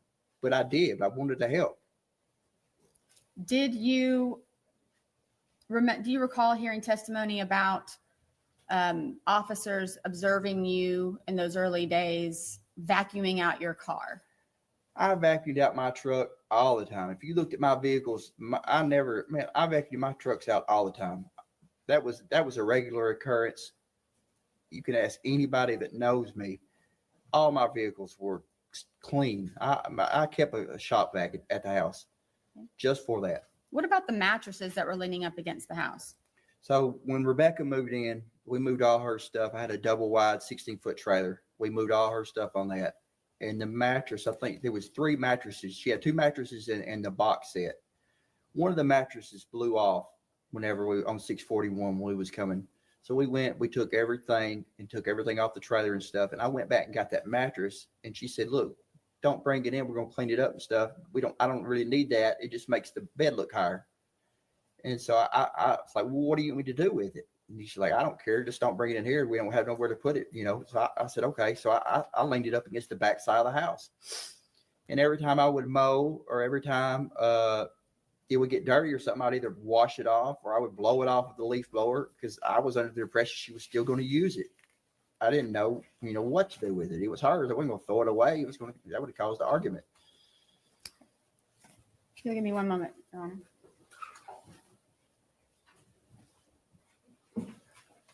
I don't know this guy, but he's still reasonable to me. All right. So have you had a chance to review some of the, first of all, do you know what an IR is? I do now. It's the investigative report. Okay. So have you had a chance to review the IRs that were related to statements that you made to law enforcement? I have. Do you recall right around April 23rd of 2011 with them coming out to your law enforcement coming out to your house? What was the date again? April the 23rd of 2011. Okay. Who was the law enforcement officer? FBI Special Agent Matt Ross. Oh, that's when he took the pictures. Yes. Yeah, that's when I was all scratched up from running from the police in Natchez Trace. But it wasn't nothing for me to have scratches. I grew marijuana back behind my house. It's nothing but clear cut. And that was another the time when they was talking about I ran behind the house. And if I'm not mistaken, Mr. Rainey also testified that he knew where my marijuana plants were, which he did. When they come searching, I had to move everything. I had about 5,000 marijuana plants when all this went on. And when Miss Bobo went missing, I moved everything outside. I had just got them started, and I moved everything outside. Well, when everybody started searching, they come through. I had to move everything. And when law enforcement came that one time and talked to me, that's what I ran around behind the house doing, was moving all the marijuana plants that I had there. Okay. Did you provide your best account of what you did that day to law enforcement? I did. I didn't tell them every time I used the bathroom, though. I mean, I didn't tell them, I was a drug user. I told them where I went, Okay. Did you, do you think that there were things that you did throughout that day that you didn't include in your statements to law enforcement? Absolutely. But I didn't lie. I didn't, I gave the best, there was people that called that morning that I didn't remember talking to, that later on that I realized I talked to, like going to the river. There's nothing that happened that morning going to the river. I don't specifically recall going to the river that morning with Jason, but we went down there so much. I'm not disputing that. Okay. And do you recall right around July 6th of 2011, you were visited by S.A. Dykes and investigator Inman? Mm-hmm. Do you recall that? I do. Okay. And they came to your residence? Yeah, I think it was my granddaddy's. I think we sit on the back porch that time. All right. And did you give them an accounting of what you did? I did. On April the 13th, 2011? I think they did you tell them that you had gone to the coon hunt or that you didn't go? I didn't go. I didn't have no way. And I didn't go to stuff like that. I mean, when I was younger, I did, but I didn't go to stuff like that. I was a druggie. I was a drug dealer. Like I didn't go out in public much. Not a lot of people like me, I had a known reputation in the neighborhood for being the local drug dealer and drug user. So just, I could go in a gas station and people would look at me different. Of course I would give them the stink eye, or I would, I gave them that perspective. Like I wasn't the person to be messed with, and. Okay. So you were visited again by Agent Dykes on August 28th of 2012. I believe that was in the Benton County Jail. Yep. In the basement in the investigator's office. Okay. Did you ever ask for an attorney when you were speaking with law enforcement? Never. Did you voluntarily give them information? I'll take that back. When I talked to Jeff Jackson, I think I had asked for an attorney at the end.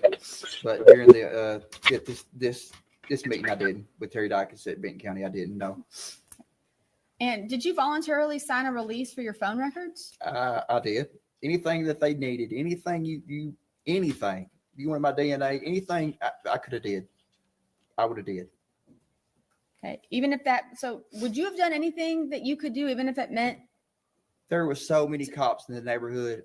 We would have did anything to get the police to solve this, to get the TBI and the cops out of our neighborhood. It was so hard for us drug dealers and stuff. We wanted the police to solve this thing, Okay. Do you recall meeting with Mr. Dykes S.A. Dykes on May 22nd of 2013? And I believe that was at the Decatur County Sheriff's Office. Go into specifics on that. There was an investigator Cunningham and investigator Meeks. About the leather coat. Yes. Yes. So you gave a voluntary statement to law enforcement at that time? I did. There was a leather coat that I didn't know the specifics of what had happened or whatever, but there was a leather coat in my brother's truck.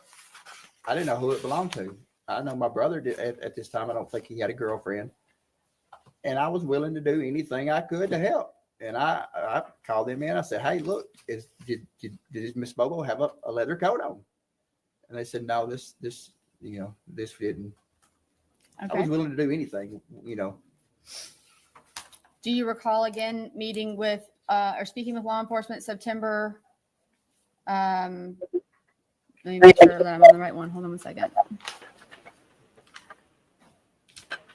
September 9th of 2013 with Agent Joe Walker. Did you meet with him? I did at the Benton County Jail. He brought me in from work release. Yeah, I remember that. Okay. And did you give him a statement about your whereabouts on April the 13th, 2011? Just told him where I was. Did any of your testimony change? Did you add any additional information to him that you recall? Not that I specifically recall. Not that I recall. Okay. Do you recall Mr. Walker saying, your name keeps coming up? Yeah, I remember that. Okay. So did you address that with Mr. Walker at all? Yeah, I think I told him I'd made some jokes, made some statements. Okay. All right. And what about on February the 28th, 2014, when you that's when you Today spoke I got with arrested. Jeff. That's the day you got arrested. Jeff Jackson and Agent Lewis and Carter.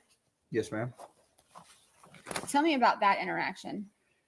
So February 28th, I was with a girl named Trish Evans. She had a house in Camden. So I had stayed the night with her.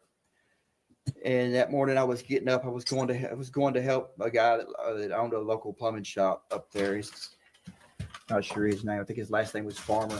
I was going to help him that morning, and Richard Cottom went by my house and seen there was police everywhere. And I think it was Linda Kimball is the one that called and said, "Hey, there's cops all at your house. What's going on?" So I thought it was the local cops. I thought they had done sold to us a confidential informant, sold some drugs or something. I didn't really know what was going on. So I called the Decatur County Sheriff's Department. And I said, "Hey, look, what's going on? Why is the police at my house? What are y'all doing?" This Zach, we don't know what's going on. It ain't us. So I call. I said, "Well, y'all go back by there and see what kind of cops it is." So they went back by and they said, "Well, it's got to be TBI." So I went on the internet looking for the number for the TBI. They don't really have a number, so I just called 1-800-TBI find. And I asked them, "So what are y'all doing at my house?" And they asked, "Well, where are you at?" They wouldn't answer my question. I lied. I said, I'm in Lexington. "What are y'all doing at my house?" They said, "Well, we need to talk to you." And I said, "Well, I'm working right now. You need to get here." And I said, "Well, I don't have a driver's license." So I hung up, took my phone apart, and I called my girlfriend. I said, "TBI's at my house." And I said, "I don't really know what this is about." And she said, "Well, what do you want to do?" And I said, well, I need to go see what this is about. This is, there's lots of law there. So I said, "I'm just going to have them come pick me up. There's no need in you driving." She didn't have no license. And so I called TBI back. I said, "Well, y'all come pick me up at the McDonald's in Camden. I'm leery of police anyway. So I wanted to meet at a public spot." So they came, and I called them back and I asked, I said, how many TBI agents are there? And I think they said 3 or 4. I bought everybody. I went in McDonald's. I bought everybody Sprites and drinks and sausage and biscuits and just I bought everything.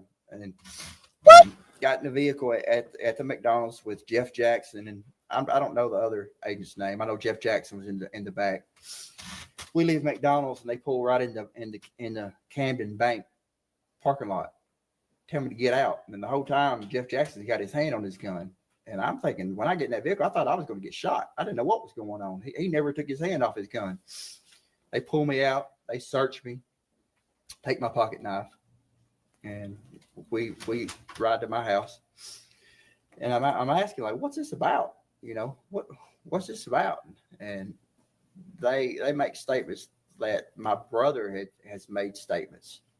I says, "Dylan, he's in federal holding. What's he made statements about?" And we get to my house and it's a circus. Like, they had the driveway blocked off. They had the TBI mobile command unit in my granddaddy's front yard. It was circus. It was a circus.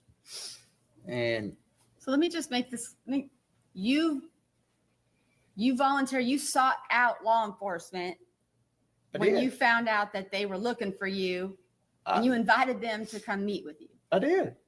I called them. Okay. They had already knocked the door down, was in my house. All right. So I want to ask you one last set of questions. Okay. At your trial in this case, has your defense always been straight up innocence? Always. Till my last breath on this earth, it's always going to be innocent. Then why didn't you testify? The reason I didn't testify, a week before my trial, Jennifer Thompson had my mom and my cousin come in from Atlanta. My mom had to take off work and come up here, and we all met at the Savannah jail over here in the library. And they had already talked before this and planned all this out, but they got up there. She got my mom up there and my cousin up there, and my mom made me promise that I wouldn't testify because all the bad things that the state was going to try to say about me, and you know, they just didn't want me to testify. And did any of your attorneys ever meet with you and prepare testimony for you? Never. Did you discuss taking the stand with Ms. Thompson? I did multiple times, and she the way I guess that she practiced, she tried to say that, you know, she didn't want me to. She didn't want me to at all. Okay. I was advised not to. I wanted to bad. How about with Mr. Simmons? Did you have that conversation with him? I didn't, not that I recall. Okay. Did the pressure from your family and the advice you received from counsel, did that in any way affect your decision not to testify? It did. It did. Do you recall Judge McGinley asking you questions, saying, is this your decision not to testify? It did. He did ask me that. And at the time, I didn't realize I could have said yes, you know, and went against my lawyer. You know, I just was going with what Jennifer, and we paid her a lot of money. She was a paid attorney. We paid her a lot of money, and I was told to listen to her. And that's what I did. Did Ms. Thompson ever sit down and discuss any kind of defense strategy with you? We met a lot, but like the discovery. I never got to see all of the discovery.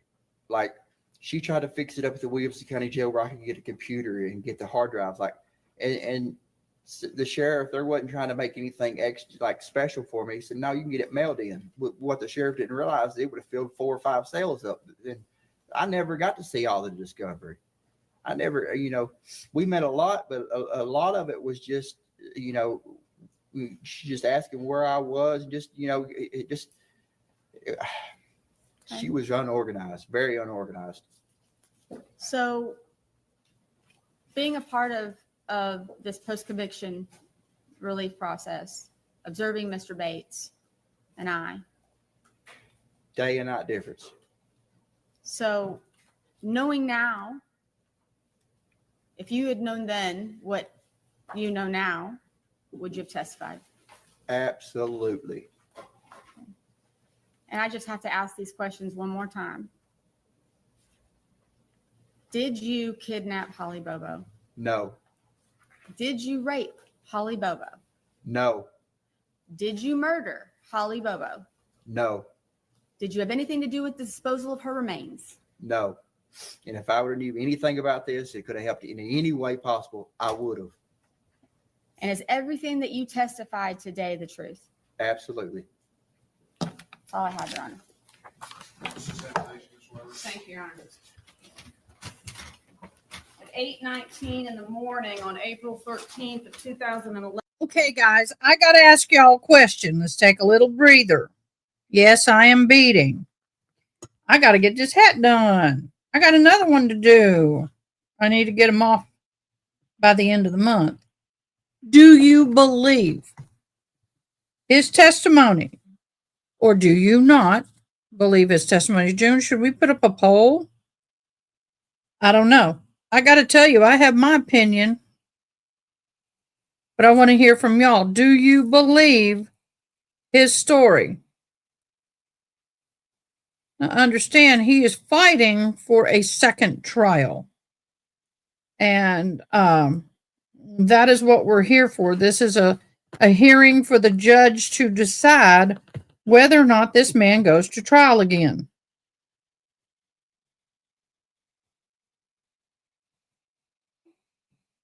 Let me know. 11, you texted Jason Autry. Okay. Never mentioned that to the police. I didn't mention every text I made. I didn't tell them every time I used the bathroom. 8:30, you called Jason Autry on the morning of April 13th, 2011. It's why there was a lot of phone calls I made that morning. There was a lot of people I talked to that morning that I don't recall talking to. 8:35 on the morning of April 13th, 2011, you called your grandfather, Dick Adams. 8:37 in the morning of April 13th, 2011, you're calling Jason Autry again. Let me guess, you don't remember that, right? If I would have. You would have what? If I would have remembered, I would tell you. I'm not Okay. going to sit here. Okay. 8:38, Jason Autry calls you back. Again, I'm talking about the morning of April 13th, 2011. The morning that has been your whole life since it happened. Since April 13th, 2011, that day has consumed your life.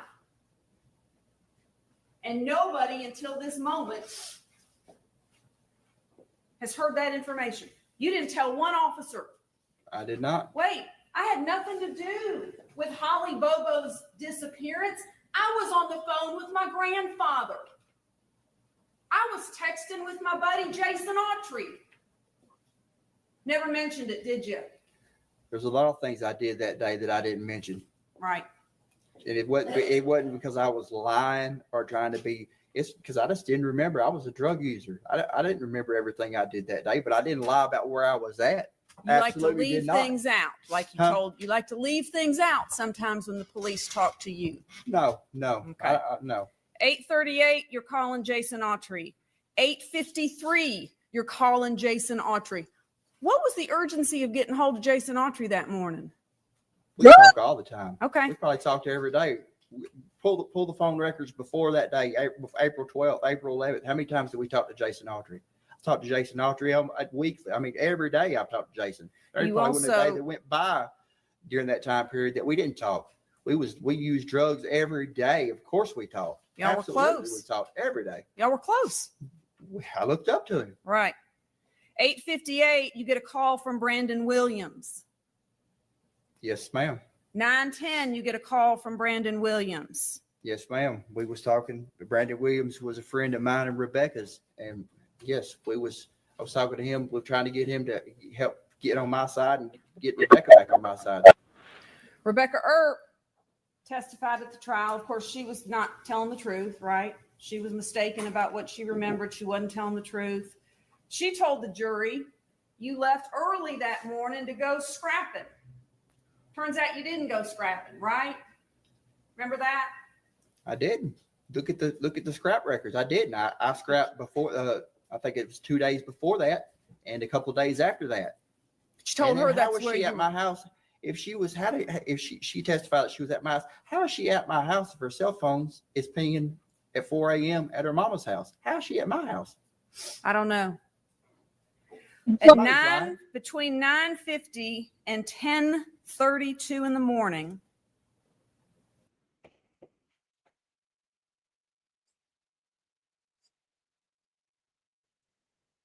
Okay, guys, we're going to hop on over to the Karen Reed. We have Karen Reed. I'm going to go live on Karen Reed. Just give me a second.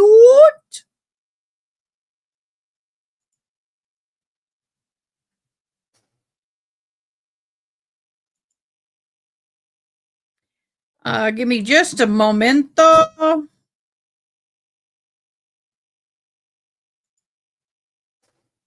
Oh, my monkey going nuts. Why can't I add a scene? All right, give me a second. My thing is acting up.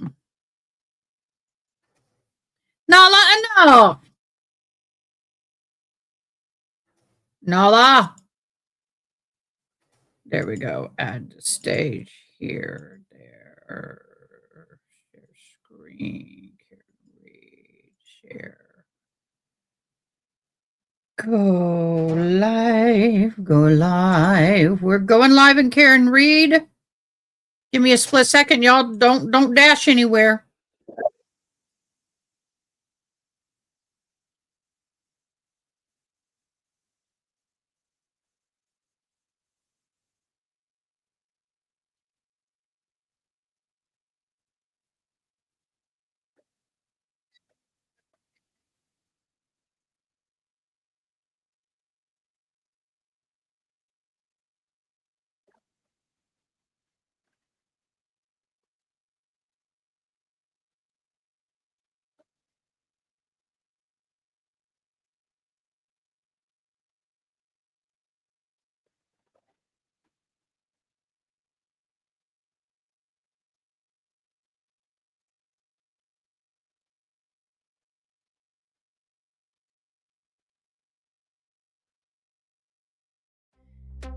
Thanks for watching. Please comment, like, share, and most importantly, subscribe. I hope you have an awesome day. Till next time, take care.